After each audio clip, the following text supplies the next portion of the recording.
It's good to see all of you. We actually have quite a spectacular lineup. And in some seminars, you find this word international used, and it basically means that all the visitors could potentially be international and all the speakers are local. Here, we actually did it properly.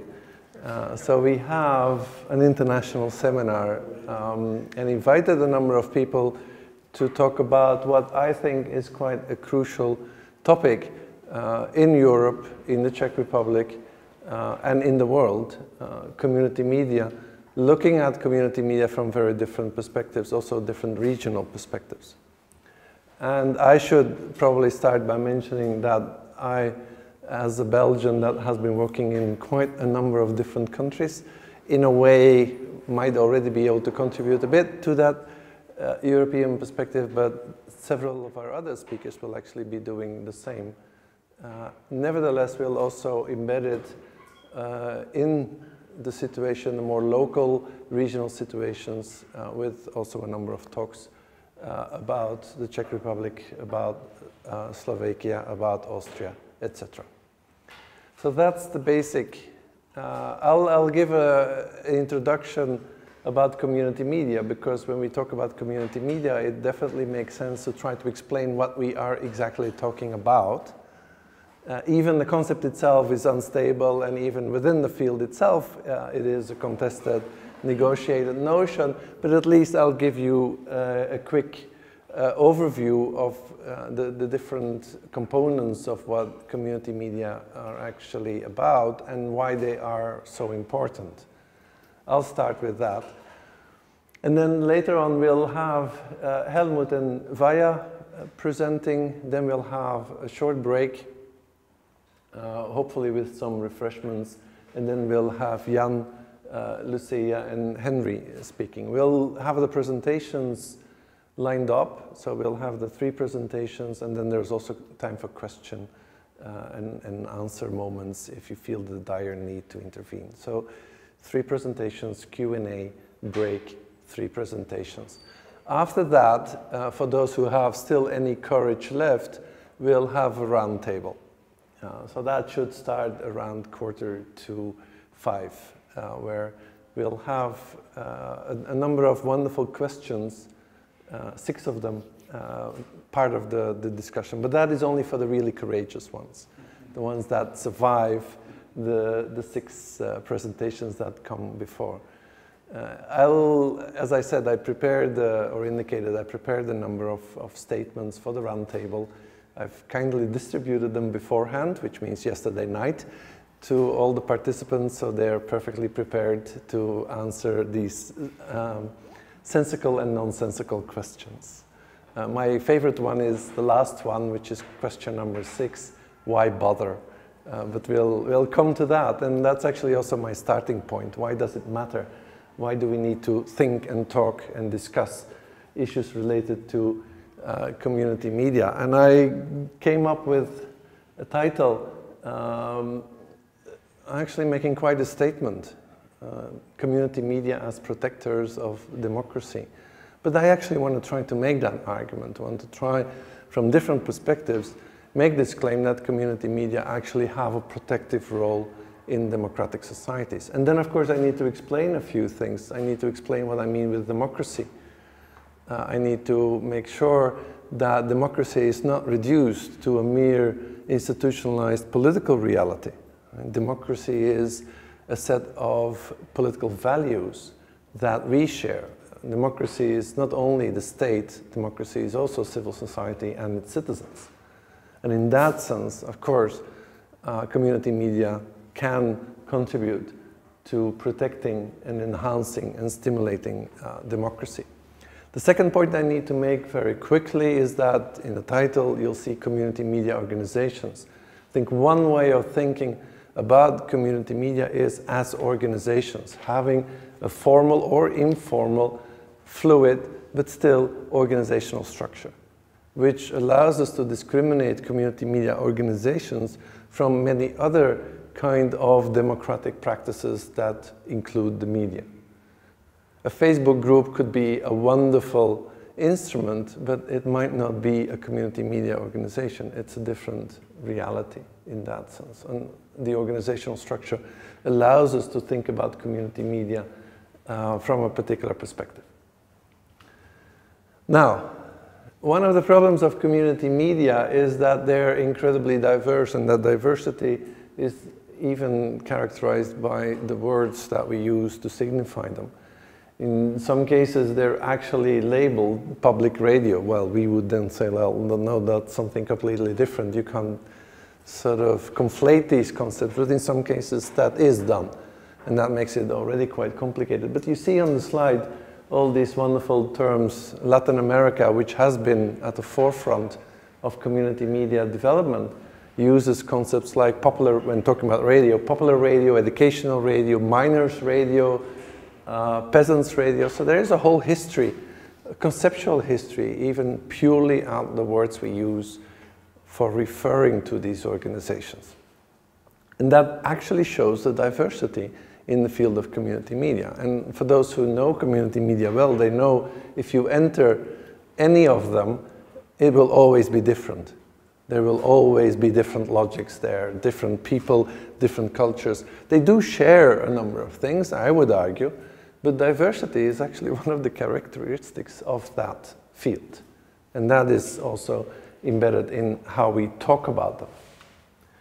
Now, this is a model that I've been using for quite a long time. It's actually from 2003, so soon it will have its 20th anniversary. But I still find it very practical to try to explain what community media are about and why they actually matter. And there are 4 approaches. The basic idea is if you want to understand community media discourses, we have to combine these 4 approaches. Shouldn't isolate them from each other. They actually can be found in community media in different ways, different balances, different sort of intensities of presence, but they can still always be found there. It also allows me, this model, it allows me to avoid a celebration of community media. For those who know community media, they also know that they, in many cases, don't function as well as we would like them to. There are many internal problems. And there are many external problems. They're facing, in quite a number of cases, quite strong resistance.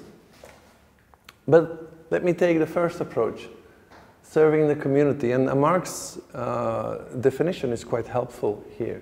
Right? A community radio station, they talk about radio, because it's the World Association of Community Radio Broadcasters, so obviously they talk about radio. It offers a service to the community. It literally says that. That service is then translated as allowing for participation with the communities that they represent. And that is, of course, a key element in defining community media, providing that service to the community. And if we look at what that means, it means to validate, to strengthen these communities by allowing them to speak for themselves in environments that they can control themselves.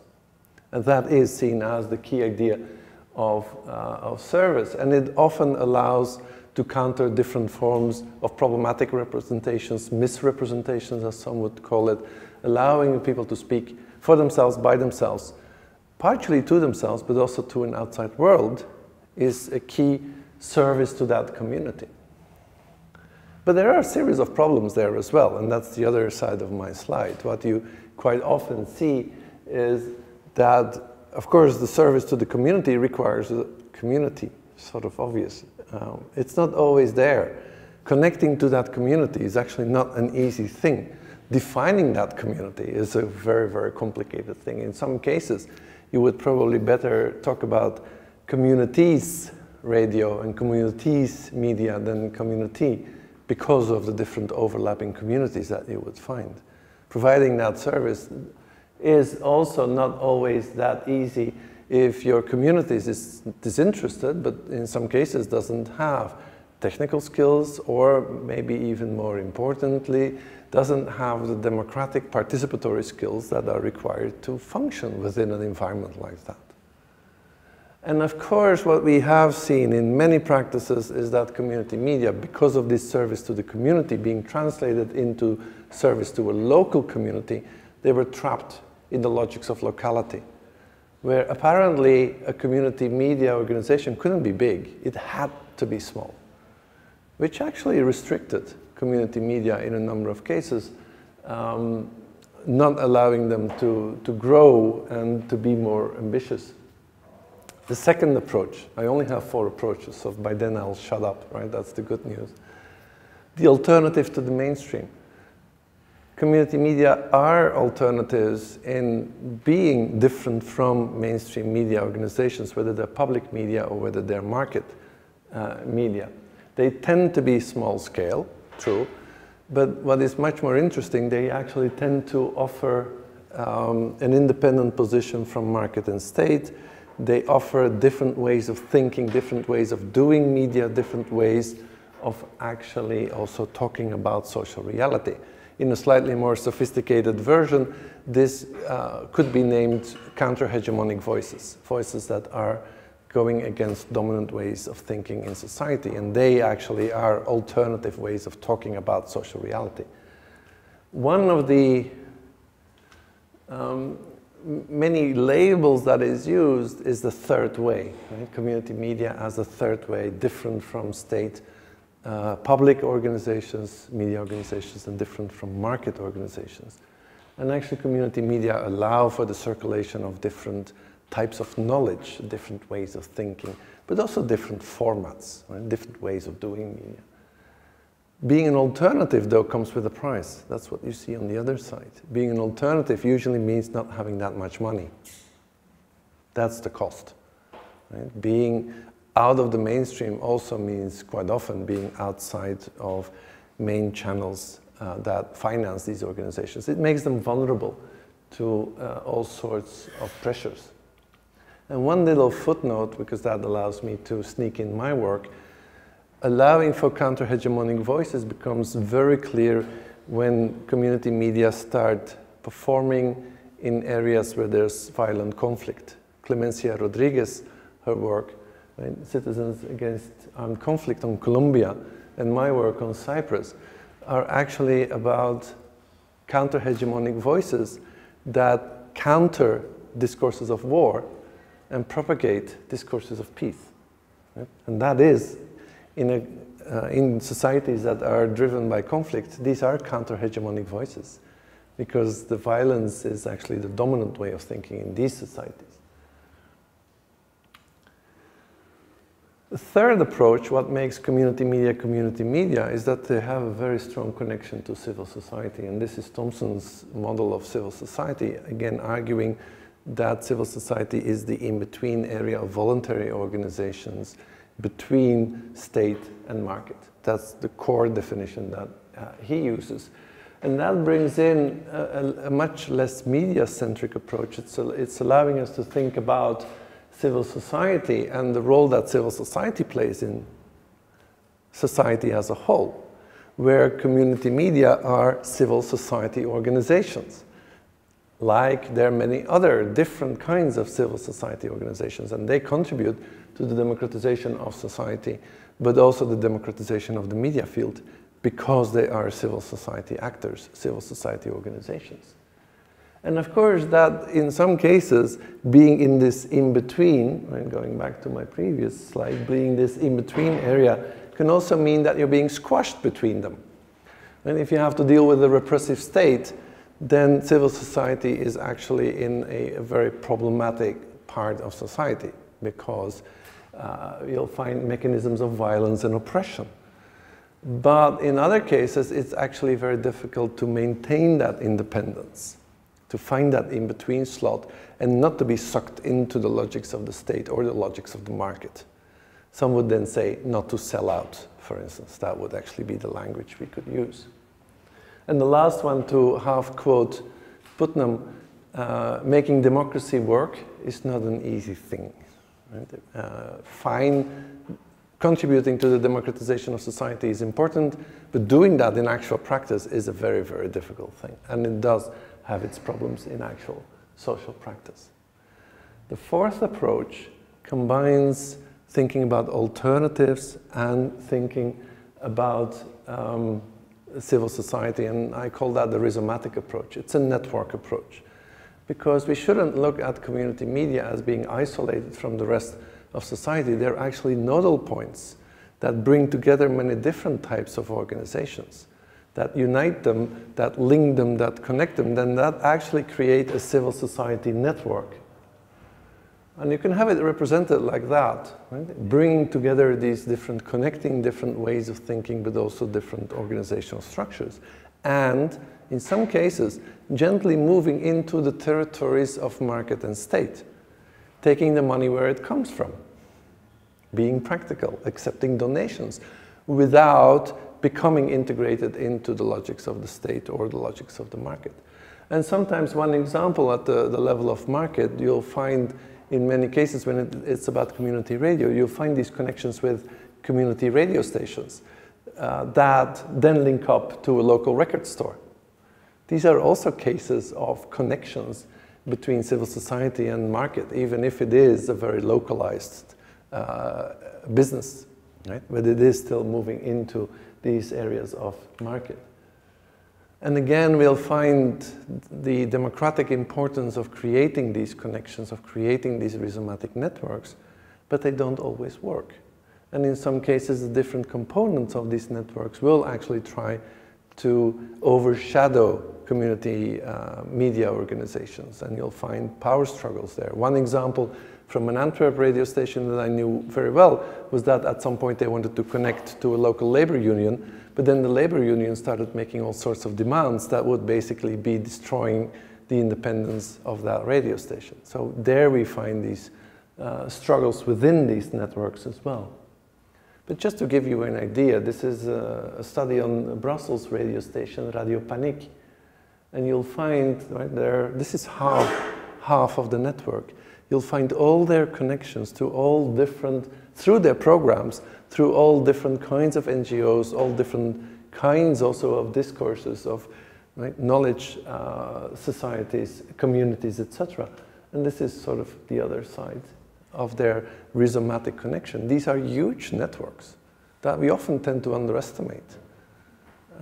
Because often we see one program in the program slot connecting to a small group, but there are many of these programs that each connect to all these different groups in society and these different organizations in society. This is what the rhizome is about. One key idea that is central is participation in the 4 approaches. 1, serving the community by allowing them to participate. 2, being an alternative, because mainstream media are quite weak in allowing for participation, and it generates the logics of the alternative. Being a form of civil society participation, but also enhancing a network that is participatory in its own right, that is characterized by participatory rhizomes. So participation actually plays a key role there. And I want to end, if I'm still okay, and if you're still okay, I want to end with one of the most romantic films about community media. It's absolutely gorgeous because it summarizes these 4 approaches perfectly. And the film, it's a Brazilian film. Something is in the Air is the literal translation, but it's actually called Radio Favela in the more international versions. It's a film from 2002, and it is actually about a slum radio station in Belo Horizonte in Brazil.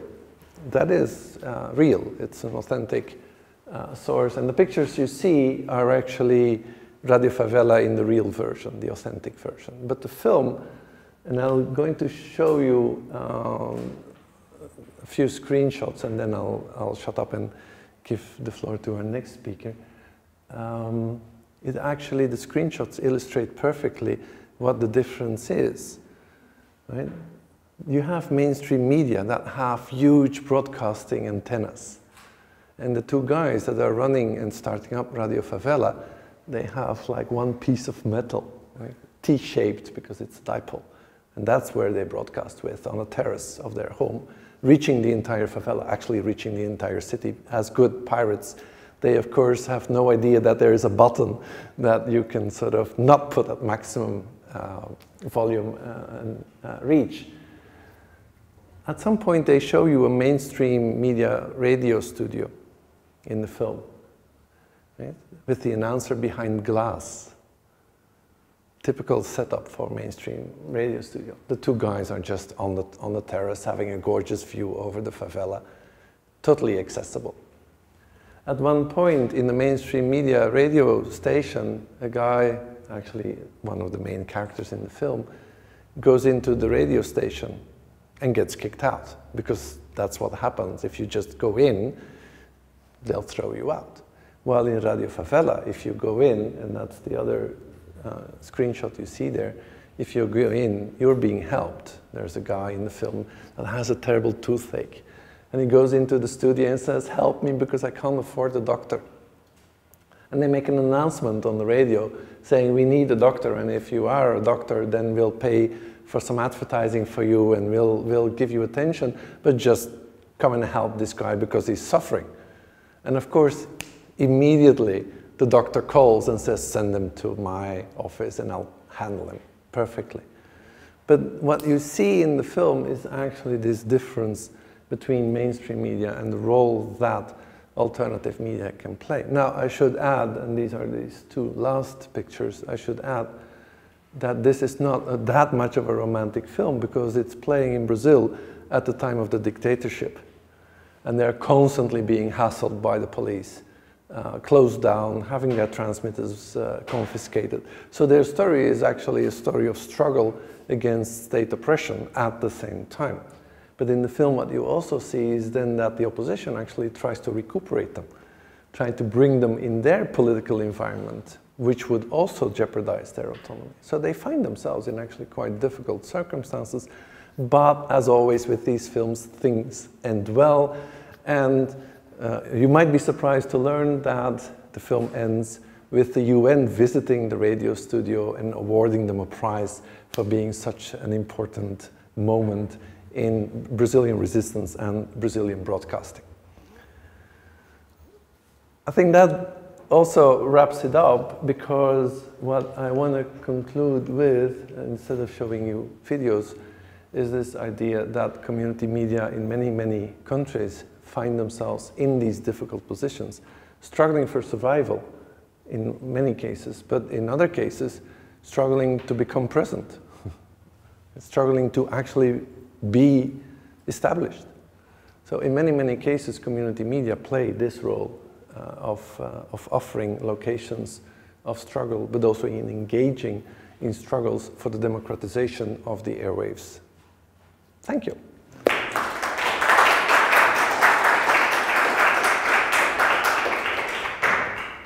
And now, I'm more than happy to give the floor to Helmut, but not just the floor, but also the microphone.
Is it that one, community media? Are you sure it's on? Of course not. No, it's might be this one. Duck. Yes, because it's Carla who was preparing the layout for the. Okay, working. So I have just a tip here on the button. No, that's the way. Okay, yeah. Hello. I wish you a nice afternoon and thank you, Nico, for having invited me. Well, I'm not coming from so far, but yeah, some others are coming from closer. I'm just coming from Austria, from Vienna, and to say a few words personally, I'm not based really in academia in a classical way, but I'm doing research, being at the same time also an activist from history in community media, and now being responsible for organizing training for people in community media. Yeah, so the part we are doing on research with our organization Commit is only a kind of small part of our work, but it is very related to the question of training. Yeah? And let's say also the question of research, it was also very important to come to the actual situation and framework, political framework for community in Austria. But I will come to that maybe during the presentation. Well, to give you an idea about community radio and TV, so what we are speaking about community media in Austria, you have here the map from Austria. We have 14 community radios and 3 community TV stations. So the TV stations, they are in the bigger cities, in Vienna, in Linz, and in Salzburg. So you see, I don't have a point, but yeah. And you have nearly in all regions, you have community radios. So they are quite widespread. It's let's say, a very wealthy, developed sector meanwhile, but it has quite a complicated history in Austria, because the first stations only started in '98, which was quite late in Europe, if you relate it with other countries. For example, in Italy, end of the 70s, or in France in '81, where hundreds of community radios started under the label of Radio Libre, free radios. But this was also this development which inspired people in Austria, mainly from, let's say, from the social field, from student organizations, from different kind of civil society sectors. So we had to struggle really against the monopoly in Austria. And we had to run a court procedure against the monopoly, with firstly asking to get access to the airwaves for minority language programming. So that was our showcase in Carinthia, all in the south. And and finally, only in '97, there was really the big step that the first 5 community radios got the license and could get on the air. And meanwhile, we have 14 radios and 3 community TVs.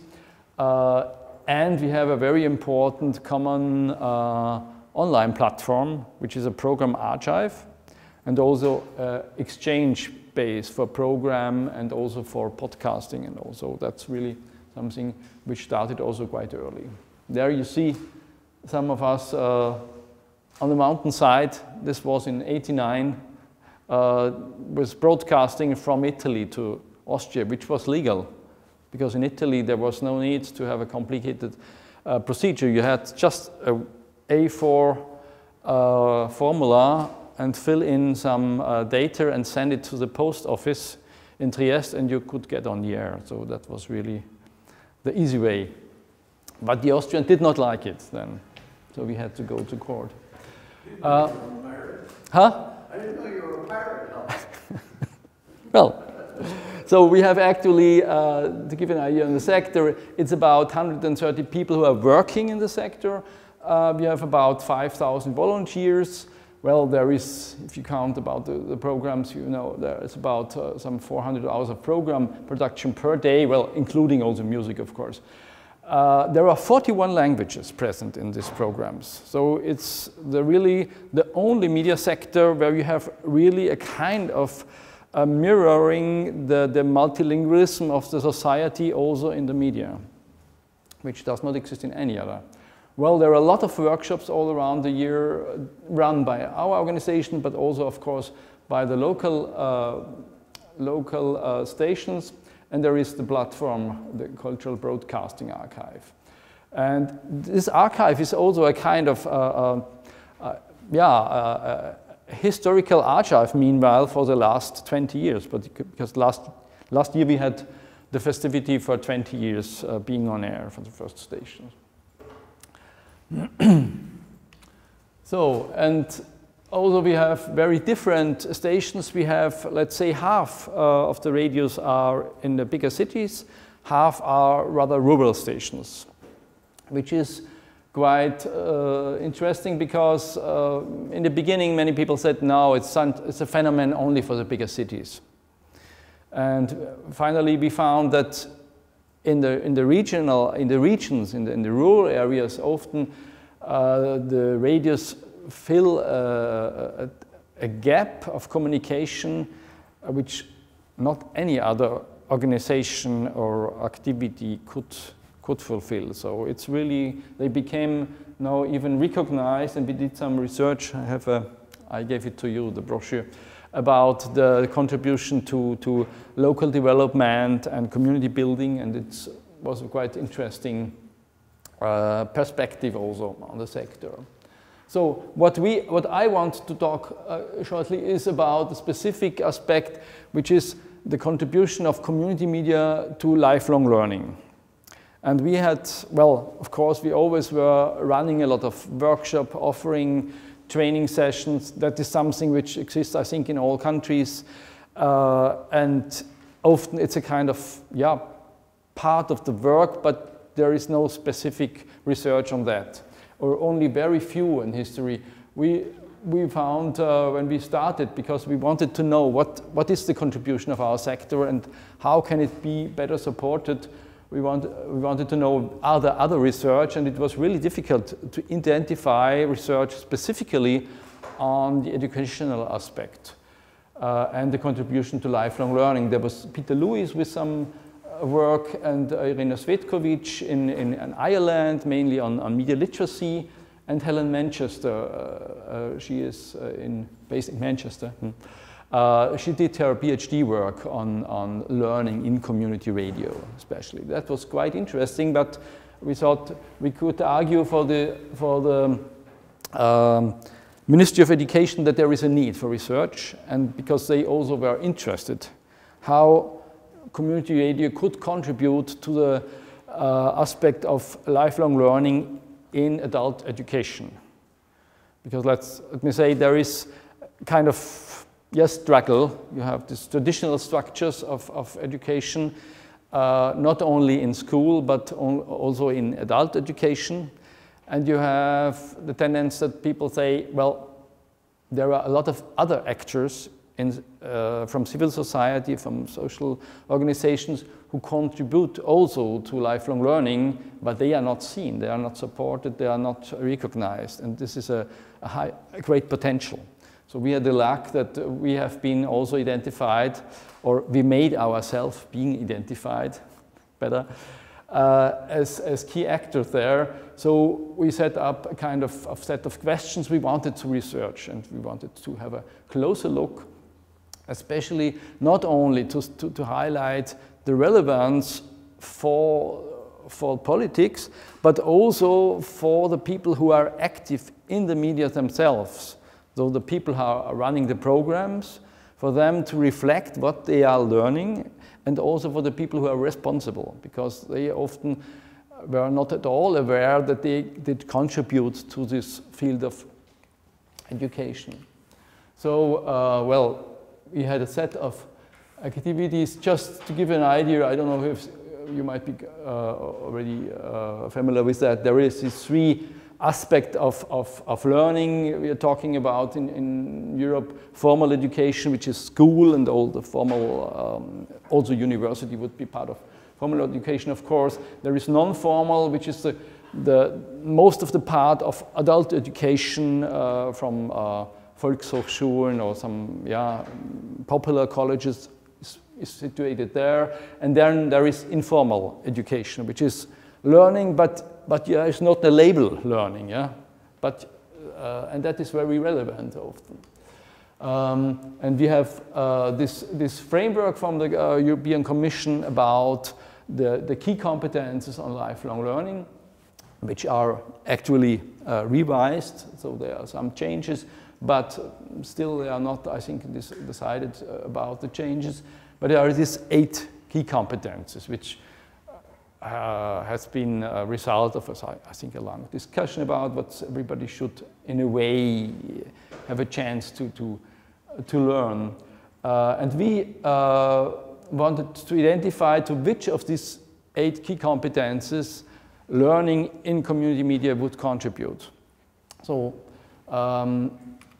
it's not surprisingly, but we found that finally there is contribution really to all of these 8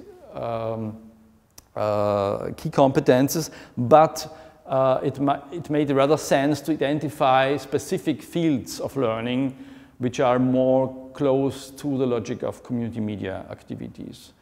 So we identified these 6 categories as the core categories, which means dealing with technology, because making radio, even if it's only with an improvised antenna or with a simple microphone, and yeah, you're always dealing with technology. Now, most program is edited with computers, so you have a lot to do with technology.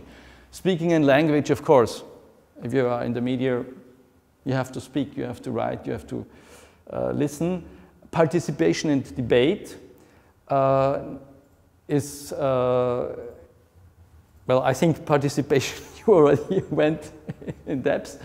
There is a lot of contact and networking if you are active in the community media, because if you are running a program, if you're looking for content, if you are inviting people, well, you are always looking out and searching for content, for people, for sources of information, and you have to get in contact with a lot of new people and new organizations, or with aspects, with local places.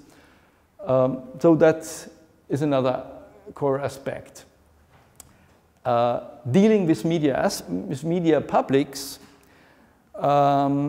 this would mean that if you are, if you're talking or writing in the media, you always have to have in mind a kind of public. You are addressing your message or your program or your show. If this might be simply the music you're playing, but this might be also a discussion or a complicated feature format. Yeah? So the people have to think about at whom I'm addressing my program. And this might be also very different from program to program, and they have to deal with that. They have also the people who are in the network around their program, but they have also a kind of unknown public, no? So it's very different, but it's in core aspect, people have it in mind. And of course, there is the question of courage and spontaneity, because the people active in community media, they don't have the resources like a professional radio maker from public service, for example, who has maybe to produce a 1 hour or half an hour show some days. Whether he is good paid or not, that's another question. But it is normal that there is really time needed. This is quite difficult for many people in community media, so there is a lot of direct broadcast, of live broadcast, shows who are not prepared days before. And people also expressed that they just like this spontaneity because they have a lot of things in mind. They want to share with others, they want to share with their public. But it's also the situation coming to the studio, turning up the microphone and having a kind of topic with him, but in a way setting up the program on a very spontaneous way, by ideas which coming up or which, depending who you met in the street the last hours before, or who you could invite in the last moment. Yeah, all that is possible. Yeah, and there are a lot of people who just do it because that's their motivation, that they can do it like that. They would not do it. Maybe I think even if they would be paid in a very regimented station. So that's really something which is very close to the freedom which we find in the community radio stations. So community TV is more complicated, let's say, because TV is always teamwork. It's rarely something which can be done by one person. Radio is much more easier and much more direct. No? So I did not look at my. I have now, if you want, this is the only chart I want to show you. Just to explain about the way we got to our findings. We had a lot of expert interviews, we had some focus groups, we also met some people from other countries who are running projects specifically with educational aspects, and we had an online survey for volunteers and program makers in Austria. And we had some 102 respondents, valuable respondents. And if we had then the chart, what are the activities and learning categories the people could identify when they were asked about, yeah? It was not so easy to ask them because learning in informal learning setting is most of the time it's not intentional. So the people are coming to the station, they are active because they want to produce a show, they want to address some aspects to a public. They are not coming because they want to learn. But if we want, if we ask them, then we found that most of the people recognized aspects of activities, and they are doing things since they are active in the stations. Though the first and most important, of course, is speaking into a microphone. Yeah, that is. There are only a few which did this before already in a large way, because more than 70% they did it the first time. They are just doing it. It's also about editing, of course. It's about technique. It's about talking about the program, so reflecting about the production. This is the line, die eigene Sendung hören, talking about die eigene Sendung besprechen, talking about your own program. But also something like writing text, which is something which could be, which sounds maybe curious for radio, because nobody is obliged to write a text for the radio, yeah, and many don't do it.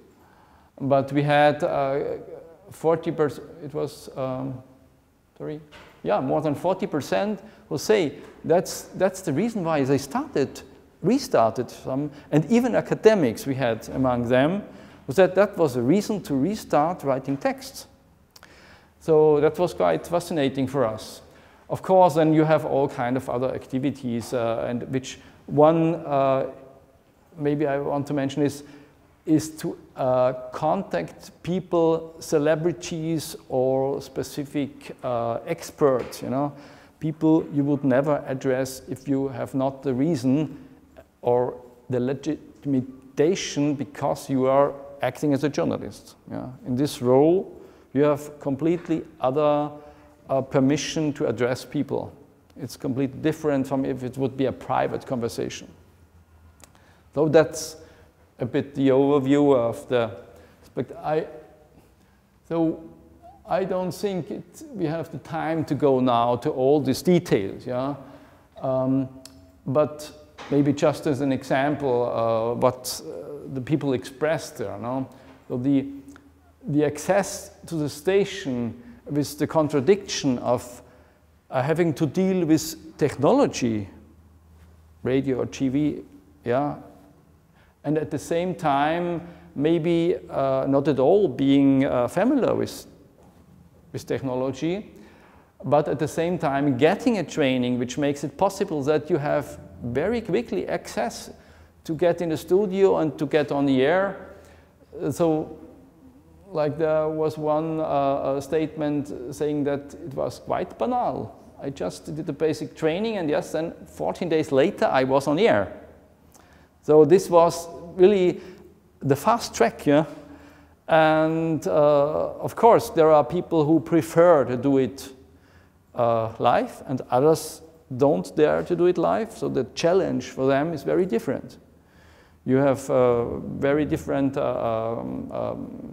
aspects where you can identify the obstacles for different people. But they can do it as they prefer, no? That is, there is no given format that you have to do it live or you have to do it pre-prepared or every that. So, and the question that everybody can make radio and express themselves is really something they understand. Speaking and language, of course, speaking into the language for us, this is not only something which was important because many people mentioned it, but we found also that is a very symbolic aspect of getting power, speaking to the language, to getting empowered by getting power for their own speech, you know. I think that is a very interesting aspect. And of course, people also expressed that, for example, one said, I lost my fear in front of a microphone, yeah? And I know this even from my personal history. I did not like to speak to people in a public, yeah? But with doing radio shows, it was completely different, you know?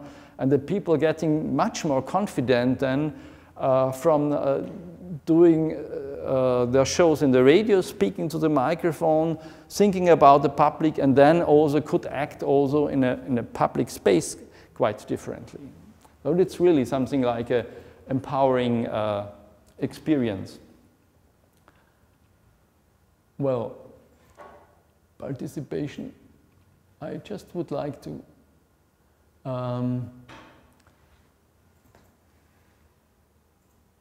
if you, for example, have a look of statements regarding to participation and debate, the text, the question of text,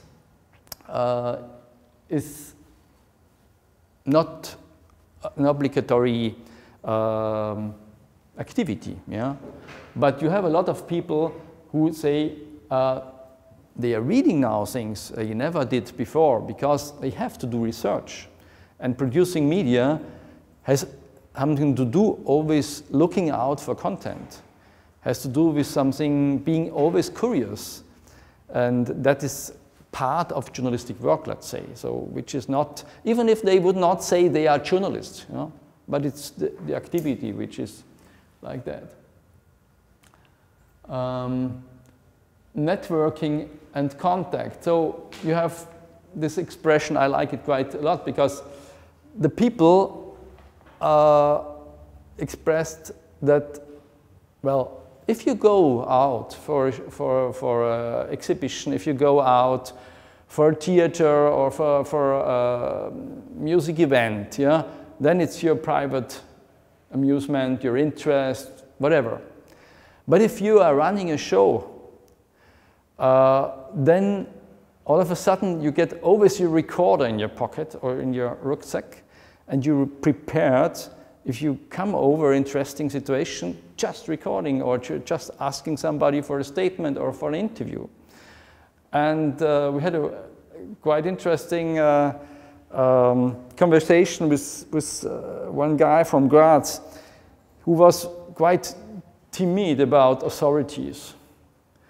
And he said when he was addressing after a speech an academic professor in Graz and asking if he could use the speech he was recording for his program, he was very proud and of course, just do what you want, and if you want an interview, just tell me and so. This really people don't think about if they don't make this first step and have this other role.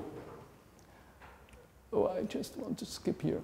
Dealing with media public, yeah, of course, you have also the idea that there can be different aspects of producing media, but still there could be an interest for. Though we have this quite funny statement, and somebody is doing a Christmas show in summer because this is something not existing in the media, and he has freedom in the community radio, and he's aware this could not be possible in the official radio, yeah? So that is...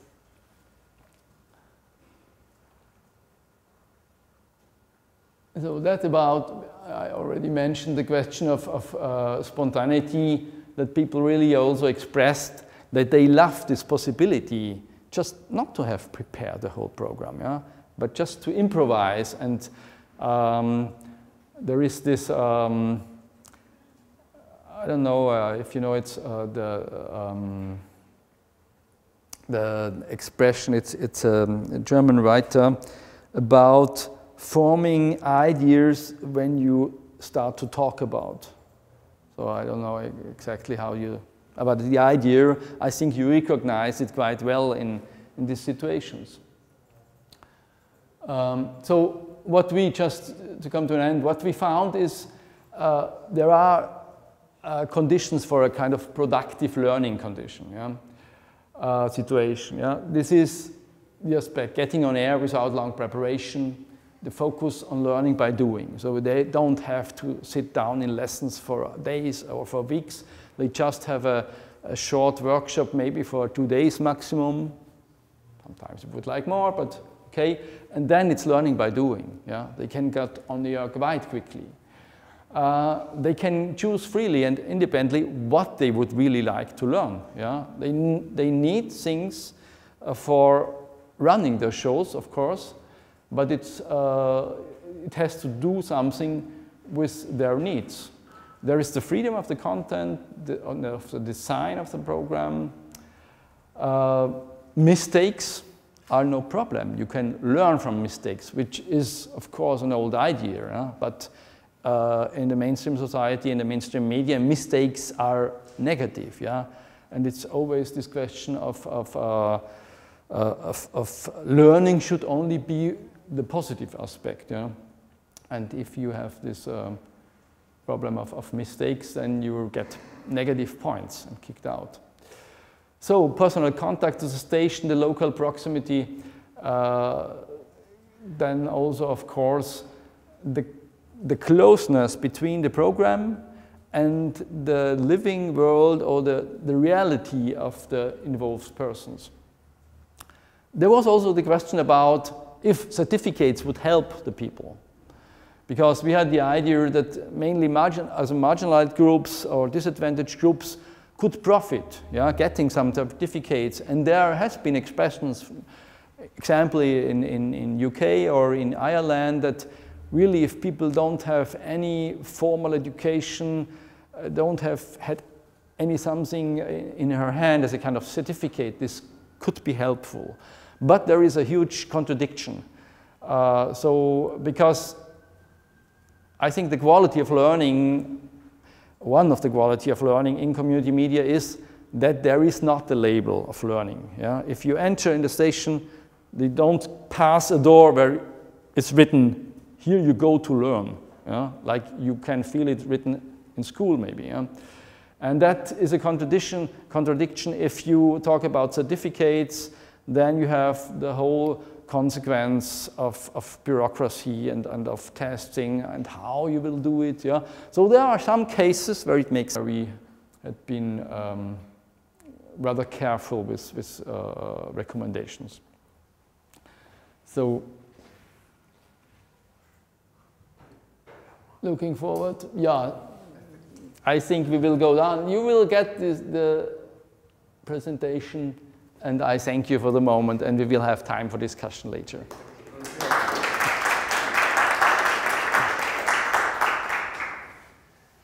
Okay, we'll Okay. Switch to our third speaker. Don't run away with the microphone.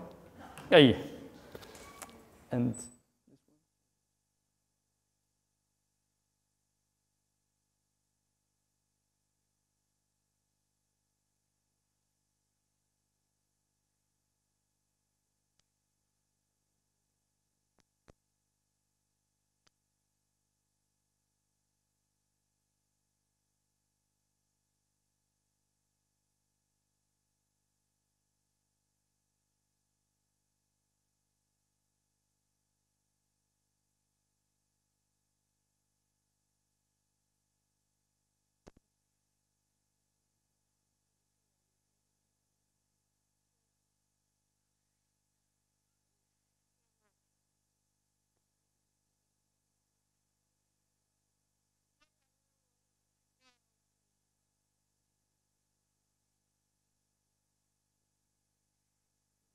I'm not.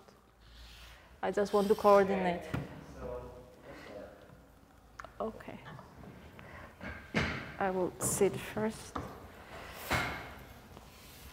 Okay.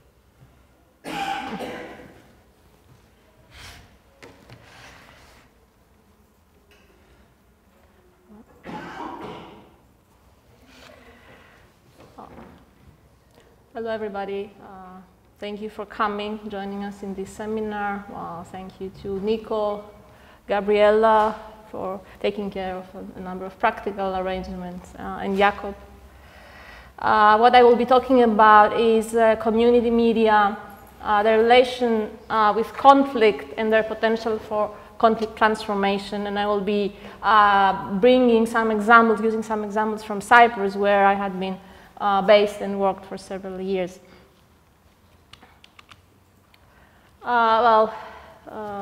Nico has already talked about community media's elusive nature and how it is not that straightforward to define them, as they have been described as grassroots media, civil society, autonomous, rhizomatic, which reflects the four approaches that I have been widely using. Nico also, I will skip these things because I think I have prepared too many other things. Nico also referred to the challenges that community media face. They're both, I think, internal and external. Internal in relation to their nature and how they develop and maintain relations with their community or communities in most cases, how they maintain, develop a culture of internal democracy, which is not a given. Issues of sustainability, of course, are always there, but also the unawareness of their democratic potential, democratic role, both by societies, but also media legislators, which relates also to struggles for the recognition as a special type of media, and fears that if they, for example, collaborate with other market and the state for their survival, that they might lose independence. So these are some of the challenges that they're faced with. Key, regardless of their approach to community media and their status, is the element of participation that also Nico talked about.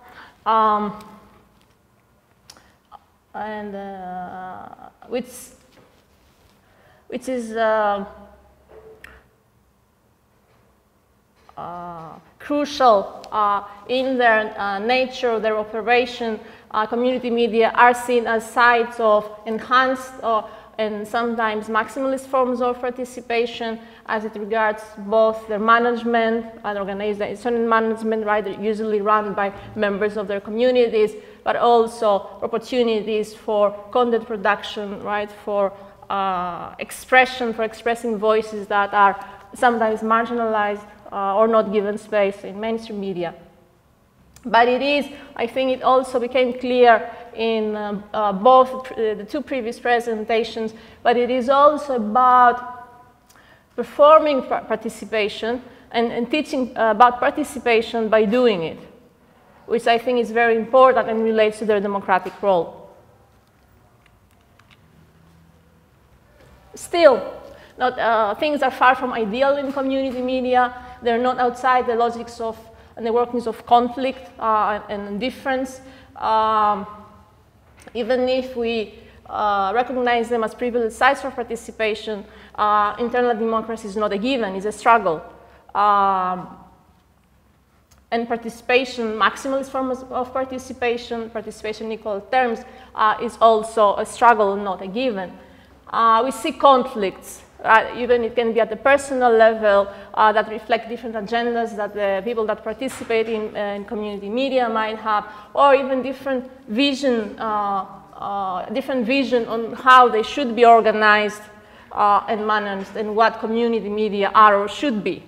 And we have seen not a few cases that actually this led to serious conflicts and the death of certain community media organizations. Still, community media, as Nico also pointed out, are seen privileged partners in conflict transformation due to their capacity to foster dialogue, diversity, and difference in coexistence, and their agonistic approach to how they deal with problems and conflicts. It's not that they don't exist. What is important is how they deal with difference and struggle. And agonistic, so they do foster an agonistic approach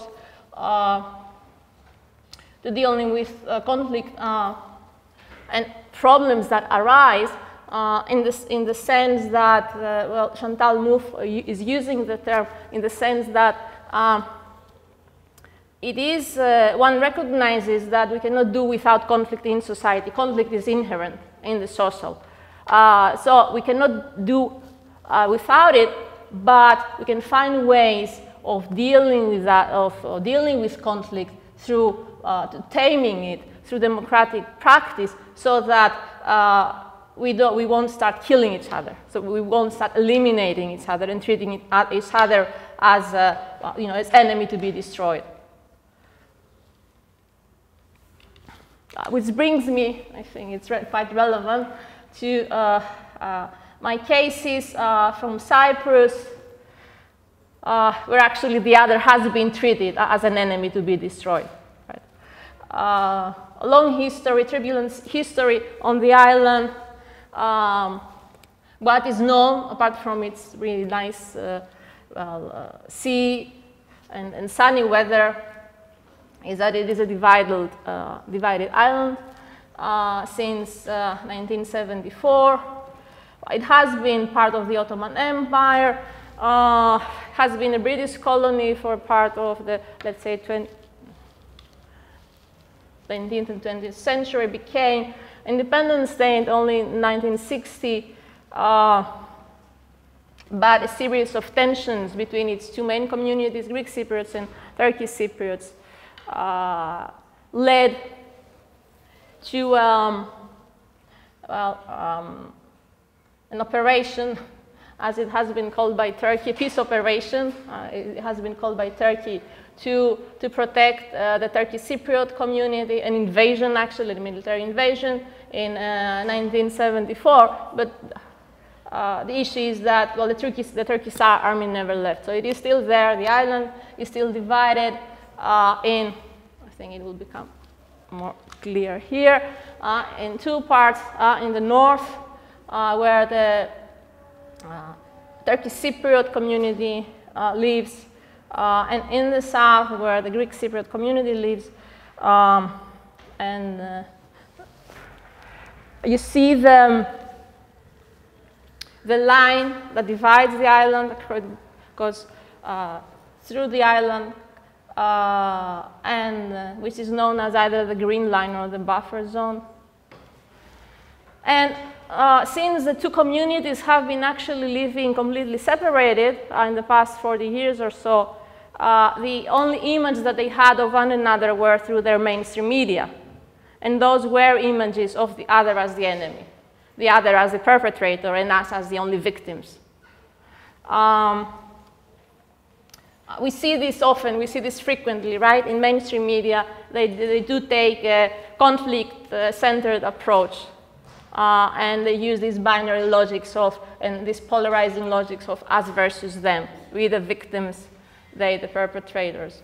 And of course, this is partly a generalization. There has been some different approaches in mainstream media. Also, things have changed in the recent past, but in general, the mainstream media in both sides did foster the nationalist logics. We have Nico and some others colleagues have been doing some research in relation to alternative and community media on the island, and we have seen that they do bring different voices and different discourses in relation also to, as it's called, the Cyprus problem, right, the division of the island.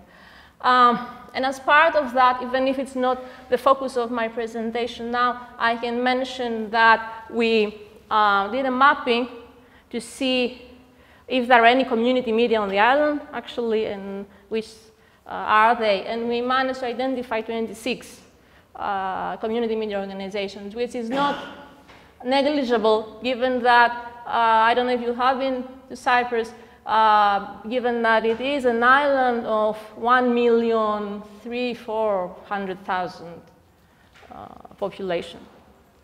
So it's a small island, still divided. I will very quickly go to my first example of how a community media related organization deals with conflict. And this is the Cyprus Community Media Center, CCMC. Has been established in 2009, initially funded by UNDP, United Nations Development Program, and it was part of the attempts, initiatives of reconciliation, bringing the two communities together to start talking. Should mention that CCMC has been located in the buffer zone. Allow me to go back. Sorry, this is front. So if you see the line that divides the island and Nicosia, which is the capital, which is divided, the capital itself, CCMC was based there in the buffer zone, the neutral area that it is protected even by the United Nations. So space and materiality are of importance here. And the logic was that the two communities come in a neutral place and they start working together and they start sharing stories, they start producing content. I should mention also there is no legal recognition still of community media as a special type of media in Cyprus. Still, CCMC was established. It hasn't been established as a typical community media organization, but rather as an NGO that tried to initiate efforts about community media on the island. As it happens often, so there was some funding initially, then after the funding from the UNDP stopped, they had to find resources through their own projects. They ran into financial trouble, as it often happens, and now they're in the phase of transition, and they created a new NGO called Comedia. Maybe in the discussion later you can brief us, you know more than me about that. But during the time that CCMC was running, had around 30 civil society organizations as its members. Well, this is not that much relevant. Oops. Sorry. Nico and I did a study at some point about CCMC, its mission, its operations, but how it deals with conflict. And for that, we interviewed some staff personnel. We analyzed a number of documents. What we can see, even in their foundation charter, they did have a special clear focus on reconciliation and bringing people together from the different communities of the island. As you see, their aim was to unite people and communities through community media based on coexistence, dialogue, reconciliation, and respect for diversity. Their aim was to provide a forum for diversity, multiculturalism, and social inclusion through community media production based on dialogue. And they were against all forms of discrimination based on race, right, gender, religion, etc.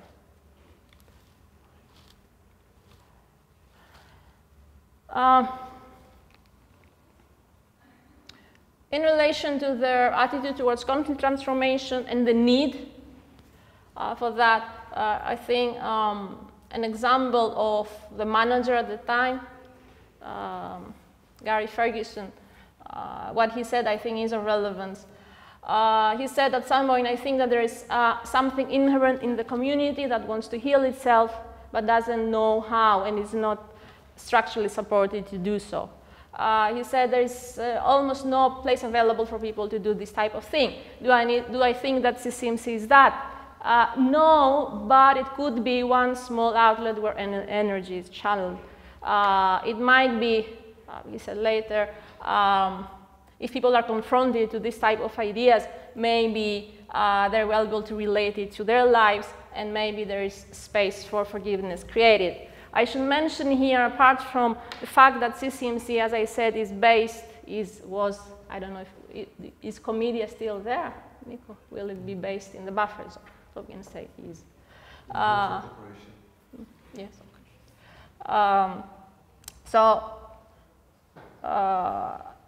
CCMC was based in the buffer zone, which facilitated bringing the two communities together. I should mention something that I didn't mention. Until 2003, where the first crossing points opened, the two communities did not have any physical interaction. They could not cross to the other side. And the first two crossing points opened in 2003. After that, some more have opened. So since then, there is some interaction, some physical interaction, but until then, as I mentioned, the only images that they had of the other was through their mainstream media, practically. But still, even if it is easier now to cross to the other side, the relevance of having CCMC in the neutral area where people can go without necessarily showing their passport, because you need to show it when you cross, I think is relevant. How am I doing time-wise? Take about 5-6 minutes. Only? Okay. I need to be quick. So I can briefly go through the strategies that they have developed. We have identified, because not all of them are conscious strategies, right? Of conflict transformation. Some are more general, and some are related more to the logics of community media. Of course, bringing the two communities together in the same place where they can start producing content, deciding together about what they will do is important, and training them.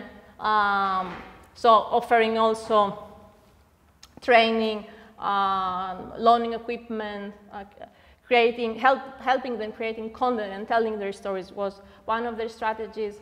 But also producing content that gives a more humane image of the other. So the other is not, the enemy is not the monster, right, that killed us. It is more complex.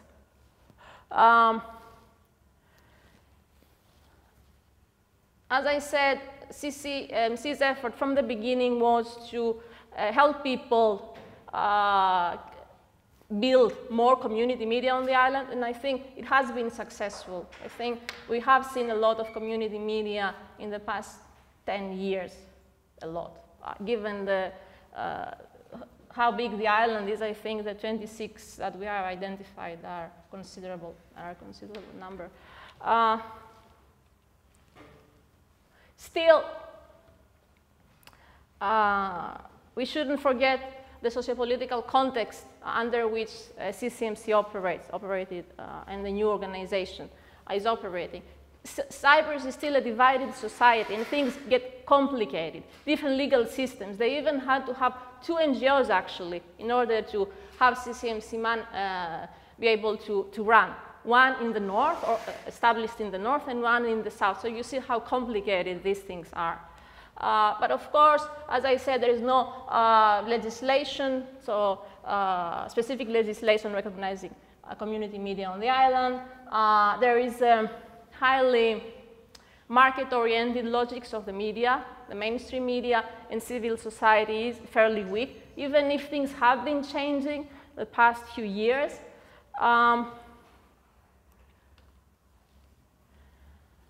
Of course, issues of sustainability, they run into financial trouble. They try now to develop a new model.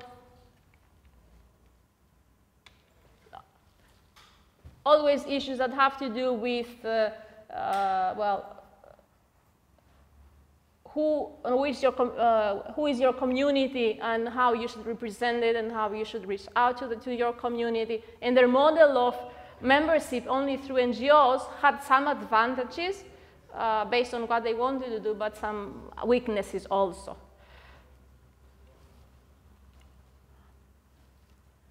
Of course, conflicts and difficult relationships with their members, but also among the group that managed CCMC were unavoidable, and with their funders. Can I have a couple of minutes to talk about MyCY? Yes.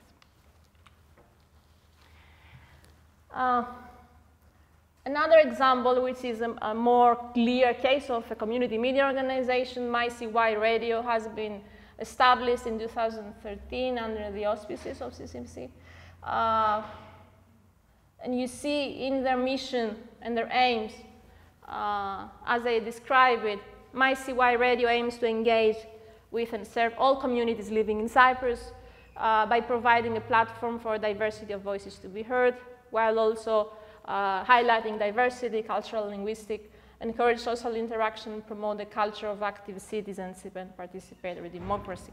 I will quickly give you some examples of programs that they had, because as I said, they are also I would say, victims of the crisis, financial crisis in CMC, so they had recently stopped streaming, but I was checking what is the status, and they said that they will restart within this month, so we will see what the new program brings. But it was impressive, as I think, that even within a few months after its operation, so by the end of 2013, they had 32 programs in a high number of languages. I told you Cyprus is very small, right? A bit more than 1 million. And you see the languages: Greek, Turkish, English, Arabic, Cameroonian, French, Lingala, Persian, Sinhalese, Spanish, Swahili, and Tamil. It was quite impressive. Apart from linguistic diversity, they had also content-related diversity in terms of topics and issues to be discussed, but also there was a focus of bringing in marginalized voices and communities. As I said, the mainstream media landscape, it is very commercial. A lot of issues also are hidden under the carpet of the big problem, the Cyprus problem. So social struggles, economic problems, so Cyprus was in economic crisis, right? Issues that have to do with women's rights, LGBT rights are not discussed.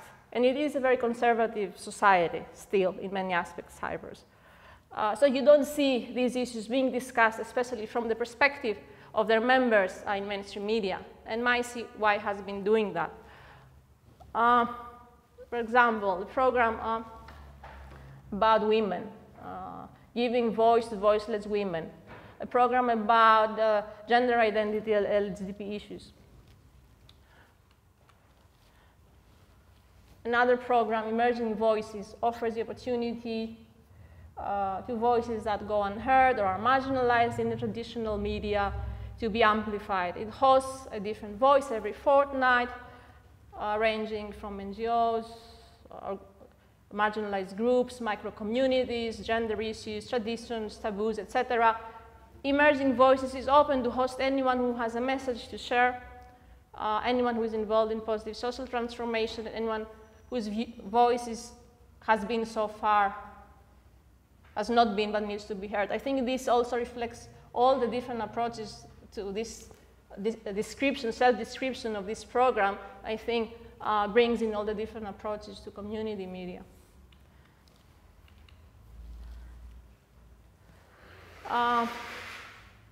1 minute. Okay. So MyCY does bring an agonistic approach to conflict right through its challenge and deconstruction of the singular binary identities, national identities. There is a lot of critique on the army, on the church, which plays an important role, especially in the Republic of Cyprus or South, gender binaries. So they are contested and deconstructed. There is, as I said already, an emphasis of diversity, linguistic, but also of communities represented, of topics, and emphasis on of inclusion of, as we say, ordinary people or marginalized voices and minorities.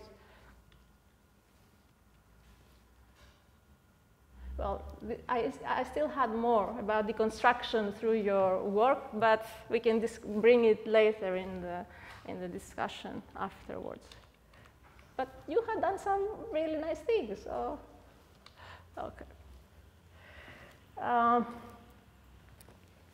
These were some very, very quick examples of how community media and community media related organizations in Cyprus deal with conflict. Community media, of course, not being isolated from the social, they are confronted with conflict, tensions, and sometimes can be destructive. Conflict can be destructive. But what we see is their potential of developing, raising a different voice, both about participation, but also about a different approach to conflict.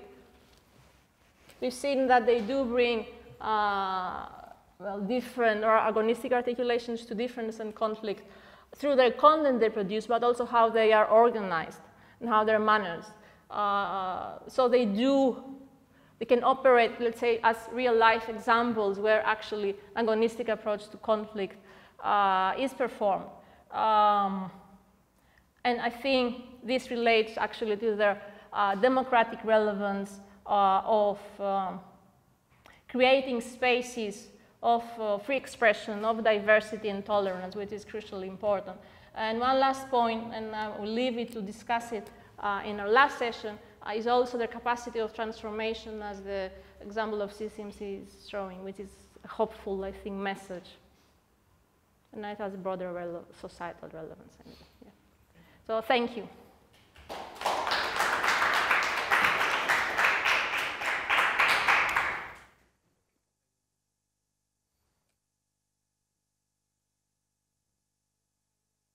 Somebody has to open his or her mouth. That's a requirement.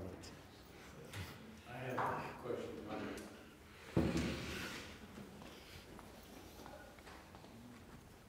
Yeah, just take it. So I have a question comment because one of the premises of my presentation is going to be about the capacity of community media participants and presenters to learn journalism skills. And I have a question for Helmut and our other presenters too. Do you think that's absolutely crazy? But I do see examples of journalism in community media. I hear examples of it, and certainly in Cyprus, a lot of the content had to be serious discussions and opinions. This wasn't all entertainment. This was a lot of serious political talk that has to be moderated and discussed and informed by educated, informed people using journalistic techniques. So my question to you and to all of it, is this a capacity that community media can improve upon and assume a greater role in journalism? Yeah, Henry, thank you for the question. It is a tricky question. I think, to make it simple, yeah, of course they can contribute to the question how producers can fulfill their role as journalists sometimes, yeah, in a better way. But we have to see that by far not everybody wants to be a journalist, you know, doesn't see himself in this role as a journalist. So I think this covers only a part of the people involved, but I would support the idea that the people who want to act as journalists, yeah, in community media, they got the best support we can give. So they can really develop their, let's say, journalistic career even, yeah? And if we have a look, at least in Austria, we have some figures about people who started their journalistic career in community media. Yeah, we will find some quite popular and successful characters in mainstream media who started at community media. So it's an entry point also for the profession. And the question is a bit the Schnittstelle, the interface, yeah, let's say, between training in community media and the environment, including training organization, and the more professional education for journalists. I think there is a challenge for cooperation and challenge to support really the people to the point they want to get to.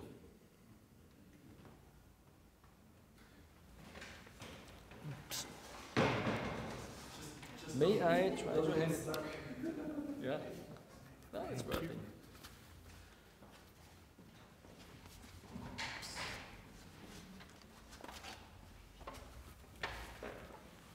Okay, Michael Navradakis from DIRI, the American College of Greece. A quick question for Helmut and then a comment as well that kind of just follows on your previous answer. Just a quick question about the community TV in Austria, because community TV is less common than community radio.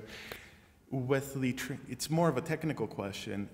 With the transition that has taken place now from analog to digital broadcasting, are these community TV stations broadcasting in digital, or have they been allowed to continue, as some smaller broadcasters have in other countries, to be in analog?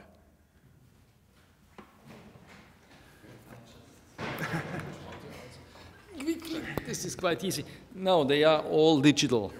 They are partly with on the air, even digital, yeah, with DVB-T2, no? Partly on the cable, and all they are online. So they have partly their own online platform, and this is maybe a tricky difference because it's not so easy to run an own online platform for TV because it's a lot of data. There is one radio where the online platform collapsed, so they switched online to be a YouTube channel, which is tricky regarding a lot of things of privacy, of empowerment, and so yeah. But they are all digital, that is no question. And then, thank you. And just one comment, because a couple of the presenters brought up the tensions that often exist from an organizational point of view inside these organizations. I just wanted to share a firsthand experience I had with this at a university radio station in the US, which is actually where I got my beginnings as a practitioner of radio. It was an interesting structure where the management of the station, program director, news director, music director, had to be students, and in fact they had to be undergraduate students, not even graduate students. And they were elected, and it was part of our charter, and it was a requirement.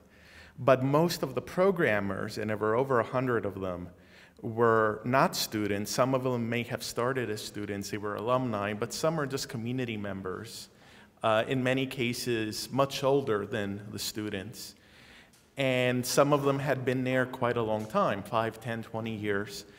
And there was, with some of them, not everyone, but with some of them, there was actually, you could tell, a resentment that they were being told what to do, in quotations, by someone who was 18 or 20 years old.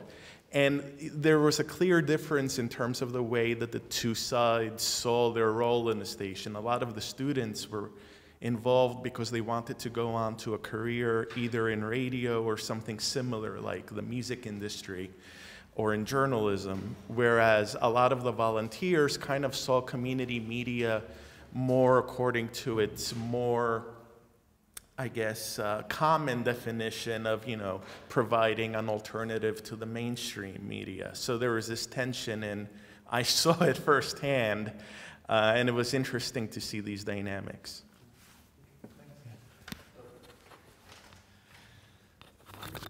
Just a quick comment from my side, talking into the fish. I think one of the assumptions that is often found in people discussing, academics discussing community media, is that the producers are like one entity, they're all the same. And obviously they're not. You have quite different groups. The second thing, which is very much related to that, is that, again, there is this logics of empowerment in the literature, which, of course, I'm not going to deny, but that doesn't mean that there are no power imbalances and that there are no power struggles within these organizations. I mean, the examples you give are clear examples of these power struggles that you would find. And there is quite some literature on civil society, sort of social movements that analyze informal power structures that are clearly there, and that can be very, very destructive. They can also be very productive, they can work, but they can do a lot of damage at the same time. So yeah, point taken, and thank you for that. I'll move the fish to the back. Yep.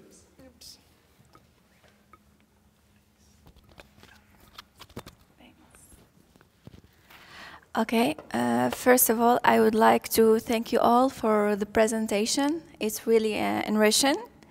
I have a question to Prof. Nico regarding when he mentioned that we are now dealing with the communities radio, more than one community, which is, I totally agree. Despite that, we have one common point between all community radios around the world is the financial struggles. This point, I see a real challenge for the community radio to get progress and improve. So as we know, getting a commercial and community radio, it's a taboo, if we can say. On the other hand, as you mentioned in the Brazilian film, when the guest has trouble in his tooth and the podcaster mentioned to the doctor, in case you come and help our guest, we can provide you a publicity for your cabin for free, something like that. So my main question is how community radio can get off the struggle for the financial part, if you can understand me correctly. $1 million question. And 1 million is not enough. I think I could let you answer this as well. If I had the answer, the ultimate answer to the question, of course, I would have shared this with community media all over the world. No, but it is a very, very tricky situation because it actually has to do with the independence of your media organizations as well. I mean, one of the first articles I wrote, and this is some time ago, it was even in Dutch, was a proposal to have a community media fund that would actually be financed through taxation on advertising. And it wasn't just me that was making that argument. It's the basic argument of redistribution from the commercial world to the non-commercial world. And it's an old model, But it requires implementation, and you can imagine that there might be some resistance against these kinds of ideas. You have variations. The donor model is an equally classic model where you indeed have particular organizations that are funding community media organizations, but that also again brings us back to issues of independence and potential loss of independence, but also a set of bureaucratic requirements that might not always be perfectly in line with how community media function, to put it in a very civil way. It actually is, I would argue, in some cases donors are basically disciplining broadcasters, community media broadcasters, by forcing them into the logics of reporting, auditing, financial models that don't match very well with very small-scale organizations. So the models exist, but there is no perfect model for this.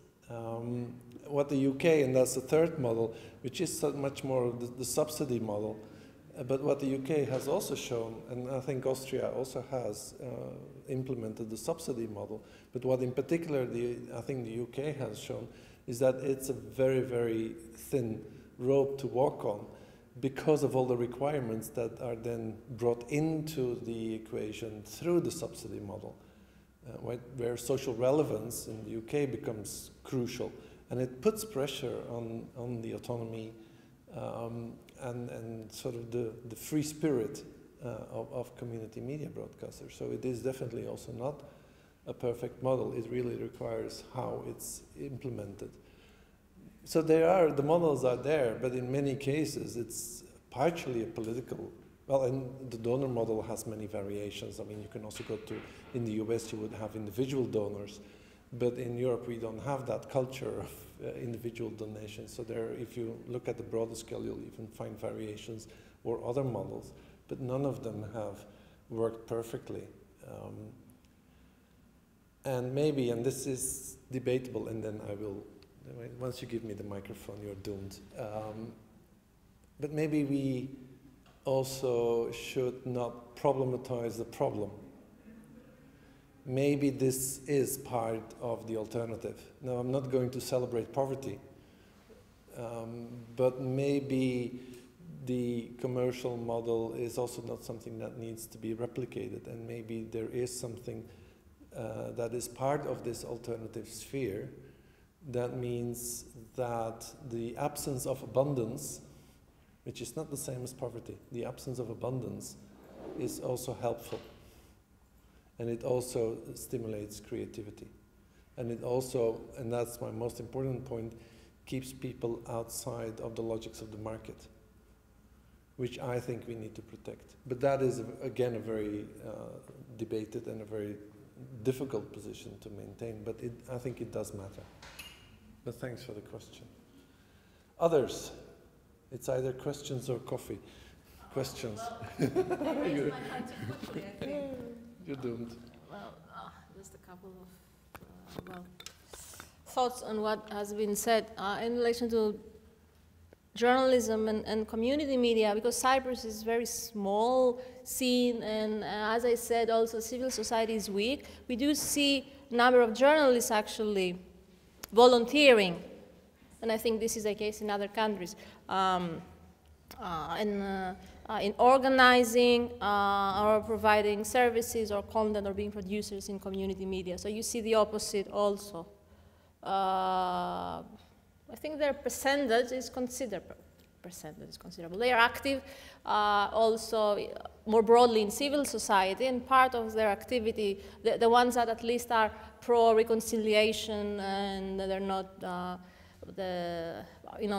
close to the nationalist logics.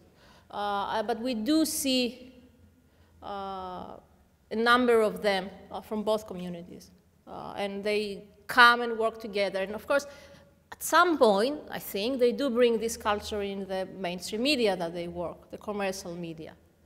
So it's not mainstream media are bad, maybe I contributed to that, and community media are the ones who provide only the alternative discourses. So you do see, talking about the rhizomatic approach, so I think the rhizome also connects also to some part to some, not mainstream media in general or in total, but some hubs or some voices within mainstream media that do a different job.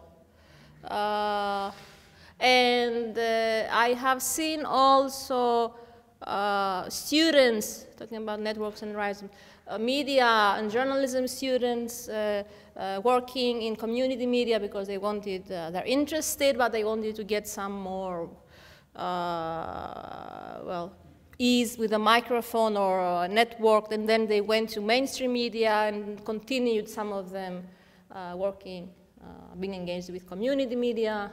So you see these connections going to different directions. But your question was about training, if journalism, professional journalists should train the community media participants, or the opposite? We'll get to it in my presentation. Okay, okay, yes. It's about professional journalism. Okay. It's about journalism. Journalism, yes, okay. Okay, I think I should invite you to the front to have the coffee. So thank you so much for this first part. And there is coffee. I'll switch off the microphone, and for those who are listening, we'll restart the presentations at 2:45. And then Jan will be, if I remember correctly, the first one. But until then, we'll go silent. We'll restart at 14:45.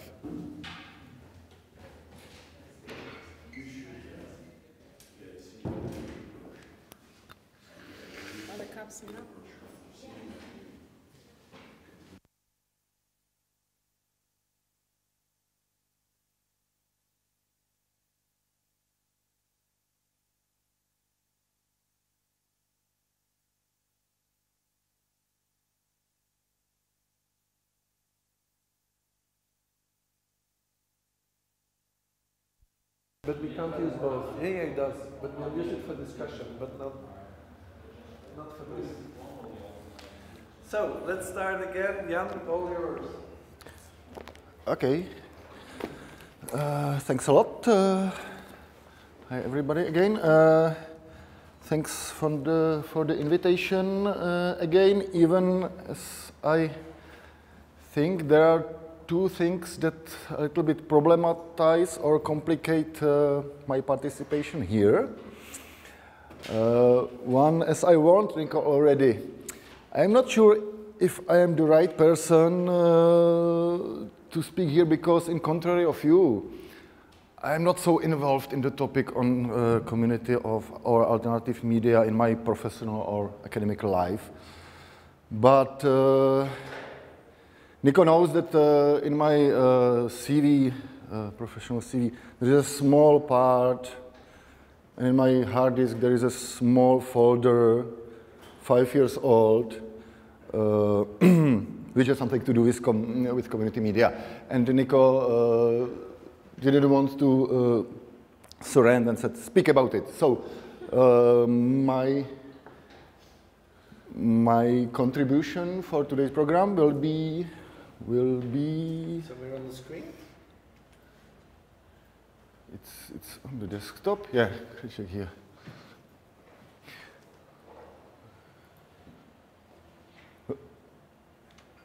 Exactly.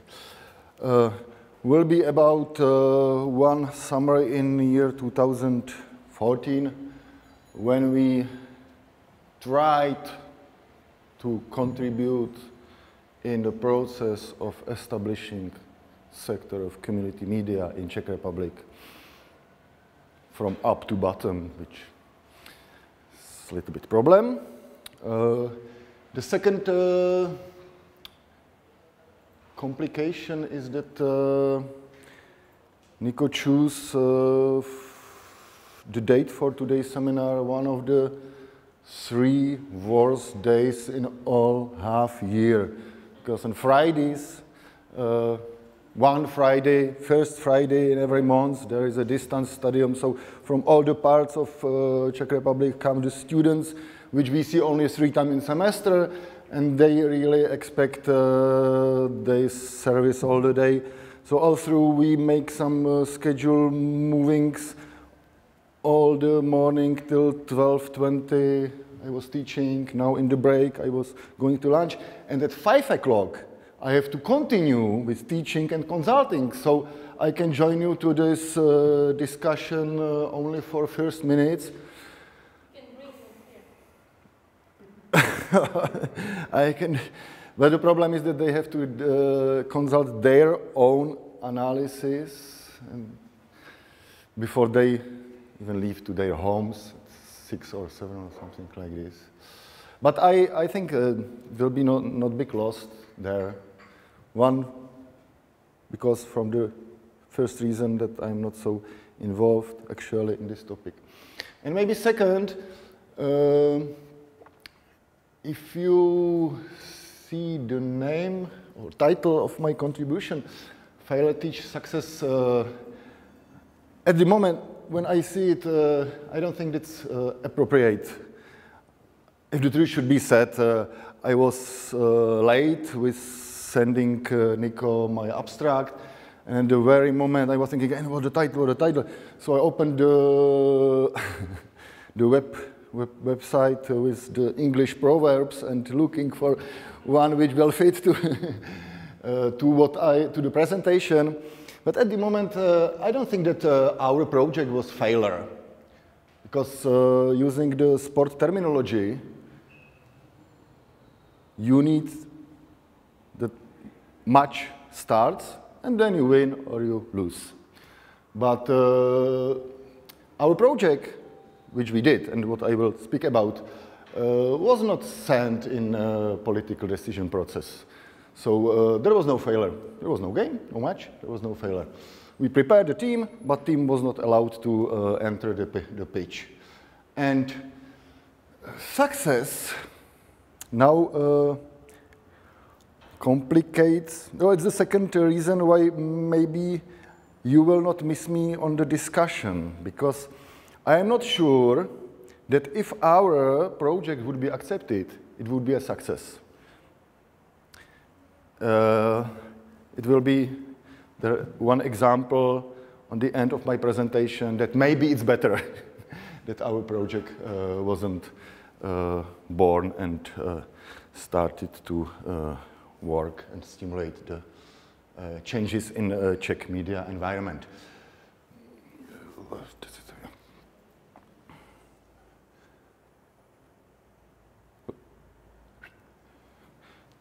Just to remembering that there was something in Prague before our project in 2004.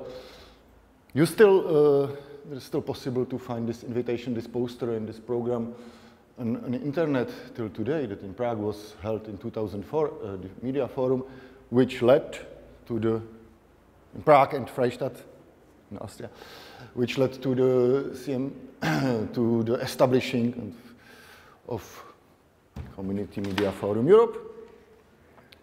But then are some years later, when speaking about community media in Prague doesn't make too much sense. In my point of view, the capital of community media in Czech Republic was all the time Brno, the second biggest party, and it's personally connected with Henry, because you were by, it was the first university course about community media was established. The radio station Radio Air, which was or still be the only one Czech member of the AMARC. You know. And even the first project, how to implement community media in the Czech media legislation, was written there. But our turn came in 2012, when Rada pro rozhlasové a televizní vysílání, Czech Council for TV and Radio Broadcasting, the regulatory body, from some reasons connected to their to the chief of this council that time, Kateřina Kalistová, started the process how to implement community media in the Czech media law. How to process, the situation to build the so-called third pillar. This is the screenshot of the page that announces that there still be built some working group. There are some names like this name, that name, and the discussion for discussion. There was working papers which should be discussed. In this moment, they was sent to the public discussion. This material was written by Nico, and this is the name in Czech. Why community media in Czech Republic? The introduction, how to stimulate Czech community media. Well, all through this title sounds really practical. And this. Well, I forgot at the same time when the council was publishing this intention, there was a small support activity based on our faculty, which published some public statement support the establishing of community media in Czech Republic, signed by some members of our faculty here.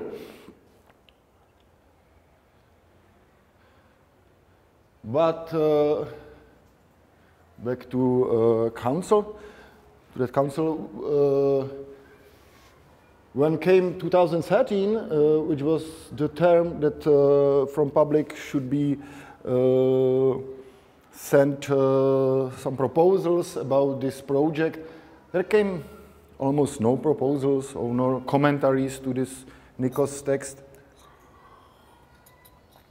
And Kateřina Kalistová, which in this moment moved to Ministry of Culture as a vice minister responsible for the media legislation, wrote a grant which finally we had to solve, and it was the aim of this grant was write a plan how to establish community sector media in Czech Republic based on this working material, but more concrete. More concrete means which law will be changed, how will be changed laws, how will be changed, which institution should be established, which harmonogram should be followed. So there will still be two videos on Vimeo, produced maybe with the same camera as there is. In May, I think May or June 2014, we made a team to find a solution and work on it. And on this conference on media regulation, published that that will be our summer program, and we will make this concrete plan. So if it was felt that there is something empty to Nico's material, we did the concrete one, which we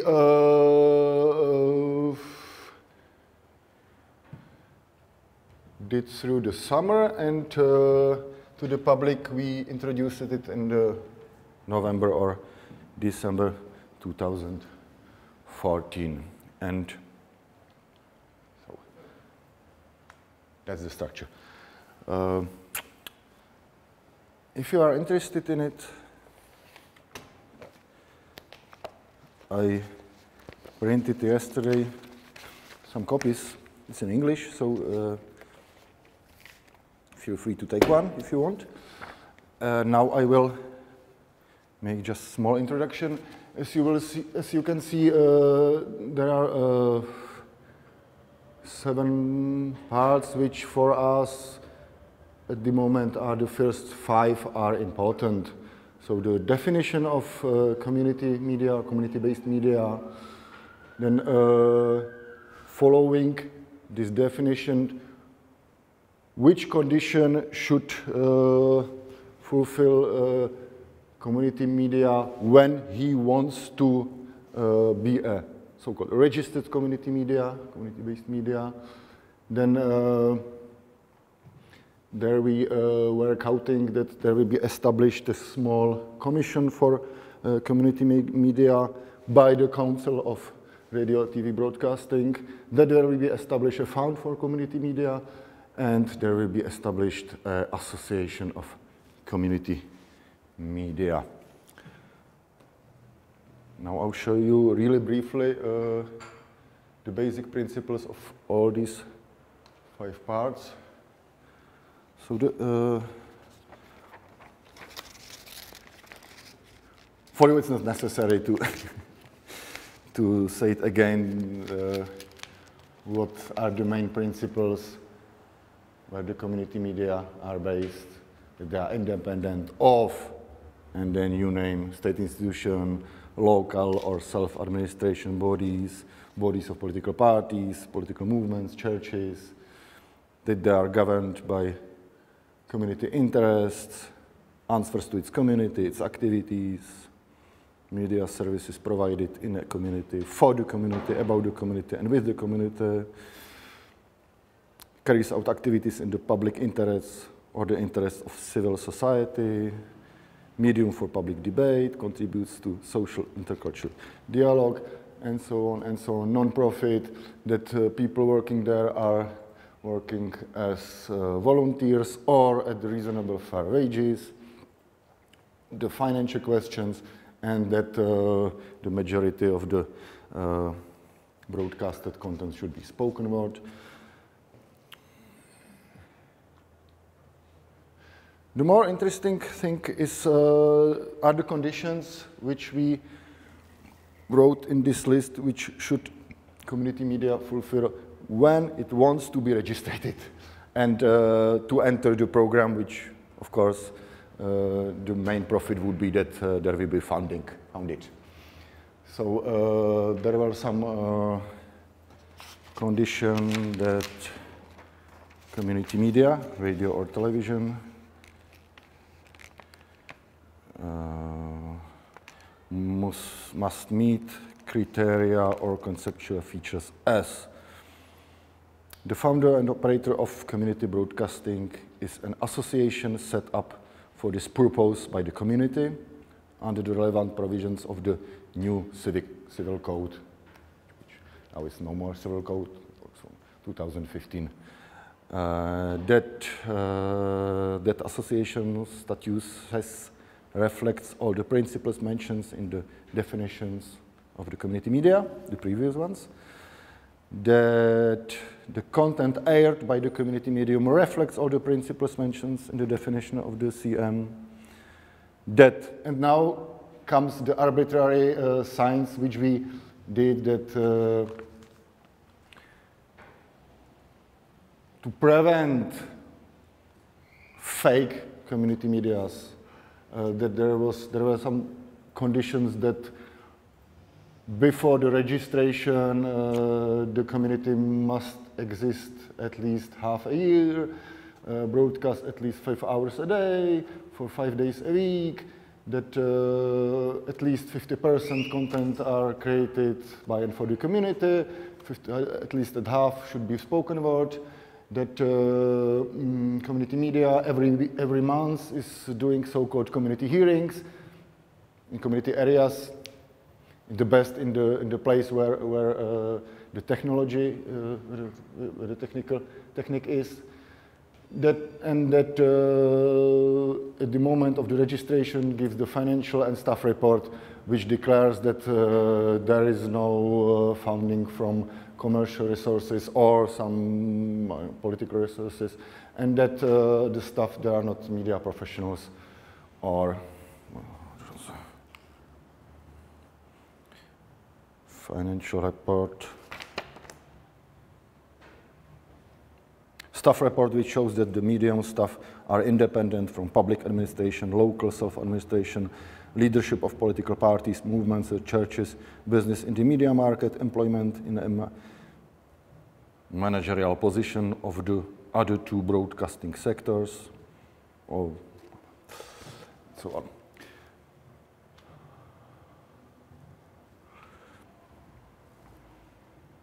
The idea was that the registration point would be at the Commission for the Community, would be the Commission for Community Media and at this Council for Radio and Television Broadcasting, that this will be the contact authority, will register the members of the sector and manage the fund.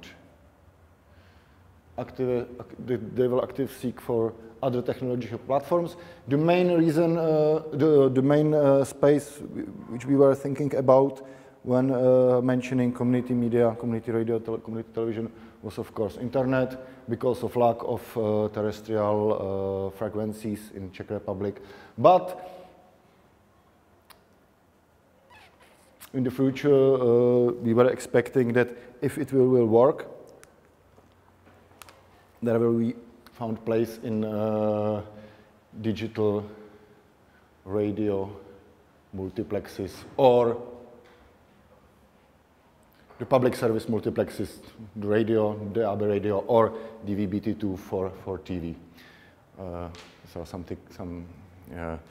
where some about our ideas from which persons should the commission be established, that could ask for some professional advisor which would not have voting right, that should have some small office with his own director, and how they are paid. Community media fund in our project should have the separate chapter of state funding, which already is state funding for the whole council.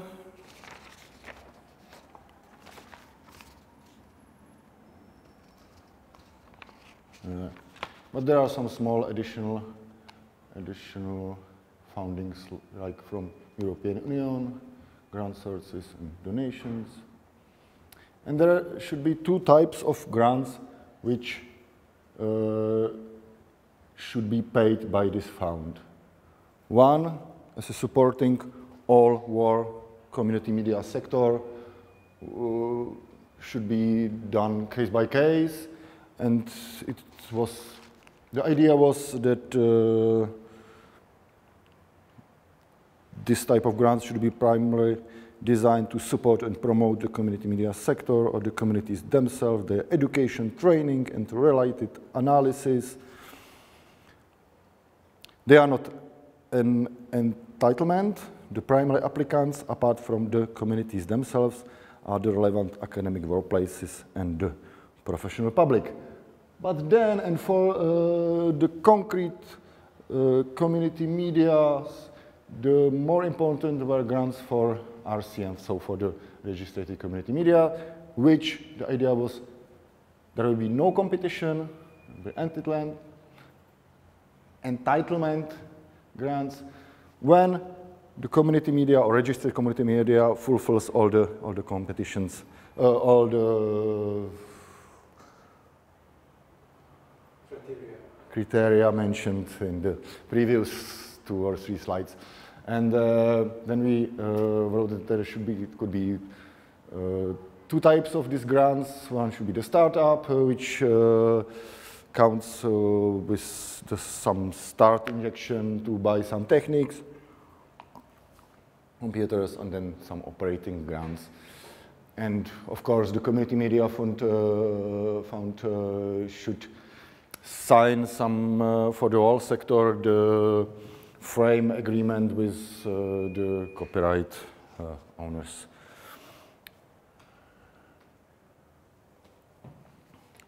The last thing was the Community Media Association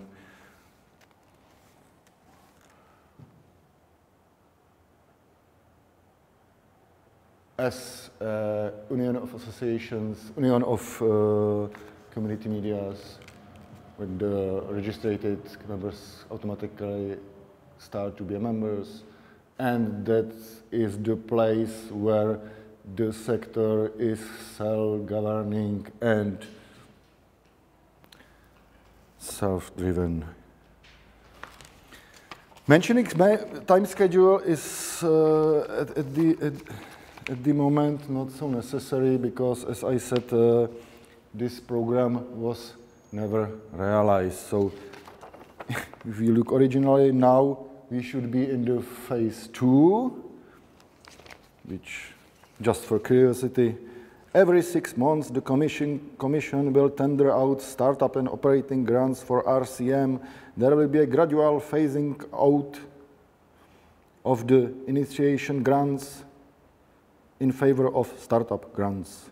The Association for Community Media will be established, become involved in international structures, start cooperating with the Commission, and its targeted development will benefit the sector. Just curiosity, we didn't step even the phase 0, which should be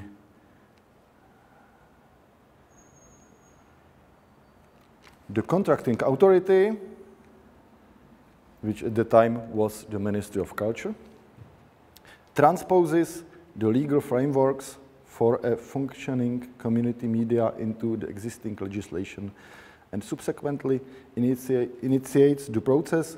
Ideally, this is crowned by adoption of the relevant laws and regulations. So, as I said, this program was never realized. Even we gave them to the contractor, to Ministry of Culture, and at the start of 2015, there was a small response of civil society. There were small couple of articles or discussions, public discussion about our project. But following the changes first in the Social Democratic Party, then in the government or in the Ministry of Culture, our project was never transposed into the law and never sent it to the decision-making process. And now, just a small and short example why I'm not crying that didn't happen. If you look at this picture from this public discussion from Café Liberté, of course you can see there Henry, five years younger. You can see there Kateřina Kalistová, at the time the Vice Minister of Culture.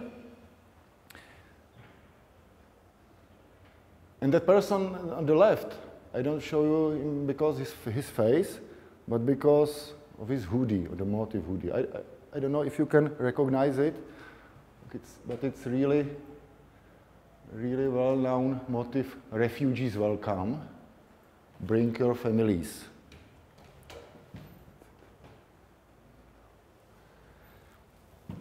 For me, it's only 5 years old, or 4 years old, and for me, now it's like a history which is really gone away much years ago, because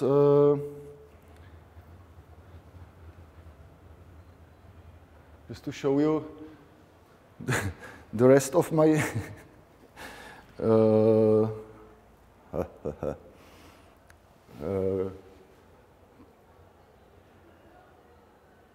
collection clothes of the hoodies and t-shirts I use sometimes to wear. In that time, 4 or 5 years ago, these are more controversial. Sometimes when you take the t-shirt which is anti-racist, can go to some place and they want to confront you with some physical violence because you are a friend of gypsies.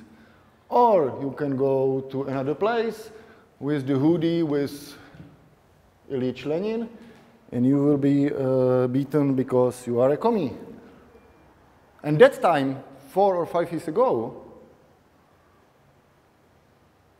the refugee welcome hoodie was the less controversial in my in my collection. I could go everywhere, and no one was interested about, okay, refugees. There are some people escaping the lands where is war, and this changed totally in 2015, and now, from the less controversial piece of clothing, started to be the most controversial. And it would be, I am really thinking about where to go in this hoodie. And this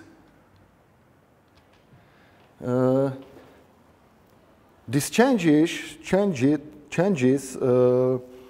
which I demonstrate in my on my clothes, is something which is symptomatic for alternative media too. Our program was based on the automatic feeling that when speaking about alternative or community media, this automatic connected with widening the democracy, that participation is something which strengthens the democracy. Okay, in the following discussion, there was some question. Hey, your plan how to strengthen community media could not be misused by some racist groups, for some uncivil voices could be, in that moment, after this project, paid by public money. And that moment, that is the answer which we did in that time. That we were feeling, we were sure that there are some mechanisms, not even in this project, but in the functioning of Czech civil society, that this group I'm talking about would never get the financial. But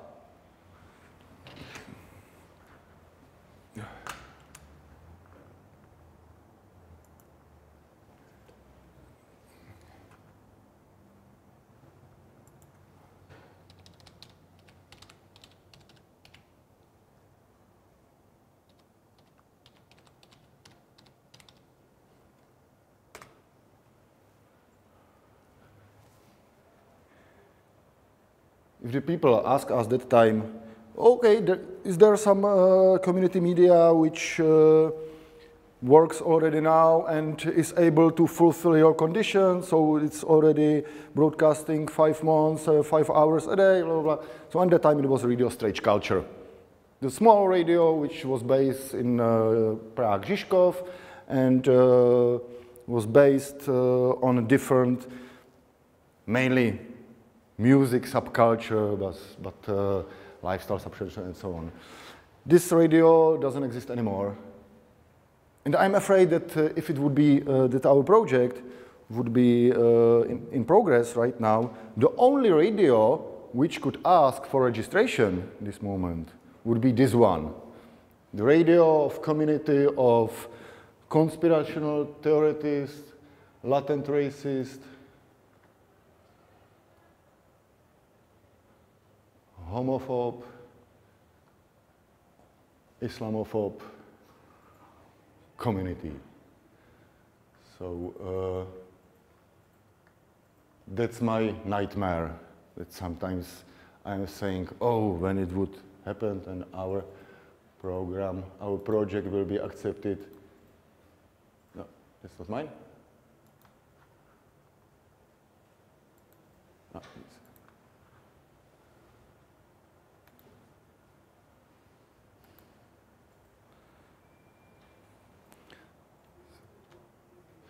so that's the skeptical end of my presentation, and thanks a lot for your attention. I'll be happy to steal your microphone and then have you give it to Lucia.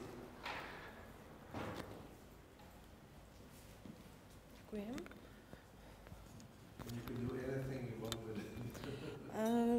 Looking for the ideal place for this. You can put it in the side, and I can actually. That is like a fake. So. Okay. Then you can't. You just have to dump it somewhere.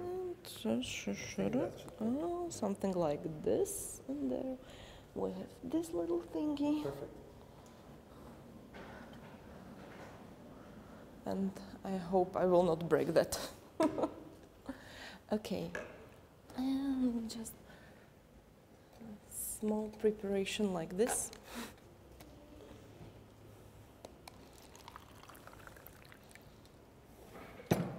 Okay, I will have shorter presentation than the others.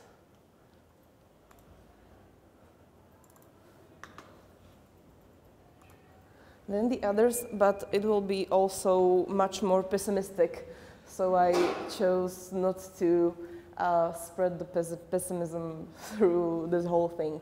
And I will talk about the future of community media in Slovak Republic. And if you don't know me for now, I'm Lucia Škripcová, and I'm from Faculty of Mass Media Communication in Trnava in Slovakia. And I decided to tear this whole presentation into 3 parts. In the first part, I will talk about where we are and what is the whole starting point for the community media in Slovakia. I divided it into the 3 small parts. The first one is culture, second is media, and the third is law. And the whole reason why I decided to make it into these 3 parts is because every one of them makes a huge amount of, on the one hand, a damage to the something we can call community media in Slovakia, but also a little bit of helpful hand. If we talk about culture, I can say something like that. In Slovakia, we can say very individualistic. We don't really like groups of people or communities. We not really make subcultures because due to the history of Slovakia or Slovak Republic, we are taught to be very individualistic and fight for ourselves and not for I don't know, this group of people or this group which are some part of my community. The next thing is that we are really commercial in the thing of culture. And that is also based in the media we have now and the whole pop culture and the mass culture and things like this. And everything that you do in Slovakia is supposed to be for profit. Something like a non-profit doesn't really exist in Slovakia, and if it does, people are looking at it through the fingers, like why you do this, and I can't really understand why you are here, why you're in Prague, and why you're talking about something like this, and why you help those people, and why you want to spread the word, and things like this, because we are so used to do the things just for the profit, and nothing else really matters. Next thing that is also at this time part of our culture is that we have demonized third sector, and that is something like the finish line of our politicians and other media, which are for the last, I don't know, 5 to 10 years working on demonizing the third sector as a whole. And it doesn't really matter to them if you are a media or if you, I don't know, care for the abandoned dogs. You are third sector, and that is comparable to doing something which is really wrong and nobody really knows why.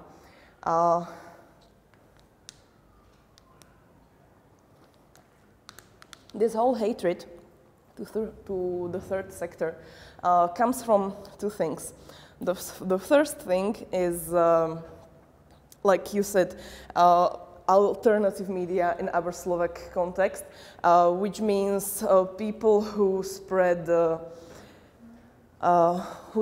false news, who spread fake news, who are working really hard to demonize everything you do and you consider it as something that is good.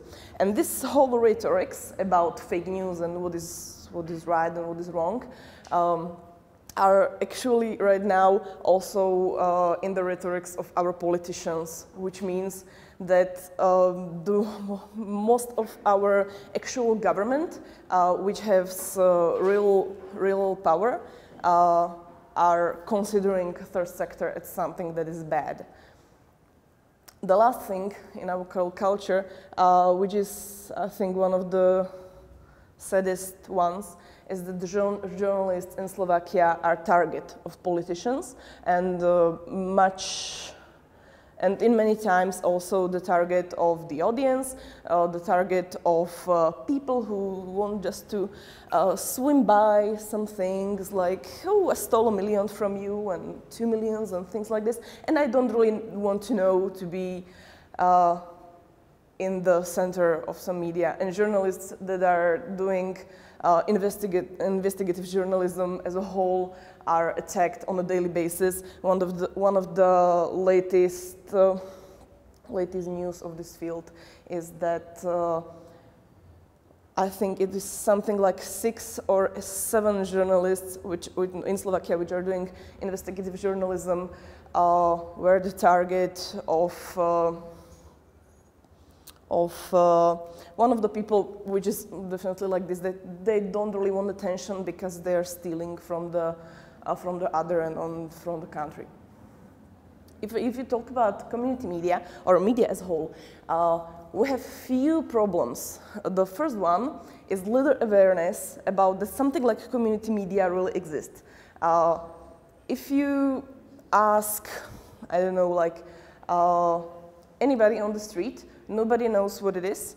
The second thing is, if you ask community media that we have in Slovakia, what you are, they don't know that I'm the community medium.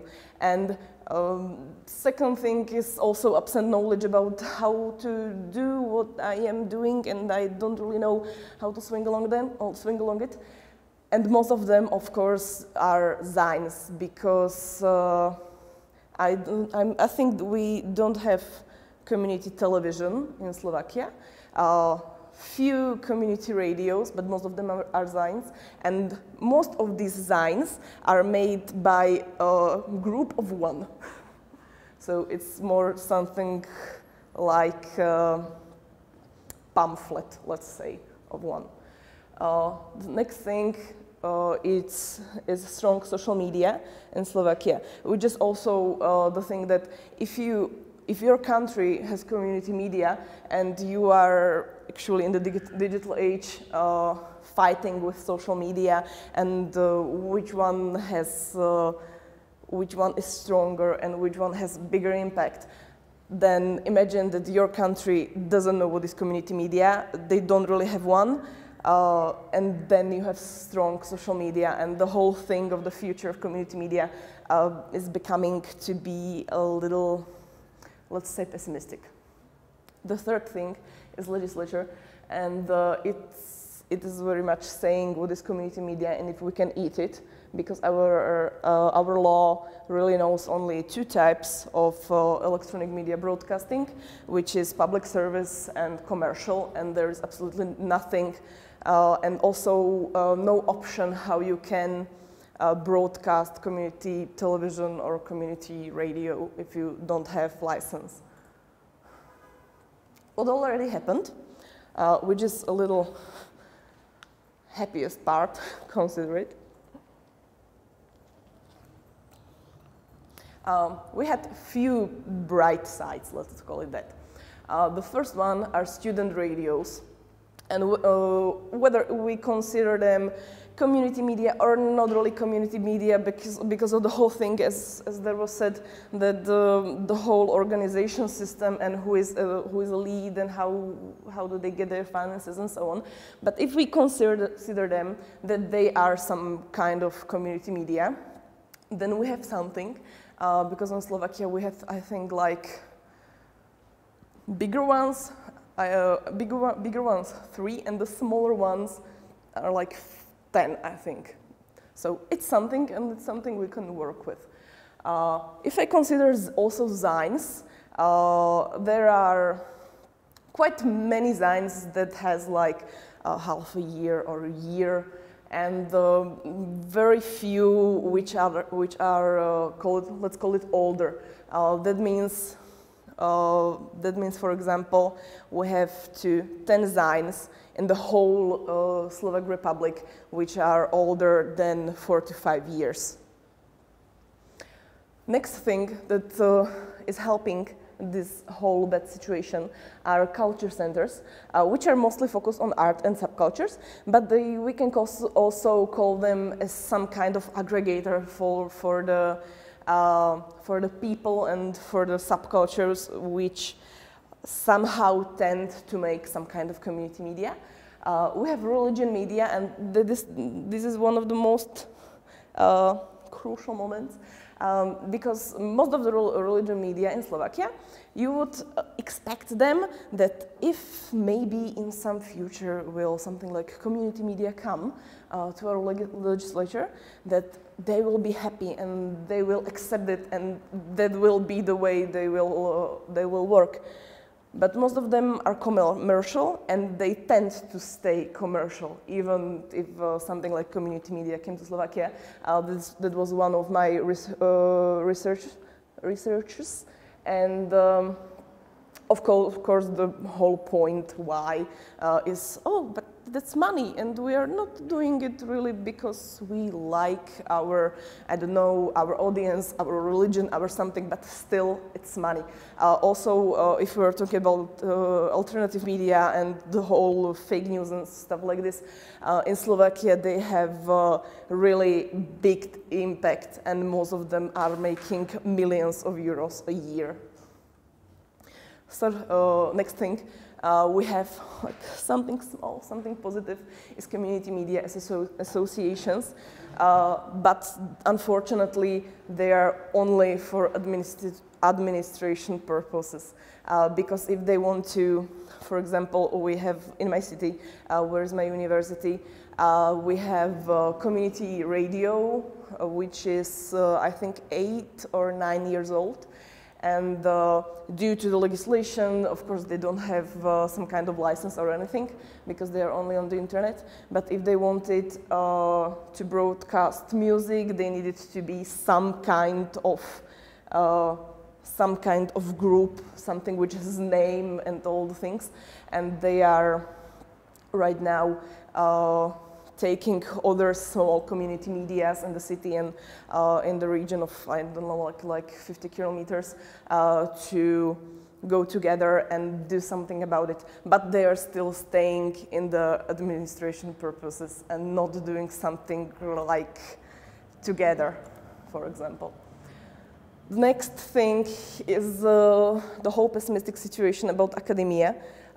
In the Slovak Republic, we really have, and this is another one of my research, we really have 2 people in the whole academia in Slovak Republic that focus on community media. One of them is me, and the second one is my colleague and very good friend of mine.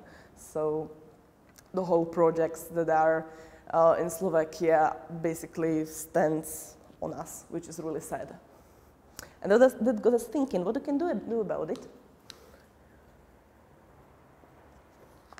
And it is the part that we are working on right now, and we want to change some things so we can talk about something like future of community media in Slovakia, because the situation that is now doesn't really lead us anyway. And we designed something like 3 solution perspectives. The first one is community media, which has to do some kind of education and promotion and organization. Education, I'm not really talking about education that we can educate as academics, we can educate them how to do something, but we can show them that the thing you are doing is the making of community media, and these are the ways that you can make it better and you can make it work and things like this. Organization in the context that if you like community media stick together and do something together, it can lead to the bigger audience or to the brighter future, let's say that. And promotion, of course, because if we don't, not we, but if audience don't know what is community media and don't really know what they are doing and how do they work, they tend to get to the point where they think that community media and the whole fake news media and stuff like this are the same thing, which is something that we absolutely don't want. Second perspective is the legislative, and we can say at this point that the future of politics is pretty much the future of community media. In Slovakia, we have something, let's call it, I hope, just trends that came and then I hope they will go away, and that are the politicians that are very, let's say, anti-democratic, and that tend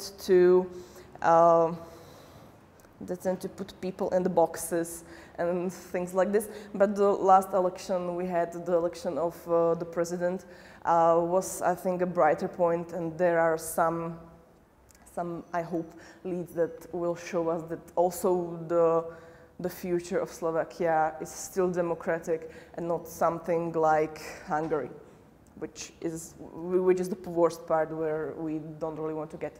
And the third thing, the third perspective is culture and academia, of course, and what we need to do, and what is one of the things that I'm working on right now in the project, as you know, is to spread the word and educate not only community media, but also educate the whole audience and educate for, I don't know, for example, politicians, that something like this exists and it can help. It's not something that will hurt us, but it can help, and it can be really helpful. I don't know, in the culture, in the education. We can use it as a part of media literacy, and we can use it as a part of every second thing we can talk about, and we need it. And I hope it will have some effect.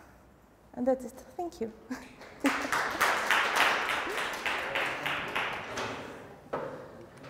As they say, last but not least. You have to plug yourself. Thanks. Thank you. Monsieur? Thank you. Oh, you're one of these. Oh, don't tempt me. It's one of these metaphors. You have to hold this for a second. It's one of these metaphors you have to be careful with. Yeah, there you go. You want to fire me up too? And I'll... Let me know which one is yours. Seal? The digital age. There we go. How did you make this? Could you click on the right or left? No, but she was clicking with this. Right side or left side? This one. Left click. Yeah. Okay. And the next one is backwards. The right side is click back. Okay. So, thanks for having me. Viewers at home, cafes around the world, greetings. I got a question. What's the future of community media? And following on that, what's the future of journalism? Are they somehow related? So how do we approach this? When I teach undergrads media studies, the first day of the semester, the first thing I say to them, okay, give me a definition, what is media? And they all go, I don't know. And I don't allow devices in class, right away they want to Google it, but no one has a device, and now they're really stuck. And I tell them, well, media is actually the plural of medium. And I give them an analogy. A medium is something between two other things, or something that connects two other things. And I give them the story of the gypsy fortune teller, where you go in and she reads your palm and she tells you your future. So we're going to look at the future of community media, maybe as good as palm reading is, as good as the questions and answers that I will offer today, but mostly questions, okay? So here we go. Four things we want to talk about. Community broadcasting is still got these challenges that we've talked about: social, political, economic, sustainability. This is an ongoing problem. Terrestrial broadcasting is under the influence of the digital revolution. Journalism, as we know it, is undergoing profound changes. And of course, there's a question. Community broadcast in this digital environment actually might have some advantages, believe it or not. So, research questions. Can community broadcasters effectively transition to online forums? Pretty much we think that they have to, right?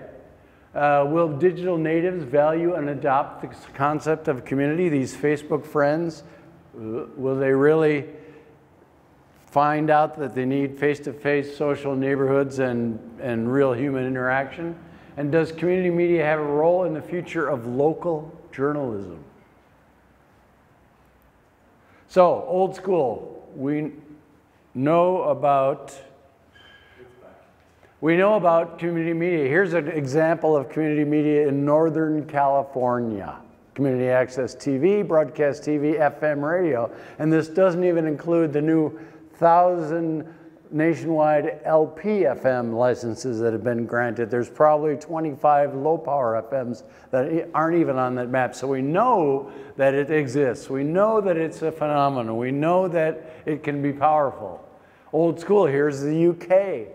More than 300 community radios. This is not some throwaway thing that doesn't exist. It really is here.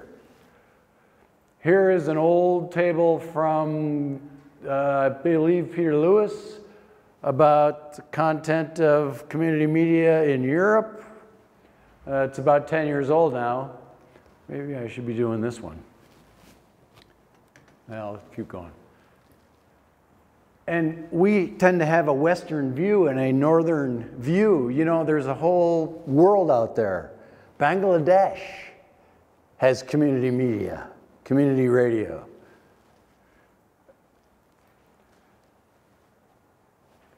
There are 7 billion people in the world. 3 billion of them do not even have internet yet.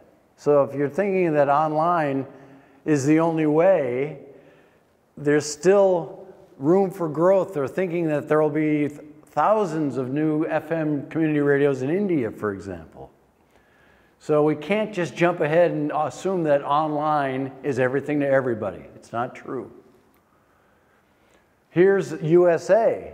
AM/FM radio, still 81% people listen to AM/FM every month. So it's old school, still is the paradigm in many places. The issues are that the older demographics are common in these older technologies, and that these older demographics are married to these terrestrial forms and they're resisting innovation. And where are the young people? The young people are online. And so let's look at that. This is from my research in Austria and the Czech Republic. These are participants in community media, and you see that from age 40 to 60, there's nearly 200 out of the 400 that are over the age of 40. We managed to get 3 teenagers to return a survey. Of course, apologies for the methodology. We know teenagers aren't big on surveys. Maybe they are, I don't know. But the point is, in Austria, community media is very strong, but it's terrestrial and it's older demographics. Look at their usage. Email is their #1 importance for other media platforms other than the radio. Twitter is way down in the bottom. Facebook, YouTube, 50%, only 50% of these people said that Facebook was important. New school. So let's look at online. The 4 C's, we see David Winston, he's got community on his list. New school, younger participants. I surveyed my class just 2 weeks ago. Everybody raised their hand if you listen to radio. 1 person out of 30 undergrads. Oh yeah, I listen to radio. I'm not sure what their definition of radio was, but I think it was that box on their mother's kitchen counter. The digital natives, they embrace new media, right? New multimedia models are emerging, and there's where there might be some opportunity. For example, look at the online audio listening. It's growing. People saying radio's dying, they're listening to audio more than ever. This is 12 plus, mind you. This includes the old people, like me. Here's New School. This is my research in the Czech Republic, which were student radios and street culture that you mentioned. And these are digital natives, young people. You see that participation 1 to 2 years, only 26 compared to 16, compared to 4. So a lot of students, we still didn't get a lot of teenagers, but we got 19 to 25s and 26 to 39s. And look at their usage of other media. Facebook, 95% use Facebook. Podcasts, YouTube, and commercial radio, public TV down on the bottom. So we see that the online usage is different than the old school stuff, the terrestrial. More than half the US population now uses YouTube for their music, and more than 70% amongst young people. Along with increases in podcast listening, audiobooks, spoken word is still strong, and that presents an opportunity for community media because there's a lot of spoken word on community media as compared to popular radio music. Look at the podcast numbers. It almost doubled in 1 year in the United States, and this is 12 to 24s. So you see the young people have discovered podcasting, which is long form storytelling, which is a strength of community media and which commercial media has no time for. It's not profitable. So the new ecosystem, we have network power, technology, capacity, control. This is supposed to be the revolution. But we've also got the rise of platforms and surveillance and the pathologies that comes with the big platforms. And the commercial and public service models, like the community, have been disrupted and we can say degraded. So the new ecosystem, let's look at some quotes. It doesn't feel right. There's something wrong with the way the digital ecosystem is working. Facebook and Google make all the money. Google, $95 billion last year. Facebook, $40 billion. The power has a chilling effect, especially on local journalism. Journalism, community media and journalism together. This is a graphic that's popular. Google also is targeting any advertising dollars they can find, and television is a main target of theirs. Now, small businesses, they're buying all their advertising, not all, but most of their advertising, Google and Facebook again, which is a model that has disrupting the traditional model that's been around forever. At our heart, we're not a tech company. We don't hire journalists. That's Sheryl Sandberg, the vice president of Facebook, claiming we're not a media, we're a technology company. They've tried to do publishing, but they haven't found a model. As revenues for hard news vanish, Growing emphasis on clickbait and sensationalism degrades journalism and squanders the public trust. Sounds like an opportunity for somebody to develop a model that's trustworthy. PR jobs. There are now 6 PR jobs for every reporter in the United States. So where's the news? Another trend that's coming now is that social media is now starting to decline. We see that Facebook and Twitter are declining with younger users. All the issues, the trust, the surveillance, the bots, the fake news, it's all taking its toll. Look at the decline. This is total population 12 plus. In the last 2 years, the use of Facebook has declined in the United States. Sounds like an opportunity. Then there's this whole new phenomenon called startup journalism, where tech guys will give you $5 million to start a new online news service, but they have failed to discover a model that works. And one of the problems is that they still pay professional journalism, or journalists for professional journalism. Their model is based on only professional journalists, which is the weak point in it, because salaries are the biggest part of any business. And that's why they keep failing. They can't generate enough revenue to pay for a staff of professional journalists. In fact, one guy who owns 3 of these online sites, this wealthy philanthropist, when the journalist started a union, he closed the whole thing down.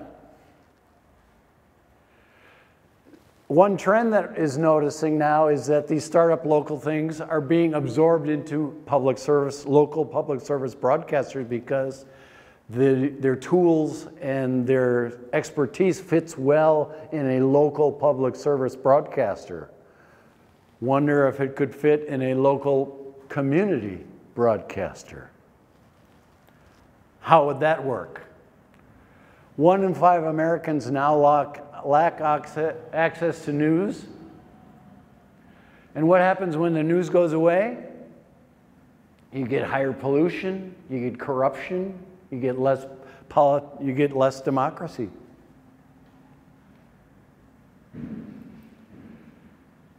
Hesmondal.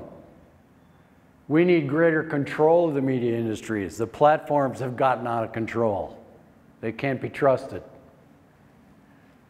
So where do we go for democracy? How do we do it? Well, here's a trend.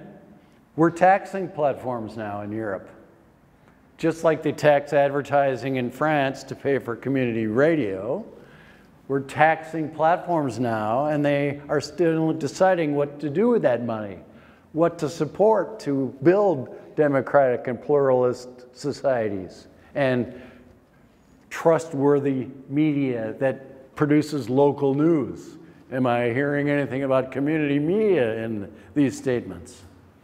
Look at the money France is going to make just by taxing these 2, Google and Facebook, 500 million euros a year.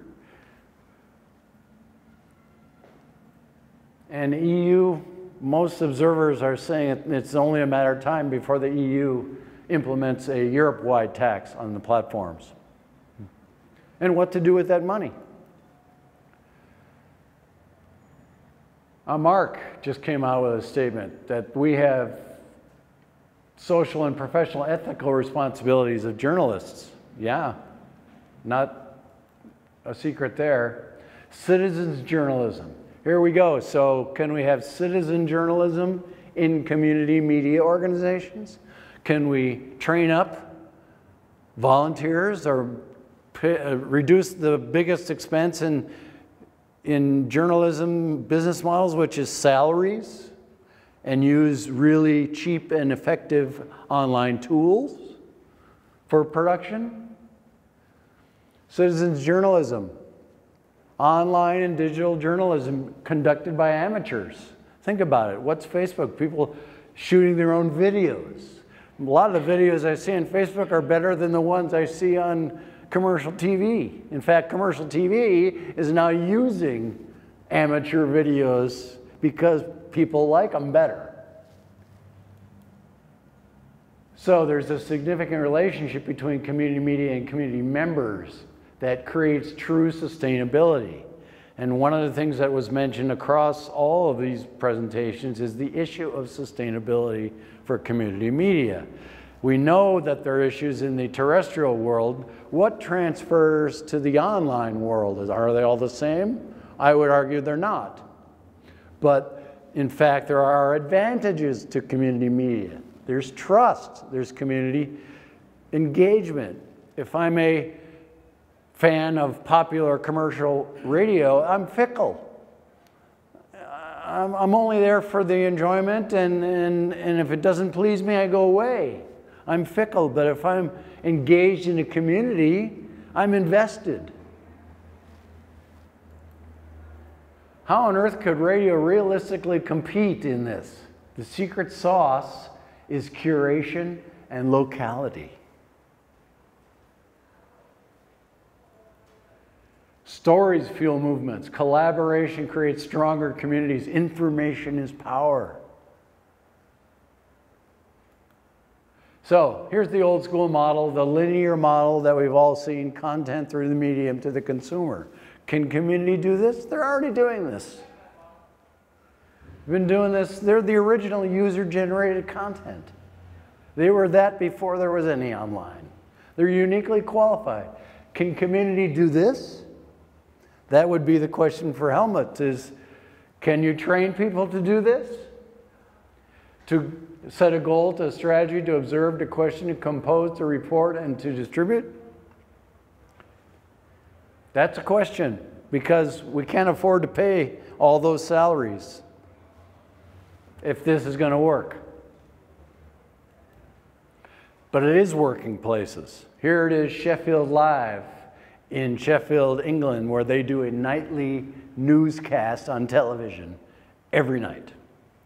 And they have a green screen, and they have a desk anchor, and they've got reporters out shooting with their phones, and they've got 2 robotic cameras that they paid 800 euros for, and they've got a little trained up amateur running those cameras and switching between them and then uploading the live video.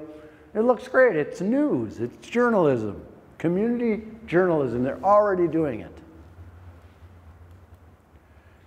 Then the idea is that community media isn't just radio anymore. People say, well, radio is dead. Well, it's not just radio anymore. Look at those emblems. This is multimedia, multi-channel.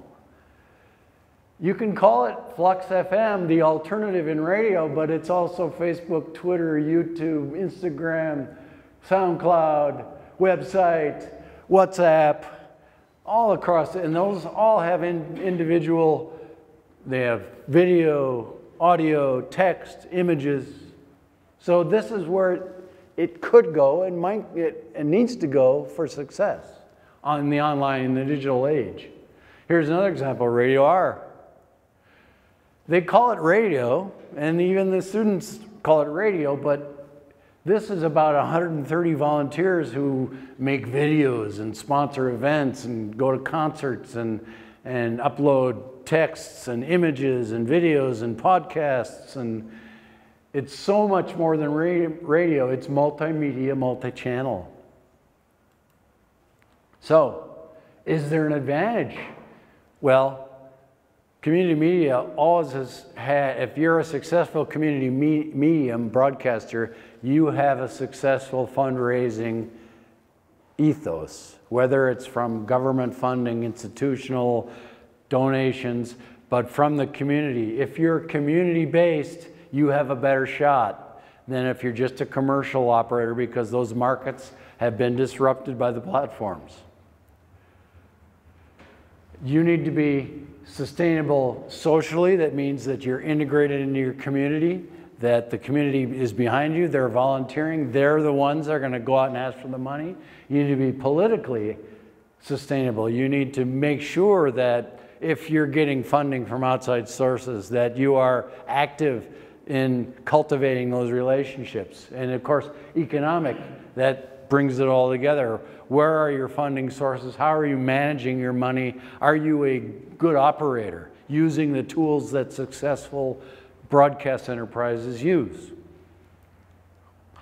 What about the future of journalism? Well, there's a new definition of journalism now. It's called content.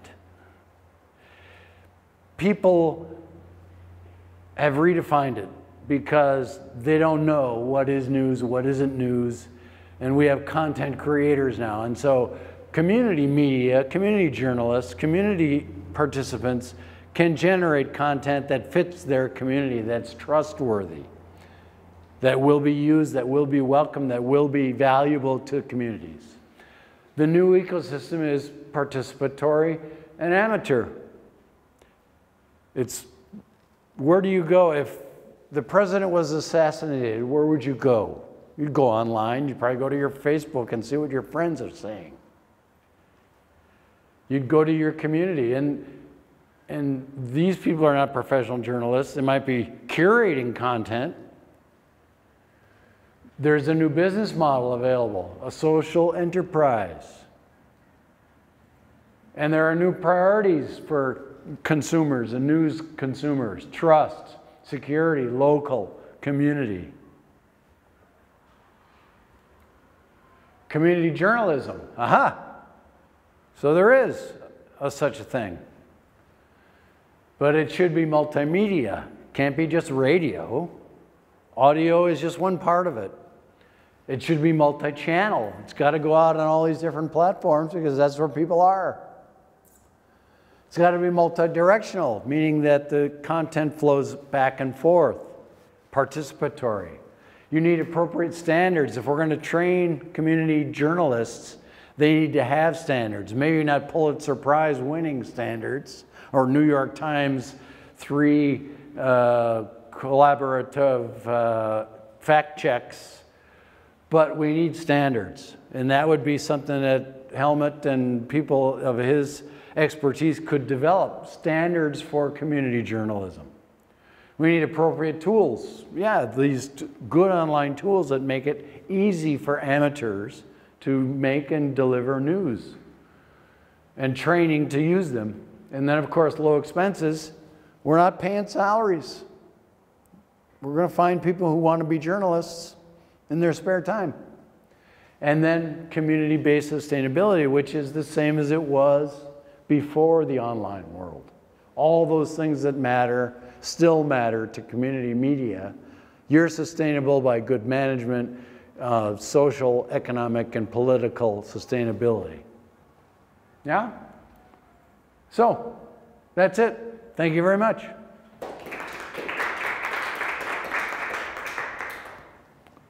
I thought you were giving me the hook. No, it's much more civil. You need to take this out. Okay, thanks, Henry. Yeah.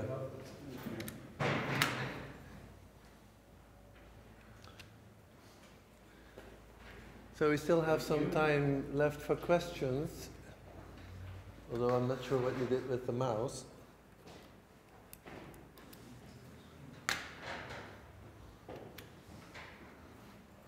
Anyway, I'm going to switch microphones, right? So bear with me for a second.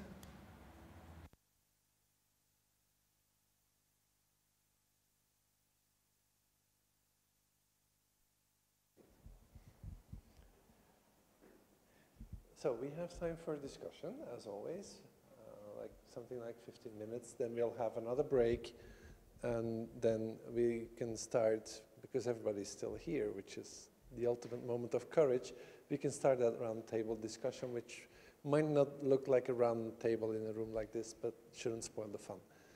But first, questions, comments, after all these almost optimistic stories.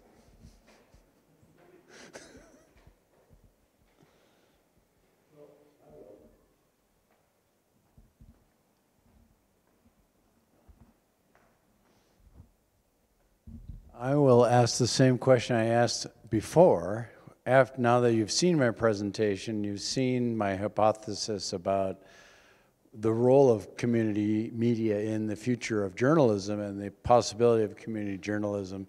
What do you think? Do you think that this is an outlandish idea, or do you think that community media can assume a more prominent role in local journalism and fill the vacuum that's been created by the disruption of commercial and public service media.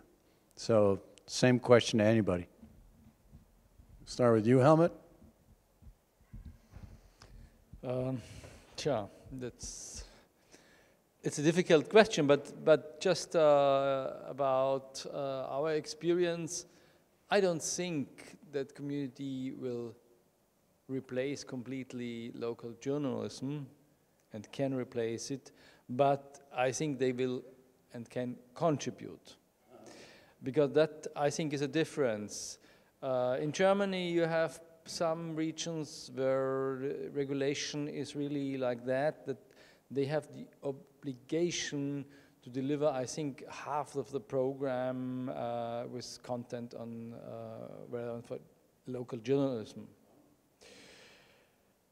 which is, in a way, giving the whole task to these community radios or TVs. And I think they struggle with fulfilling this role. But I think they contribute, and it can be a relevant part, but it is not the unique part of change of local journalism. The other aspect is, I think, we have to be carefully about how we use the other platforms, because it's always tricky. Like we saw with the newspapers, they sold their soul to the social media platforms. No, the most important thing, the relation to the customer, now they gave over to the social media platforms. And that, I think, is not the way to follow. Of course, we have to use them because people are there, but we have to find ways to bring people from there again back to our platforms, you know. So that would be my idea on that.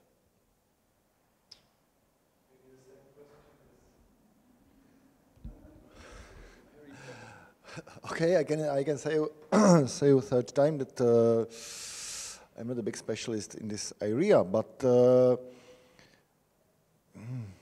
thinking about media and society, traditionally, even by McVeigh, you have the both ways how you can think it. You can think about it in media-centered way or social-centered way.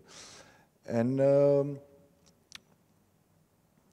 now at the moment, I am a bit problem think about community media from the point that it starts by media. And even if you were listening about our project, maybe you realize that our project was a conspiracy or a plan how to steal some money and to give it to the communities. So on the one side, social media make the communication very easy, effective. But on the other side, there is in the genotype, there is an individualism. So thinking about community media is for me thinking about communities, start to think about the communities in the society. And that's the question. But I have no answer for it.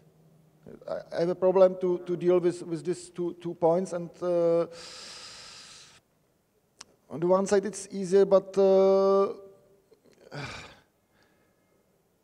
communicate in a multi-channel way, even we forget that leads to the individualism. In my point of view, you lose the materiality, you lose the spaces in the pre-media real world where the real pre-media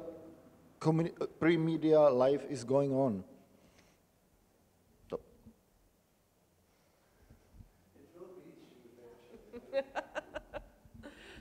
I don't really have the answer, but I'm just thinking about it in the context of the fragmentarization of audience.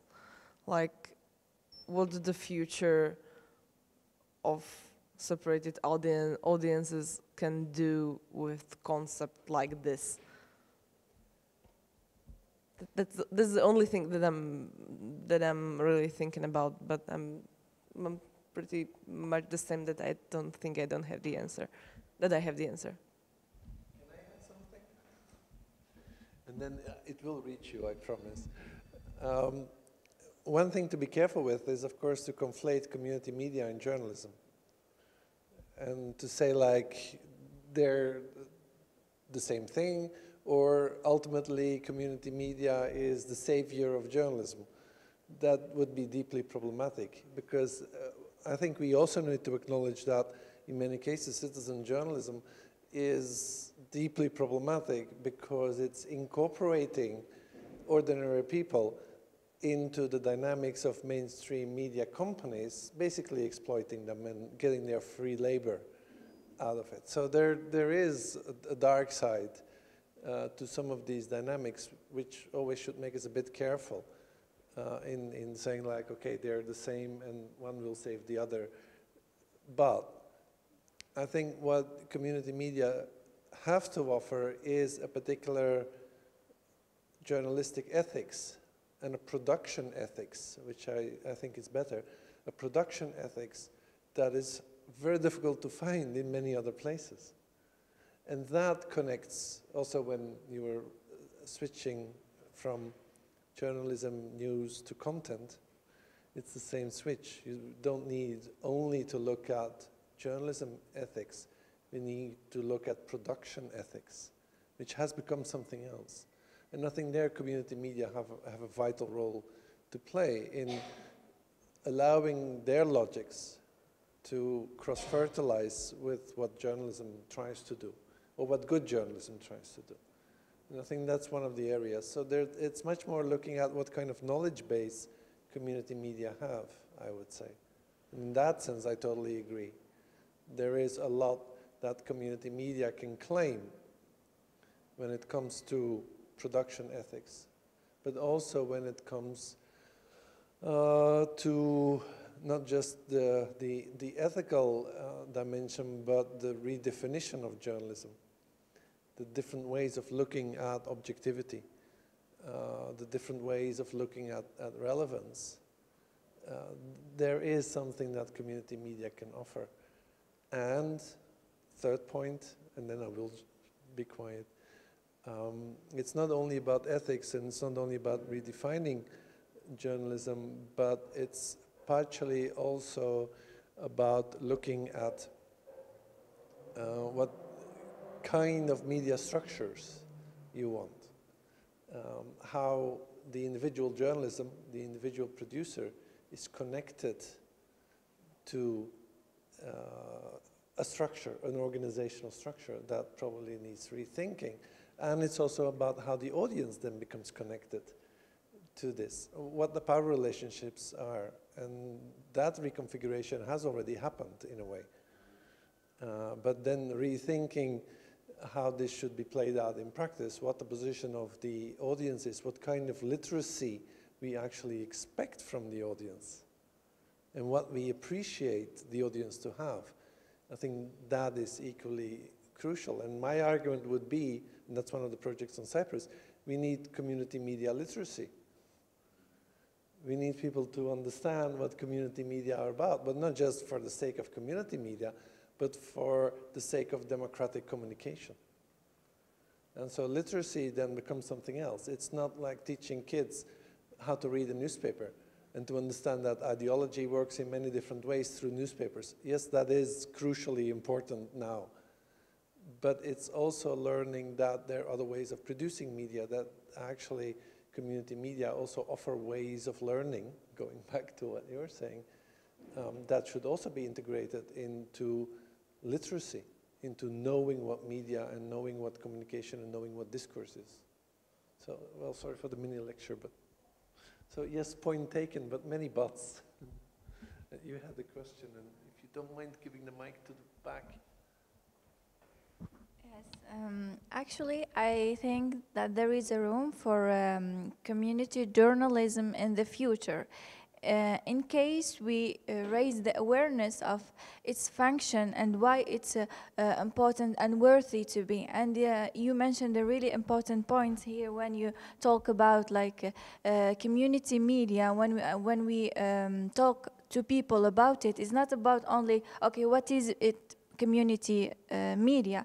The most important thing is a tool and a way of providing democracy. And when people understand that this, if we call it a tool or a medium, they can present themselves in many different ways, it will attract them. Because as we can see, like people around the world, and it's not related to a country or a place or a culture. I think it's worldwide. When someone finds a useful tool to present himself properly, far away from the mainstream media and far away from the, let's say, the typical way to present people and their culture, they would be more interested to the idea and they can adopt it. Once they adopt it, all the struggles can be step by step, how we call it, we can get through of it. If you can understand my idea, that's what I want to say. Thank you.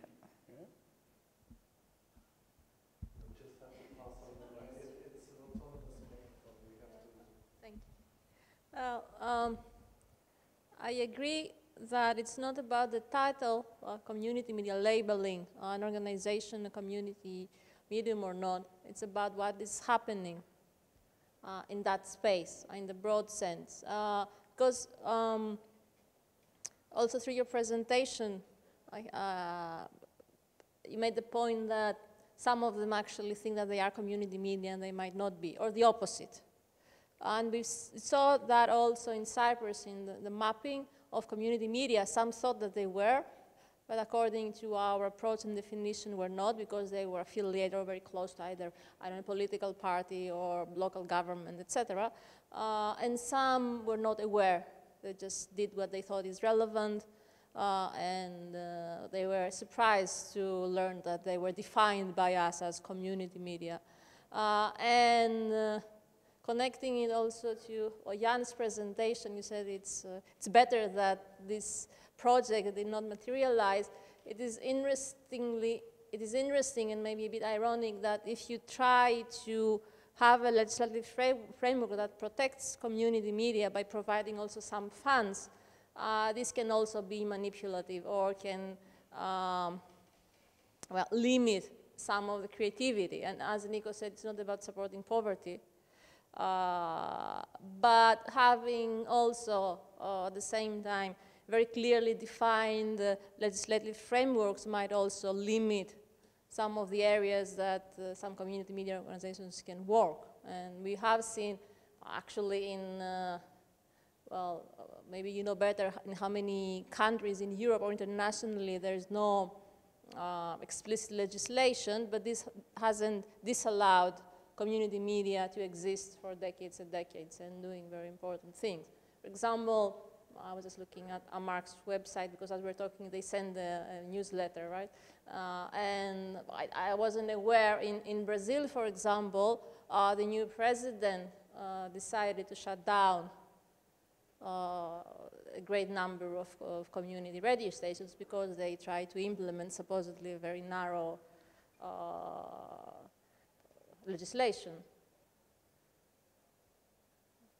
So there are two sides to the coin. Oh, okay. You can say hi. Oh. Yeah, hi, Simone. Okay, thanks. Coffee break or no? Oops, all yours. Question for Henry. You mentioned very quickly in your presentation LPFM, low power FM in the United States. I'll give a disclaimer. First of all, I actually co-founded an LPFM station and manage it from afar, even though everyone else is there. But a few years ago, there was an expansion. You know, the original licenses were given around 2000, and then around 2013, 2014, new licenses were issued.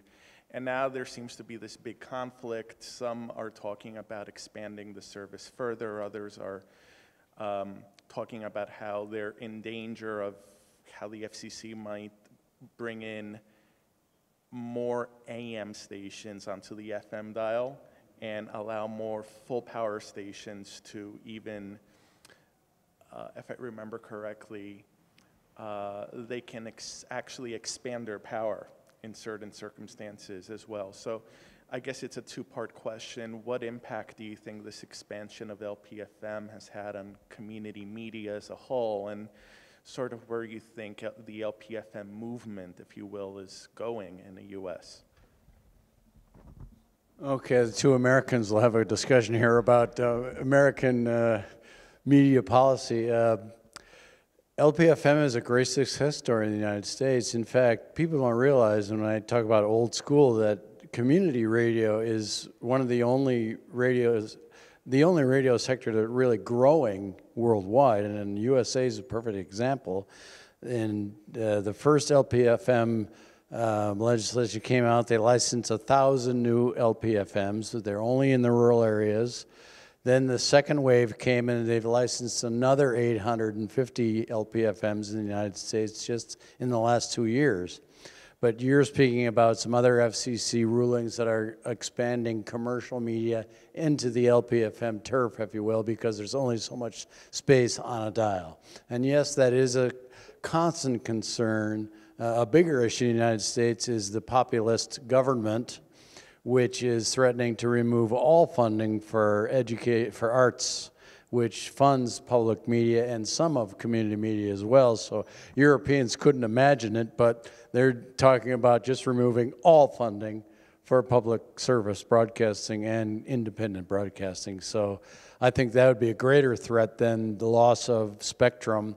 What I've seen in the LPFM universe is that there's a lot of news stations that are growing, some are failing, as happens because they're volunteer social enterprises that fail to catch and take root. But I wouldn't be overly concerned about, there's going to be individual cases, but as a whole, I'd be more worried about Donald Trump taking away all the money than the small LPFMs taking root and growing and being successful.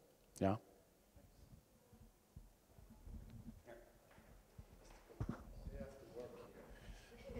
Sorry. So I think we can have our coffee break. The coffee is still slightly warm.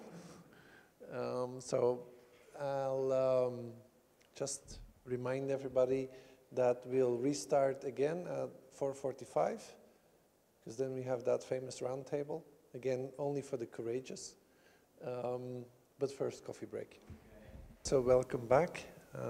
After our break, we'll move in the most exciting part of the day, not to say anything bad about the talks, obviously.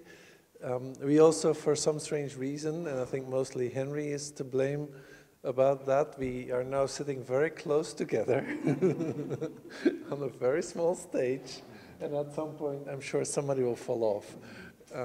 But that will only add to the fun. So welcome back, everybody.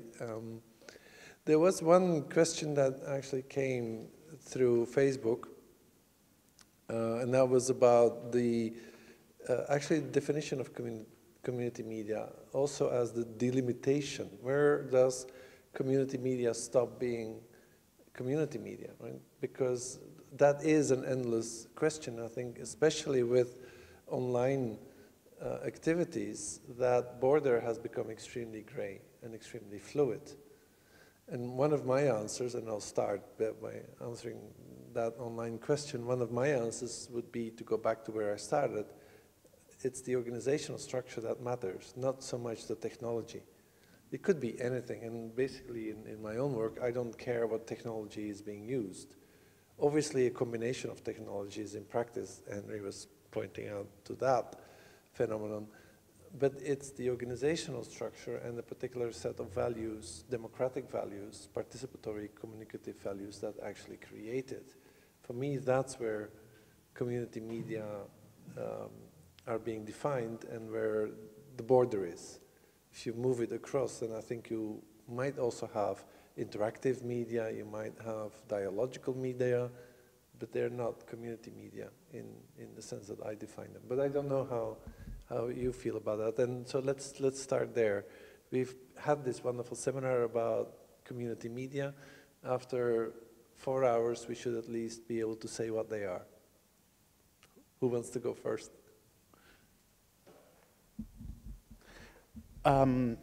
I have to agree with what Nico said, and one thing that I wanted to add to that, or to clarify, is that I think at this point in time, what we call community media, in many cases is unrelated to borders, geographic boundaries. And I say this speaking even from personal experience through something that I've been doing for the past 9 years, where I've come to realize that a radio program that initially was geographically bound, but targeted a very specific community, a very specific audience, during that time has expanded and is now essentially global. You can put that in quotations, in more ways than one. There's different traditional radio stations that air it, but there's also a podcast. But in addition to the podcast, there's also an on-demand archive and asynchronous broadcasting and things like SoundCloud and Mixcloud. What has not changed, though, what has been the constant during these all of these years is what you mentioned, the organizational structure and the underlying philosophy behind it as well. It started out non-commercial, and it's still non-commercial. It started out as something that was initially an individual effort, and it was just something that I did in my own time without any expectation of financial gain, and it's expanded a little bit, but everyone that's involved is doing so voluntarily. So I feel that it really has, getting back to the issue of the definition, it really just comes down to the organizational structure and to sort of, not just the organizational structure, but also the financial structure, if you will. There's no, there's no profit motive, there's no commercial motive to it.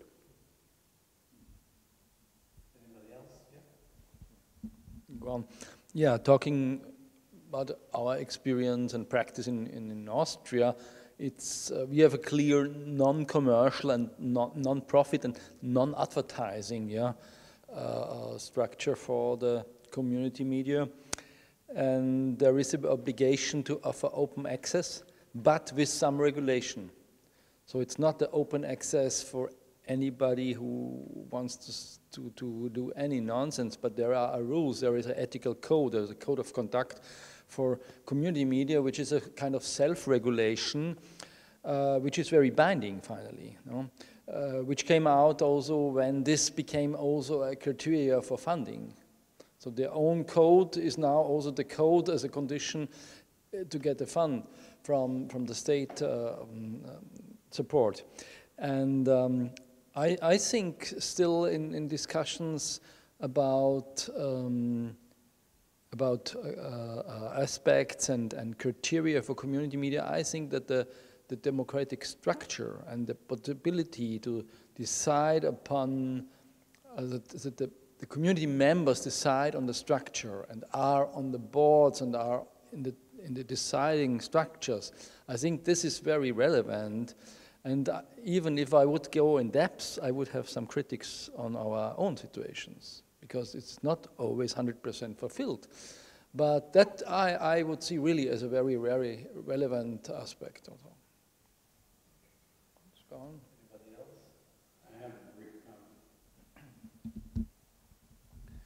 In my view, in my experience, it's been interesting to be in discourse and debates about this very subject, even amongst practitioners arguing over what is and what isn't. In my view, the term community media is a collective term that represents a whole range of alternative, civil, citizen, political, social movement media. There's probably a dozen different types of media forms that fit under this umbrella term, community media or third way, if you want. I kind of struggle with defining it by what it's not. Well, it's not commercial, it's not public service. That's kind of a easy way to say it. It challenges me more to try and envision all the different types that fit under this umbrella, but I think, for the basis of it, it's the same question, what is community? Once you define a community, then this Zain Ibrahim would have said it's of and by and for a community or communities. And at its root, if you took just that community part and extracted all the citizen and civil society and other alternative and different types that fit under the community media umbrella, if you just said community, well, then I would say it serves a community.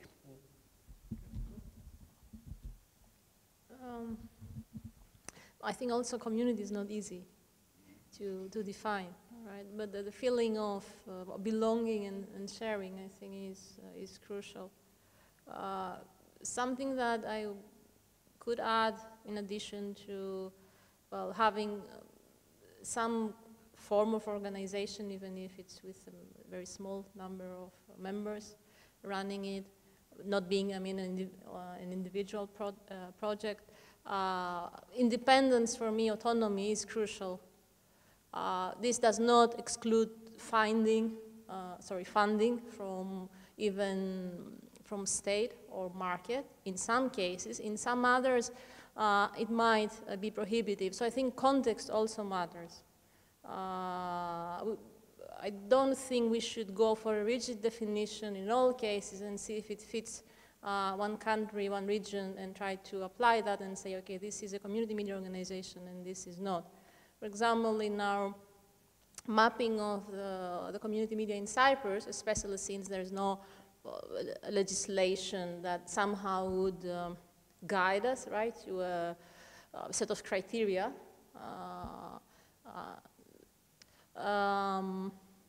we thought that it made sense to look into the specific sociopolitical context. And in our case, for example, organizations that were close to, let's say, church or military or political parties, and even local government were excluded, given their proximity to the state and the specificities of the Cypriot environment. In some other country or case, or even at different times in the same country or region, we might reconsider. So I think the sociopolitical context does matter.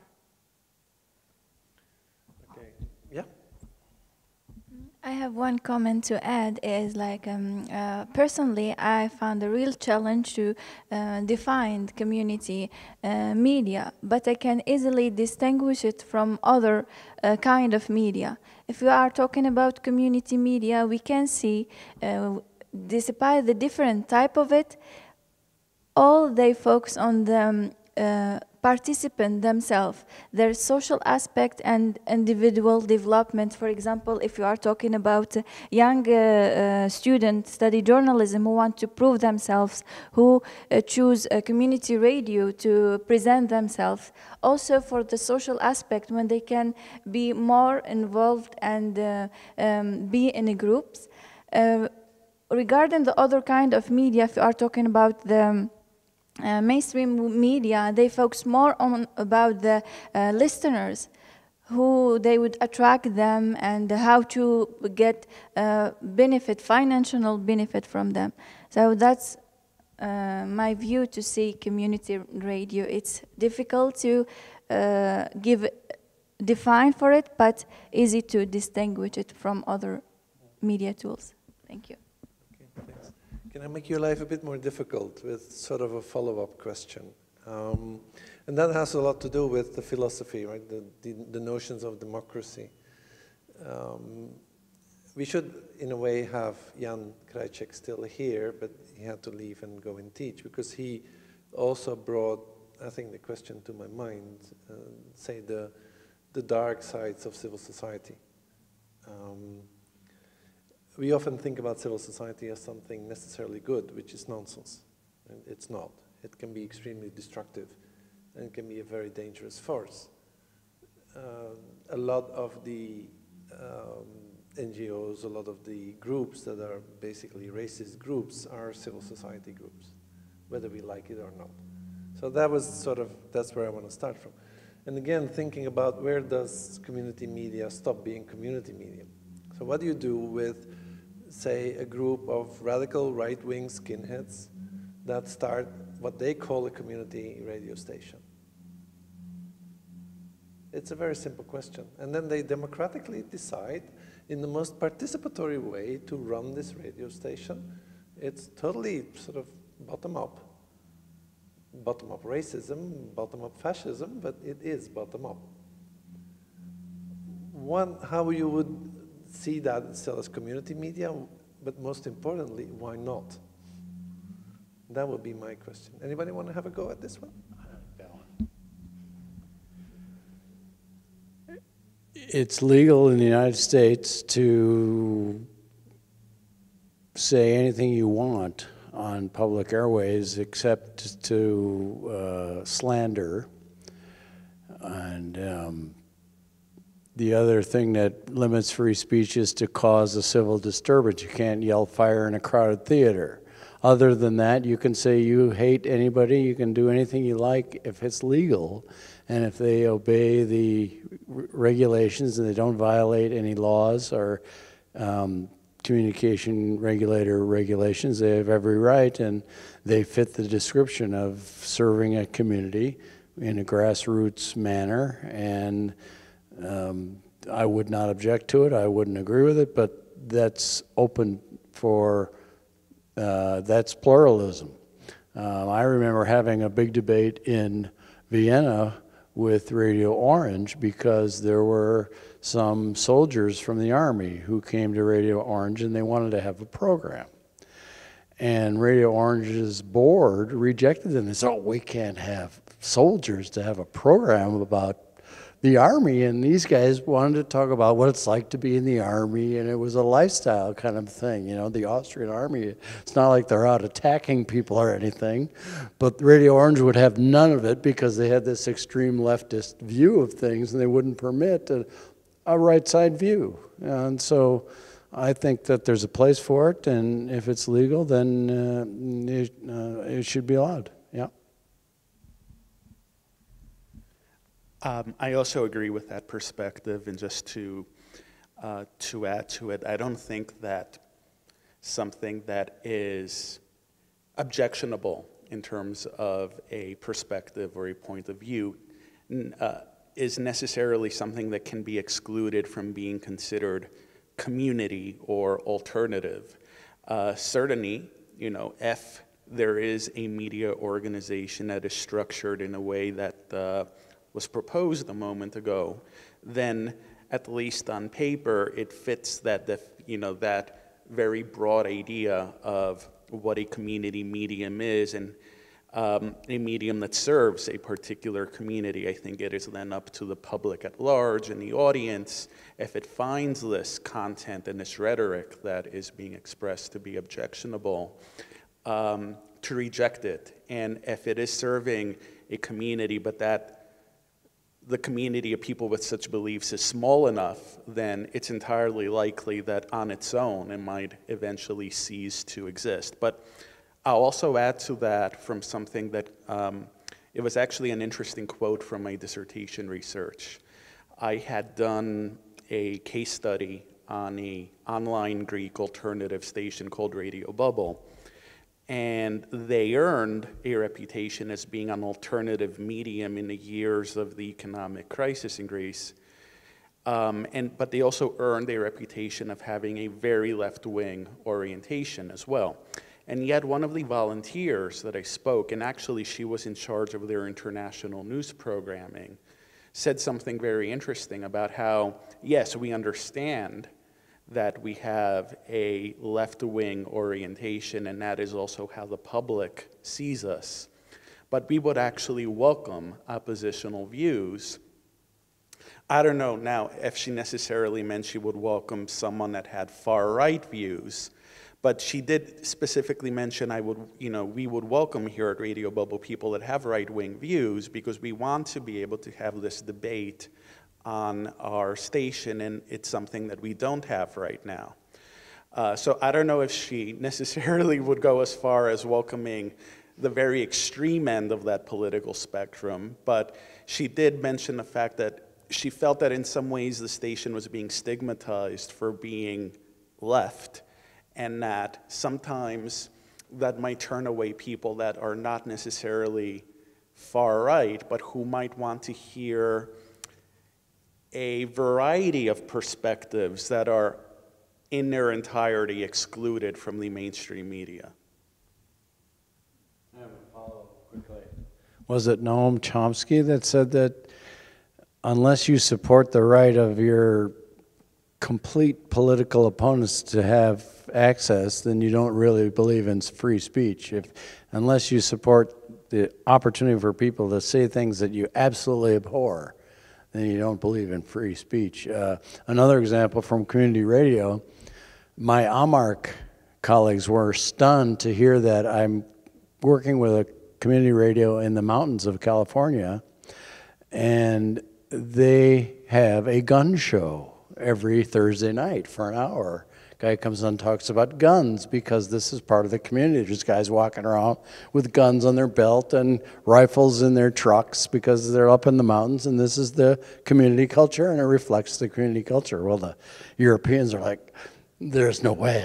They were stunned. It was like, you can't have a gun show on a community radio. It reflects the community. Maybe we should bring in a European perspective more than the US perspective for a second. So I'm going to throw the mic over there. Okay. Well, again, I would have to mention the role of this code of conduct or charter. It's a charter of free radios, we call it in Austria, and I think it's also close to the AMAC charter, you know, or the AMAC Europe charter, where I think there are some categories of program and people are excluded. So it's in a way it's discriminating, of course, right-wing position. It's clear speaking about non-racist, non-homophobe, and not xenophobic content. Yeah, so I think there are clear categories which are written down there, and I think we have the chance that it is recognized even by the public authorities, because they took it and put it into the law also.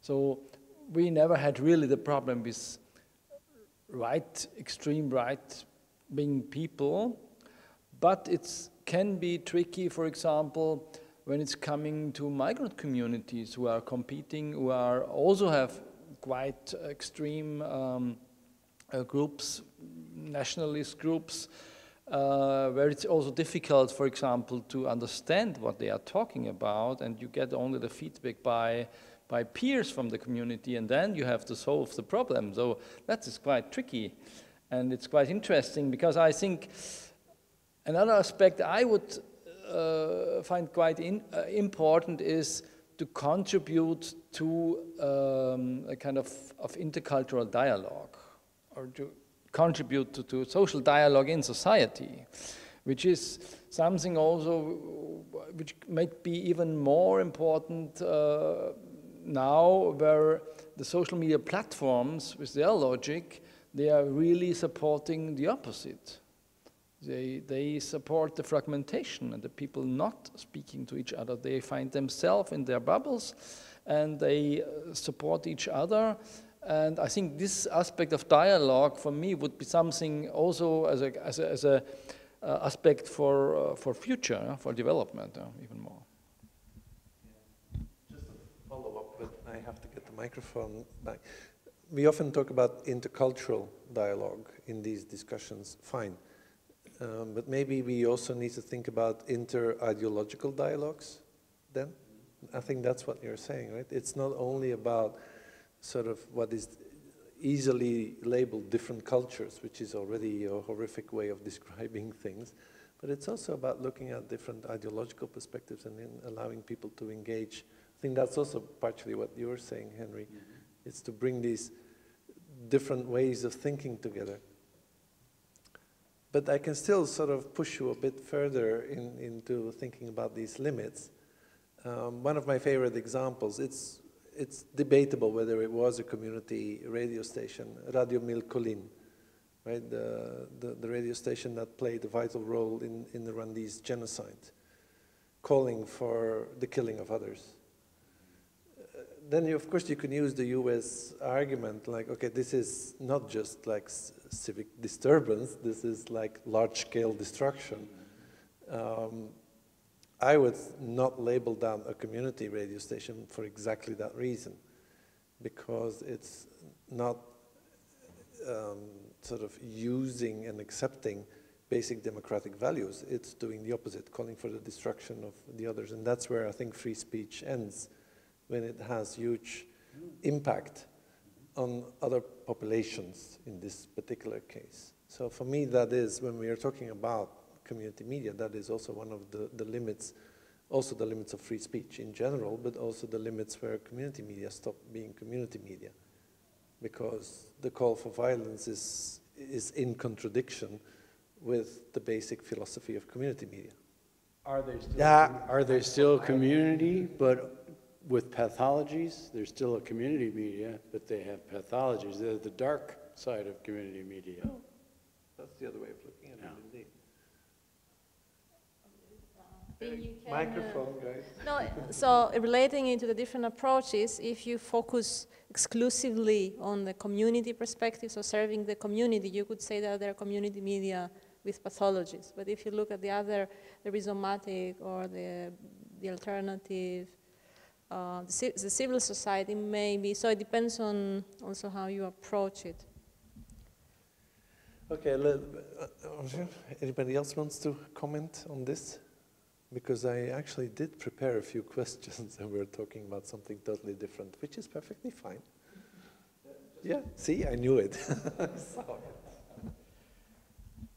I think there is always something tricky with the term community, and we are talking about now political groups, you know, and where, how far can we go to include them in the idea of community when it comes to community media. But much more even obviously is the claim of commercial groups to claim a community for them. So the claim for I think it's the biggest telecom company in Austria, it's connecting communities, you know. So that makes very feelable how this term is how do you say, is taken from others. So, but should we now change the term? I think we struggled a long time to find at least one who fits a bit for everybody and is internationally usable.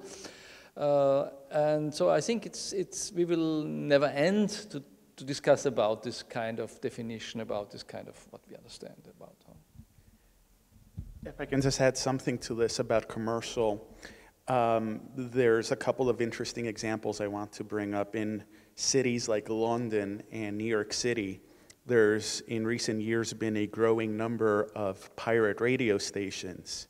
And many of these stations target specific cultural and ethnic communities. In New York, for instance, there's a lot of stations that target the Haitian community. In London, various African communities, for instance, Turkish communities, and so on. They're pirates, they're operating outside the law, but at the same time, a lot of them air ads, commercials, for businesses owned by that community. There's also a station in London that is now licensed, London Greek Radio, but they started out as a pirate back in the 80s or 90s. So I guess that then poses the question, can under some specific circumstances a community medium also be a commercial medium? I would say to ask the question is to answer it. I won't be that mean. And then there are a number of, I think in the French case, in the legislation, there you will find references to advertising be allowed up to a certain percentage. So you do have these elements. And the one thing I would add here is, in a way, there's also a difference between not-for-profit and non-profit. Right? There are all these words that also allow to think about connections with the market without becoming the market. And that might be also one way of thinking about the issue you raised. Well, on this subject too, licensing is an issue because in many countries there is no definition of community media in the license regime. It's only private media. And so there are a lot of radio stations that have commercial licenses that are hybrids of community commercial. Is it the ethos of the operator to exploit a commercial market, or is he serving communities and also selling advertising and reinvesting in the community and serving the community? On the Amarc board for the last 15 years has been a commercially licensed radio from Romania. And so we don't, you know, I don't try to exclude, I try to fit everybody in the tent and not worry about labels as much as attributes and values. And as you say, structure is important too. But in that sense, I think these discussions are important because they constantly reconstruct what we're talking about. So and taking into account all these different contexts that we have to take into account when talking about community media. But now that we more or less have an idea what we are talking about and we more or less reach some sort of consensus, is maybe a big word, but some shared set of opinions about the definition of community media, the next question is, will they survive? And what needs to be done to make them survive? Because you do see, I think, in the 21st century, you do see a number of voices that are arguing we don't need them anymore. The internet has generated this lovely democratic space. Everything is fine in the world because now we have YouTube.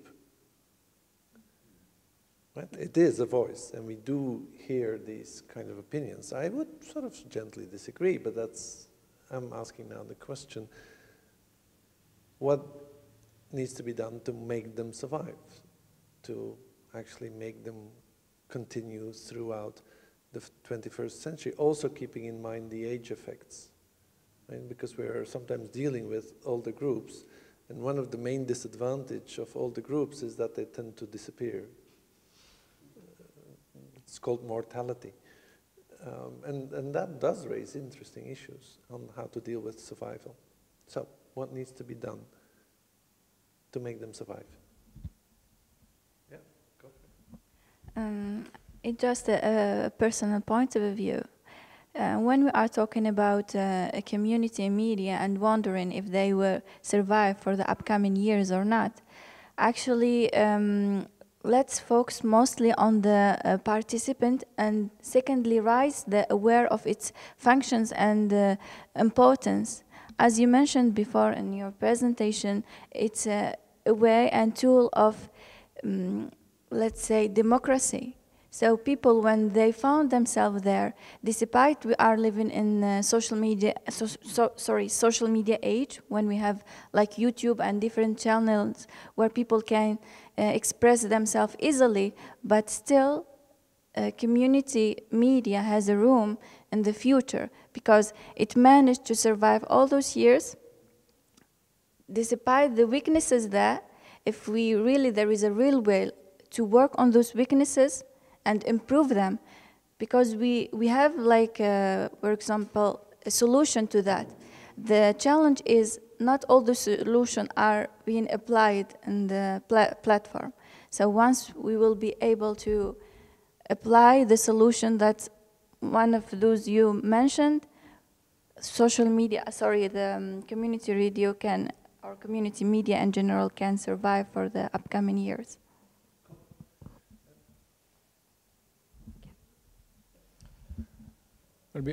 I think some 10 years ago it was much more difficult to argue for community media and even for traditional community radio than it is now, because I think in the last years we have now more and more seen the negative effects of the algorithm-oriented and profit-oriented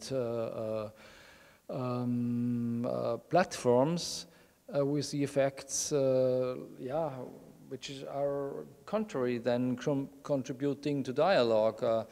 And we have the phenomenon of hate speech, which is supported. It's not something new. It is just supported, and the dynamic of the social media platform supports it in a way we had not before.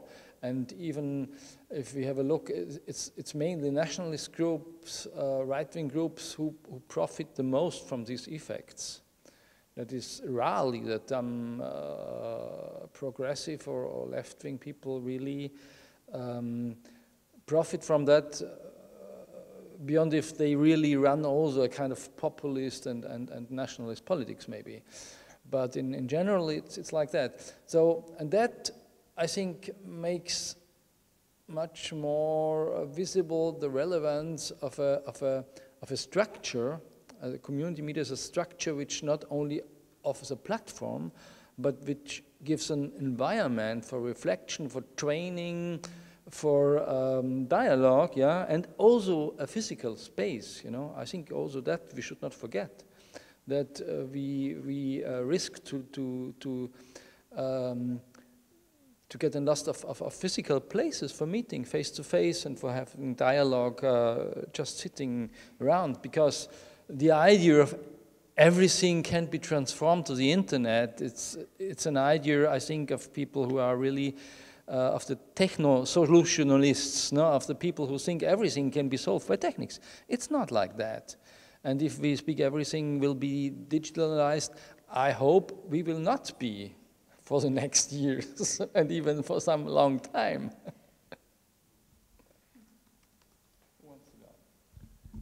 I think something else that also may potentially contribute to the future success and sustainability and even growth of community media is the increasing credibility crisis that what we call mainstream media is facing in many countries, and in which, in many cases, I think it's also self-inflicted on their part.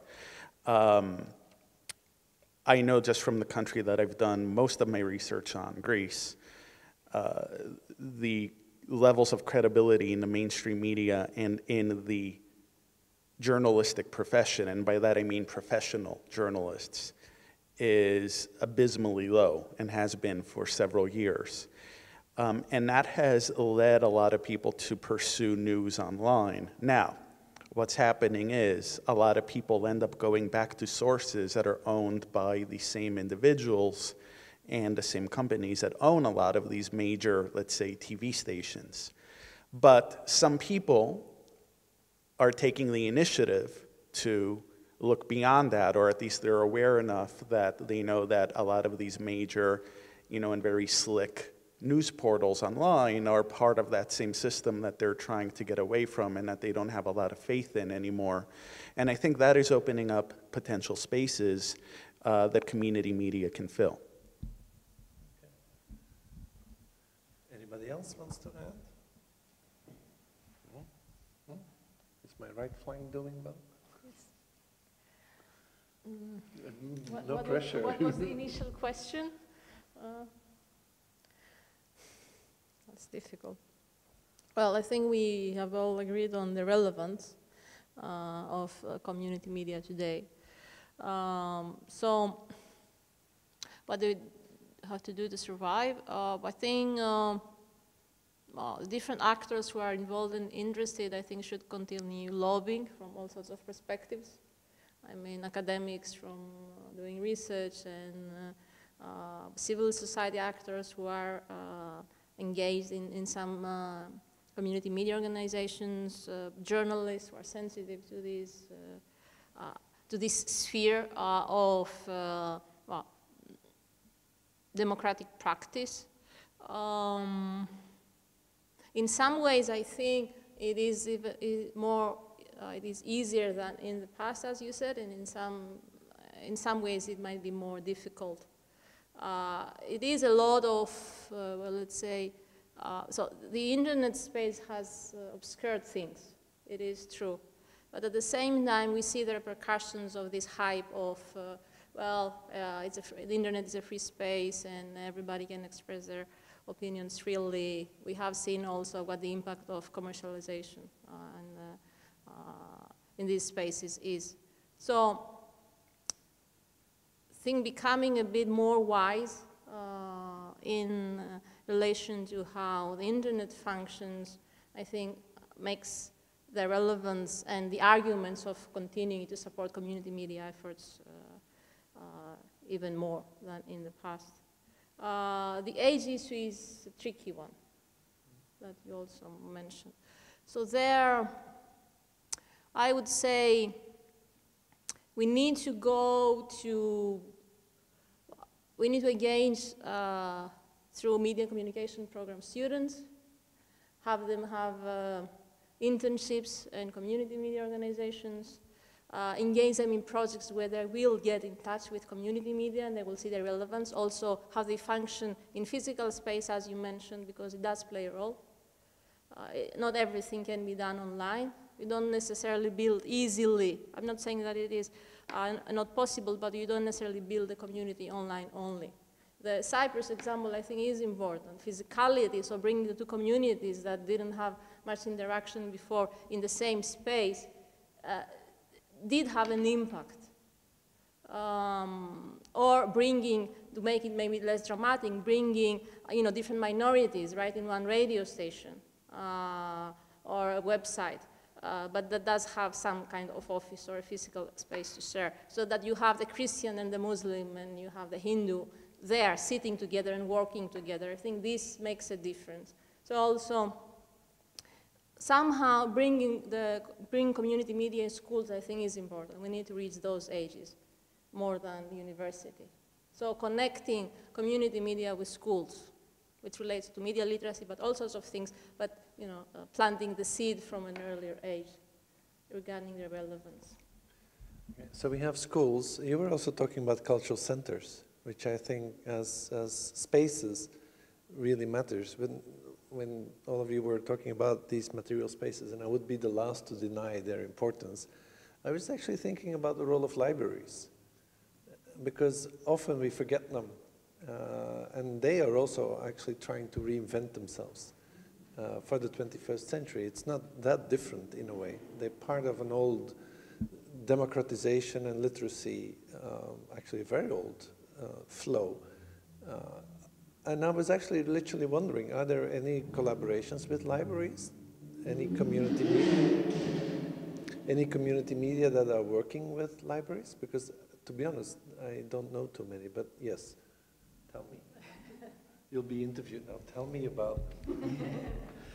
There's a worldwide organization that supports the development of digital libraries, and where they do a lot of training in audiovisual capacities, production with cameras, with audio, and there are a lot of community radios, for example, in Hungary that are also in local small libraries. And this organization has a lot of support from software companies, Microsoft and things like that, but they're very well organized, and they've got tens of thousands of members of libraries that are not necessarily community media that is a freestanding organizational structure, but libraries that serve communities that are promoting the development of digital skills for youth and for communities. So in a way, there's actually a shared agenda to a very, very high degree. But I was particularly interested in these collaborations where the two types of organizations work together. And the Hungarian case sounds quite, yeah, cool. Okay. Hungary actually brings us to my next question. Because in a way, we've been talking about the survival of community media, which assumes that they're already there. Right? You can only survive if they're there. There's the other side of the story, because in some parts of the world and in some parts of Europe, they're not there or they're hardly there. I'm not sure if the Czech Republic is doing that well when it comes to numbers. I think some other countries in the region are also not necessarily doing too well. I think that was your story. And it's interesting to see a neighboring country like Austria doing actually really well in numbers, but also I think in coherence and in philosophy, in how it's being translated into practice. So my basic question would be, assuming that community media are beneficial for societies, and you'll grant me that assumption, I think, how do we get more community media organizations in these regions that hardly have any? What to do? What will be the strategies there? Anybody? Yep. I've held this theory for a long time. It's called the hero effect, and I mentioned it at the break. In any political endeavor, any grassroots, if you have a grassroots initiative, it has to rise up and then get implemented into the political system, the discourse, and then championed by a political party, becomes part of the platform of that political party, and then gets introduced as legislation or gets a test case built, and we got that far here in the Czech Republic in terms of, but we never had a hero. No one would step up. Everyone kept asking me to do it, and I said, no, no, no, I'm an American. We need a Czech person to carry this passion, this belief, you know, like the Pirate Party. They have a passion, they have leaders, they engage in civil discourse, and you know, the stereotypical Czech mentality is that people are resistant to engage in civil discourse. I think you shared it about Slovakia as well. This isn't something that is real common amongst the Czechs and Slovaks in terms of people stepping up and saying, okay, we're going to fight for this. And so that's my theory, that you need the hero, like Helmut. Maybe we can have your version. You have to be optimistic. So. Yeah, I'll try. This is not really a version, but I have one question for you, okay? So, okay, you need a hero to implement them, but do you really need a hero if at this point you have few community media, so there is not, you know, I'm thinking about a few steps that you have to achieve, some part of making the whole community media thing work in the case of Slovakia. And if you don't, if in the first step you don't have so many community media, is it possible to jump right to the next step, which is making a hero? If you have like 3 or 4 or 5 or few, and most of them are still print designs. I would answer that by saying, I don't know who the author was, but someone said that there are the 3 important components of sustainability. One is social, one is political, one is economic. And if there's not a groundswell of support, if you haven't organized your community and created demand for it, that's the first step. Before you enter the political arena, you need social. You need a community that wants this, that's organized, that's willing and able. You need that social part of it. And then you carry that into the political, and so the leaders emerge from that social part where there might be 100 people who are interested in it, and then some people emerge as the leaders and carry that and become the heroes. If it doesn't exist, and that relies a lot on recognition, that relies on media literacy. And you know, you go out on the street here in Prague and ask 10 people what do they think about community media, 9 of them will say, what is community media? And so you need to organize that social part, then it becomes political. So that would be my response to that. Heroes come from the grassroots, like Helmut. Sorry, I have to counter you, because I don't believe so much on the hero idea. I think that the precondition, yeah, to have success for community media in a specific it's national context, because it's national regulation, yeah, and also the culture of civil society, or being there or not, having a tradition or not, is mainly, well, regional sometimes, but mainly national also. And there are a lot of different components playing together, and I think what might be much more important is kind of not the huge, but even kind of historical moments, of historical changes, you know.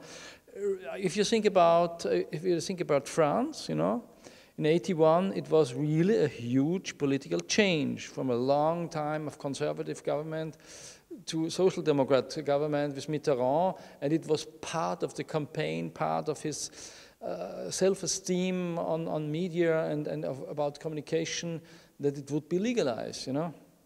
And the people started, and it was part of, in Italy, it was just, they got last of any regulation, so anything was possible, I think in the 77, no? I don't know in Germany what was the moment, but there was different moments because it's complicated there. They have 14 different regulations. And in Austria, well, we had really to go to court, yeah? It was the last country with a monopoly, with a broadcasting monopoly of the state in Western Europe, you know? So it's, and in Hungary, I think there was the chance that they got a really very open-minded regulation, and they got, I don't know, more than 30 community radio stations, but when then Orban came to power, I think about a few of them all had to close down, and the licenses went to friends of Orban, you know, and even the funds. So I think that it's more complex, you know. But I agree, you need some key persons. That's for me, it's more that the idea, yeah. Key actors. It's not a hero. It's key actors, and you need people who are committed, and that in very different area, because you need the people who want to create the media. You have to connect with other organizations in civil society, with other fields, yeah. But you have also to have a kind of relation with people responsible in politics, because you need support, you need a majority if you want to get a law voted. You have to, yeah, have partners there. So it's more complex in a way. So maybe you need a historical constellation. But this does not prevent that you have to struggle a long time. And sometimes it might really take a moment. It's not something which you can get from one moment to the other. I think that's maybe something which is a pity.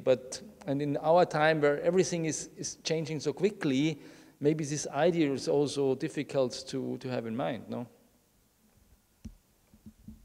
I think just to add to that point, in many cases, prevailing conditions and historical context plays a role as well.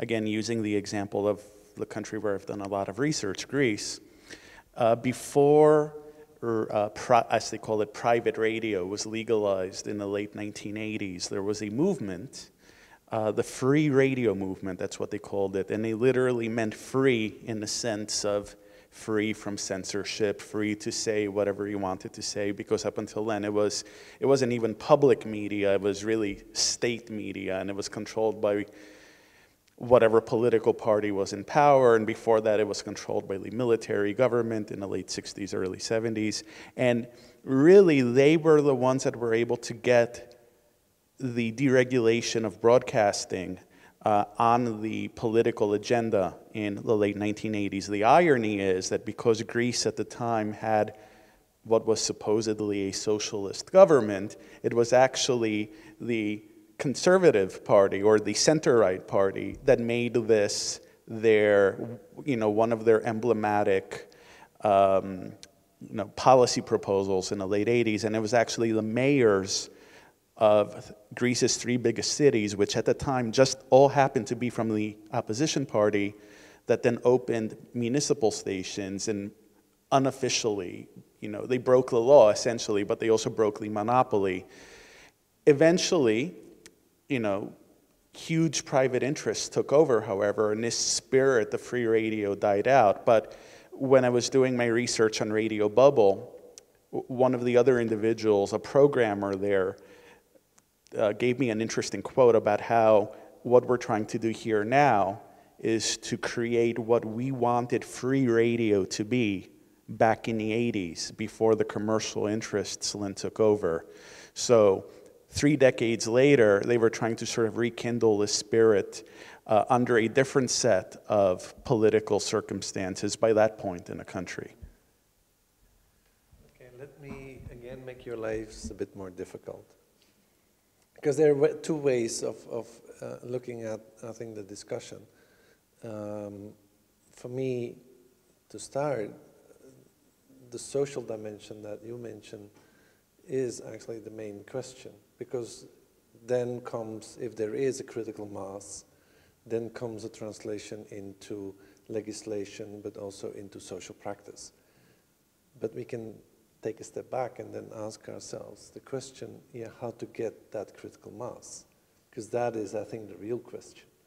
And then there are two approaches, and of course you can take an historical retroactive approach, and then you can literally look into the past and you can identify these moments.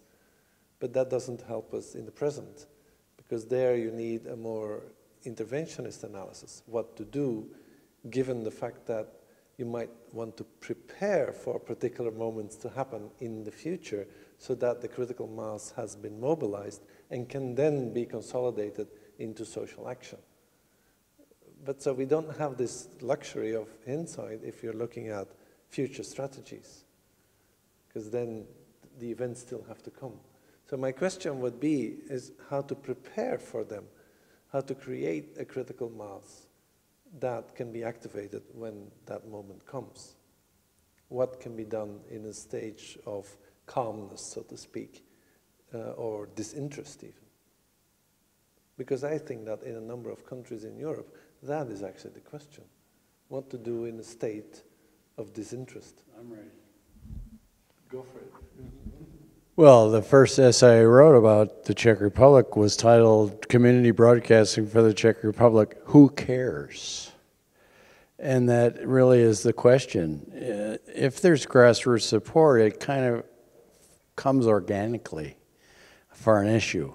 There was a neo-Nazi march in Brno, a torchlight march in Brno, and the neo-Nazis were outnumbered 10-1 by citizens who came out against them. They rallied around an issue, and it was organic. It really, they just were passionate about it. But even before the political part, I'm still married to my hero theory that heroes organize the grassroots too. When they recognize passion around an issue, you still need leaders, you still need people to organize. Used to be that you stapled up flyers on telephone poles, now it's online organizing. Okay, who else? Yep. It's not an easy. Of course not, I told you I was going to make your life difficult. Question. Well, I would guess there are some kind of community media initiatives in the countries that you mentioned as an example. There is not much. In most cases, there is something there. I wouldn't think of a country there is nothing, not one or two groups. So these people can be ambassadors, and sometimes it's about creating awareness of what civil society groups can do. So it is about creating awareness with their networks, civil society networks, because in most cases they are socially sensitive people, and they are networked in civil society. So it is about creating awareness and spreading the word at that level, but they can also, if there is some awareness created, they can be connected to the regional or international organization, the European, the international organization, to ask for help and support on how to either lobby for legislation or train some people to act as key persons, as gatekeepers is not the right word here, as key, key actors in training others. So I think it would require some initiative from the very few people that are involved already and interested and know of others that potentially are interested, but they haven't thought about it, they're not aware of what can be done, and then take it one step at a time, and then lobby a bit in a more organized way, and then ask for support, etc., and then connect with civil society, and then maybe with journalists or with, I don't know, academics. But as some of you mentioned, these things take time, and they require commitment and persistence. Okay. Shall I throw the microphone to the other side? Yeah.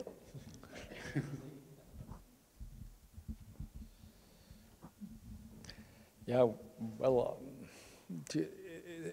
I think it's difficult to have a strategy one for all, but I think also that the networking, international exchange of good experience, of knowing people who have the experience which can be brought into another new national situation is of course an aspect, and of course also with working to, let's say, develop, support, increase the relevance of civil society, which is a long process, I just see it also with talking with friends in Ukraine. It's difficult, and they had a discussion about also introducing local media, community media. We have sent several people from CMFE and from AMAG, but they turned the concept into local radio, and I'm afraid that the licenses will go to the local mayors or the people who are in power on the local places. So it was not the intended idea, but maybe they understand it in the next step. And what we should also not leave out is to look to embed the awareness about and teaching about community media in university, because very often in all kind of studies and courses which are related in a way to things about media system, there's nothing about community media, and I think that also is something if people can get aware from this field, then it would also be helpful. No? So it's a lack. So we have a lot of things to do, and maybe it's the best to choose there where you have the best opportunity to act. Go ahead. A lot of things to do and so little time. I just wrote two small things. The first thing is education, because if you don't educate students, there is not really someone you can connect and you can make the audience with. And the second thing is, if you could maybe make some kind of network of opinion leaders from something like two-step flow of communication, but not really make it a two-step, but few steps, like you have some small heroes in communities and in community medias, and you have the bigger heroes and bigger, and if it comes to the critic moment, when you need to mobilize these small audiences and these fragmentarized audiences. So through the networking of opinion leaders, it could be maybe possible, I hope. And I think similar to that idea, sometimes you may have individuals who have the idea, have the vision to do something like this, but they may not necessarily either have the means to go about it or the ability, they might not know where to start, in other words. And I think here, one possibility could be to reach out to existing institutions and organizations that might be interested partners in such an initiative. For instance, a local college, a local university, a local nonprofit organization, a local activist organization or social movement, that they themselves, maybe it has not crossed their minds that they could expand into the media realm, and it may take that marriage of those two different actors to come together to create something like this. I just want to highlight the point that you mentioned regarding teaching community media at the university. Let me tell that I was lucky enough to get this course in 2016 when I studied my master under the supervision of my Dr. Henry Loeser at Masaryk University here in Czech Republic. Actually, the course was very useful. The students were very interactive. It was new, but it was really worthy to get an idea about what is community radio, why it's worthy. So yes, having more examples such this one, it would be really enriching to the community radio or media in general. Thank you. So Henry, I think you've just been nominated the hero too. I'm sorry. Well, that's just it. I couldn't be a hero in the Czech Republic. It wasn't my role. I needed a hero, but couldn't find one. Well, I think we were looking for that hero together at some stage. So yeah, that's right. We share the problem in a way of not being able to be that hero here. Now we've been talking about the university and and you brought it up very, very explicitly. And teaching is one area that I do think which really matters in many, many different ways. But I would also like to ask what other initiatives that universities and departments can take to contribute to, on the one hand, strengthening community media, which is always necessary, I think, in every country, but also building community media in these areas where they're not there or hardly there. So what can universities do? Apart from teaching, we talked about that. I think that's a clear one. But what else? Excuse me, maybe I talk too much, but let's keep on the same idea. Exactly, we have a great example when she mentioned to plant the seeds and make it grow in an educational environment. There is another example at Masaryk University, also Radio R.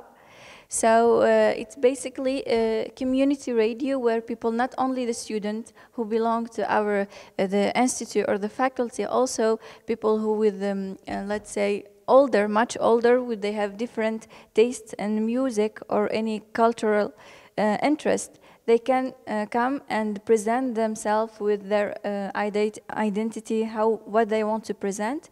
So yeah, how can the universities be engaged to community media is by providing the space to such thing to rise. For example, community radio or any other kind of community media.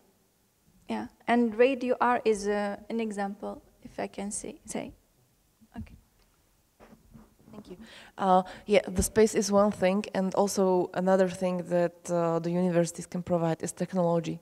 Many of the times, for example, my faculty is a faculty of mass media, so we have television studios, we have photographic studios, and some online magazine and some print magazine, and we have all the technology, and also radio, of course, and we have all the technology, and it is there, and most of the time it is unused when it's okay, of course, when you have some lecture or you're teaching students with it, okay, but that is like, I don't know, 20 to 30% of the time, and the rest of the time is lying there and no one really cares. And that this may be also one part that can universities do, that if you can somehow, for example, rent the technology and come here and make yourself comfortable and do something with your time and our technology, that could also make a change. I think one problem that I've seen with a lot of universities, even those that already have an outlet that gives students at least some opportunity to, for instance, create radio programming, is that they don't give the students enough autonomy. And that often creates tensions. And of course, that also takes away, in many cases, the community or the alternative spirit of those mediums. I was fortunate enough to be a member of a college radio station at the University of Texas, where everyone on staff was a student, either undergraduate or graduate, but there were no community volunteers, even though, interestingly enough, the frequency was shared with a station that was just community volunteers. So that's how that arrangement got set up. But from a management point of view, having just students on the air and no administrative censorship from the top allowed those students to create a station that is actually remarkably vibrant. And even though, I think it was Henry earlier that said that he polled a group of students and only one said that they listened to the radio. And I've heard others that teach radio and broadcasting say the same thing as well. This station, however, has managed to maintain sort of this vibrant involvement of the students because they have, within, of course, the context of FCC policy, which they're trained in, they have the autonomy to do whatever they want, whether it's music programming or talk, or there's like science shows, there's foreign language shows. But then they also, and this is how they get involvement from students in the first place, the way that people know that they exist is by doing things that people want to go to. So they have, for instance, a live concert every month, and they release every year a compilation CD that is all local bands, and probably a lot of those bands are students at the university. So there's this feedback with the community, and that particular community, the student community, that the university hasn't interfered with. On the other hand, a trend in the US, at least in recent years, is many university administrations just saying, oh, you know, no one listens to radio anymore. There's no young people listen to radio anymore. Let's sell our license. And as a result, there's been a dwindling number of such stations, and therefore fewer opportunities for students to get that experience.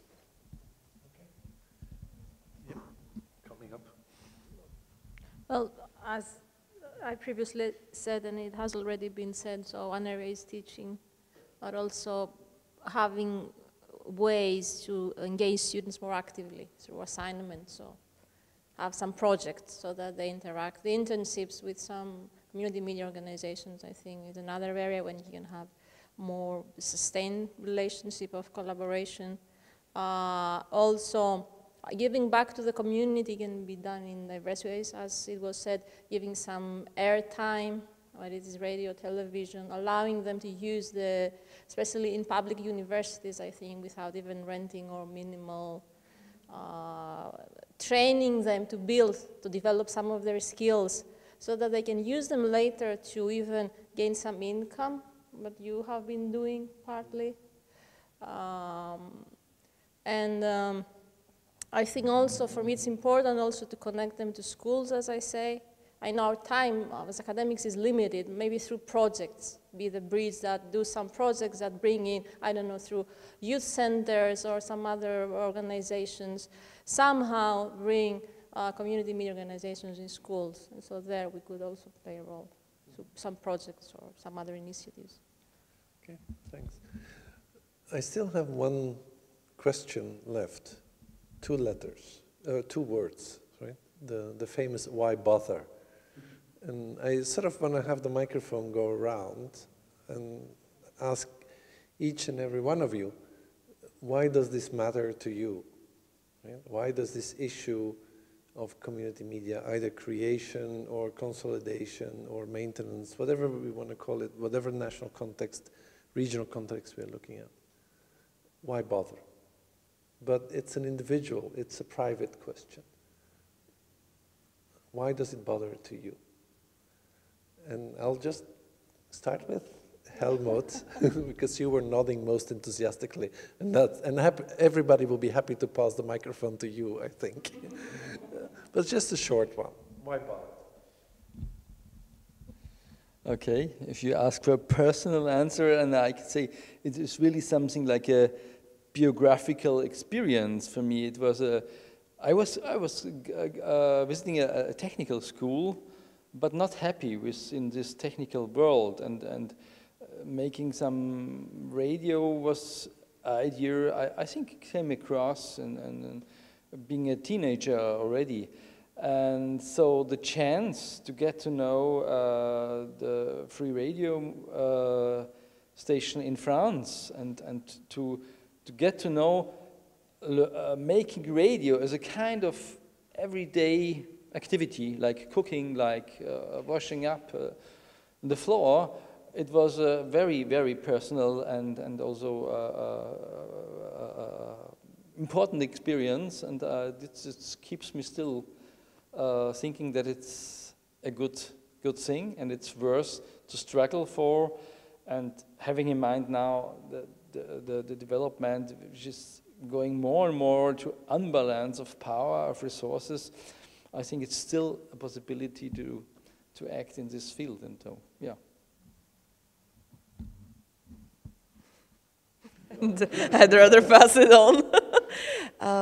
For me, it is a question of beliefs. Like, what is the thing that you believe in? And I'm struggling for the last few years with the most important question for me.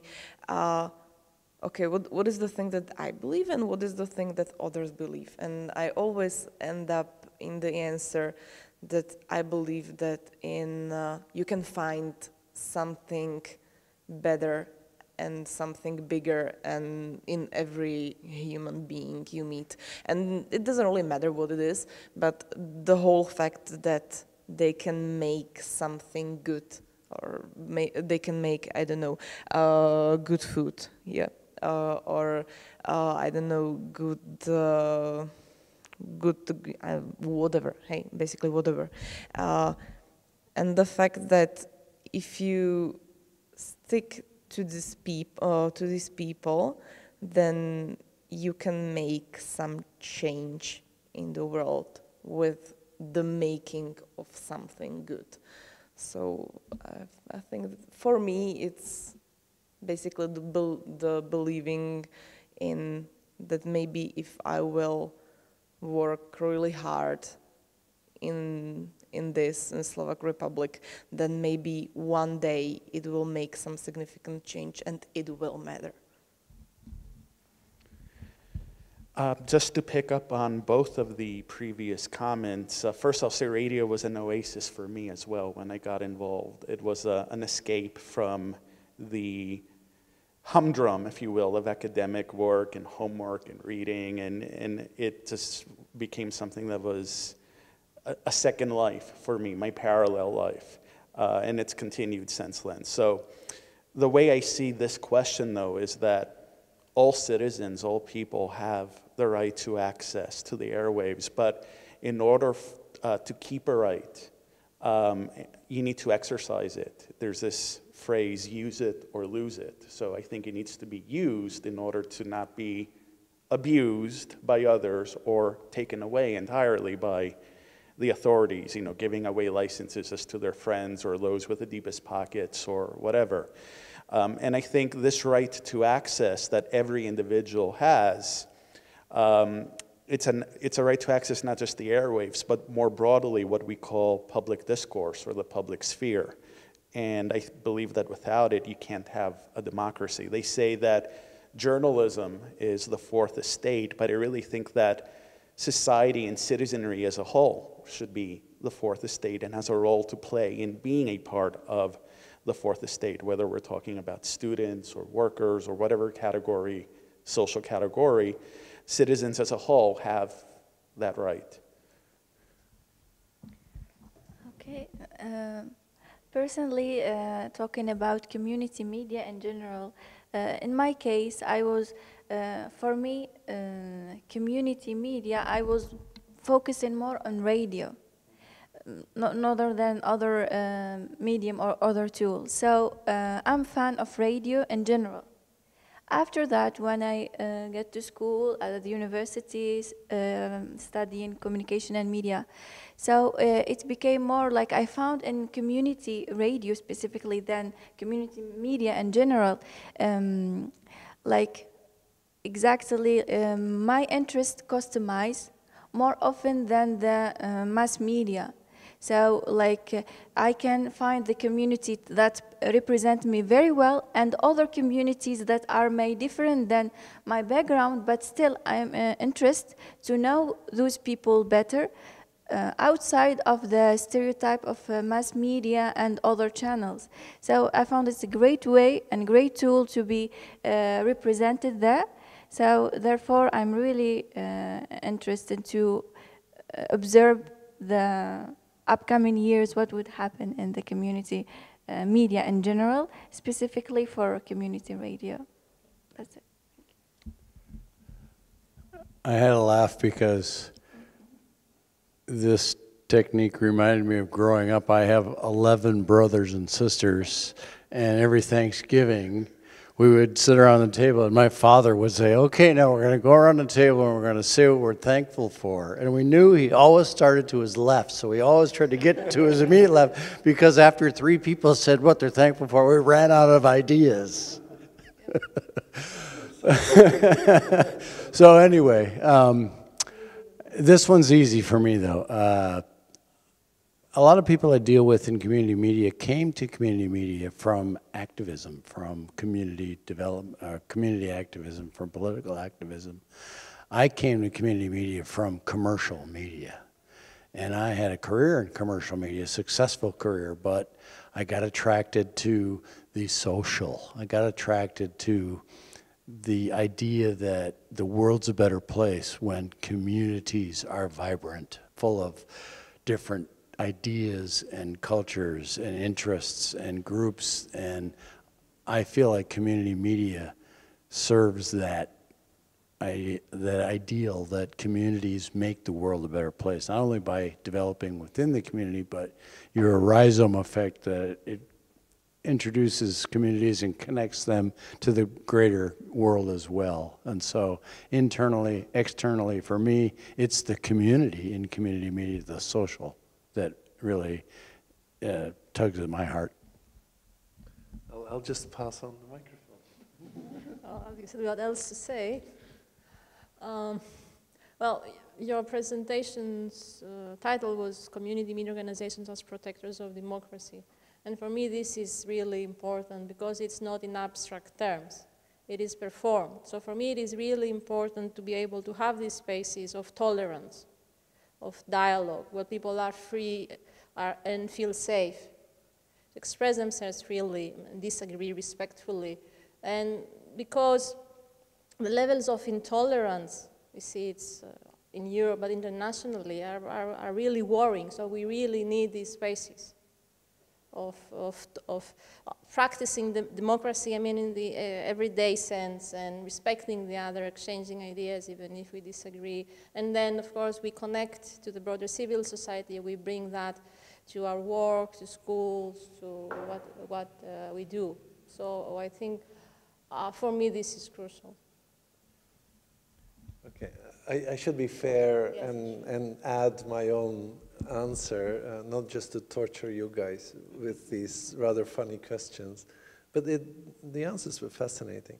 I think that one of the things I find crucial and extremely attractive in community media is the love for communication. I think that is one of the areas where you can really sense how important this pleasure of communicating is. And that's one reason I think that I find really important. It's the pleasure, the love for communication. The other has to do with social justice, the idea of decentralizing power relationships, decentralizing hierarchies, moving away from the vertical power dynamics and actually sharing power. And actually that also is incredibly important to, I think, every one of us, but also to society. And that also connects to creativity. It's not only, I think, about having a voice. I think what community media allow, and is often underestimated, is the creativity that is circulating in these groups. The way they express themselves is not only about speaking. It's about finding new ways of speaking. And I think that is just as crucial. And that brings me to maybe the most important reason. I think community media make us move away from what I call, and others have called it before me, the one. Moving away from the idea that there is a homogeneous one, and moving into plurality, into diversity, in the idea that we're different. And that difference lies in many, many different ways, while the one tries to impose itself and tries to destroy this kind of heterogeneity at the expense, I think, of society, creating dominant ways of thinking. And I think that community media are permanent areas of resistance against the one. And that, for me, is crucial. Having said that, it's not the one, it's the 6. It's 6 o'clock. It's 6 past 6, which is a pretty decent moment to wrap it up. And I actually want to thank all of you for great presentations, for being great audience members, and then being dragged into, in a very participatory way, into a roundtable. This is what community media is basically about, but I also want to thank all of you for engaging in this roundtable, which I think was quite a fascinating experience. And even, I would almost say, I would like to thank our viewers at home who actually managed to survive us as well, which is quite an achievement. So thank you, guys.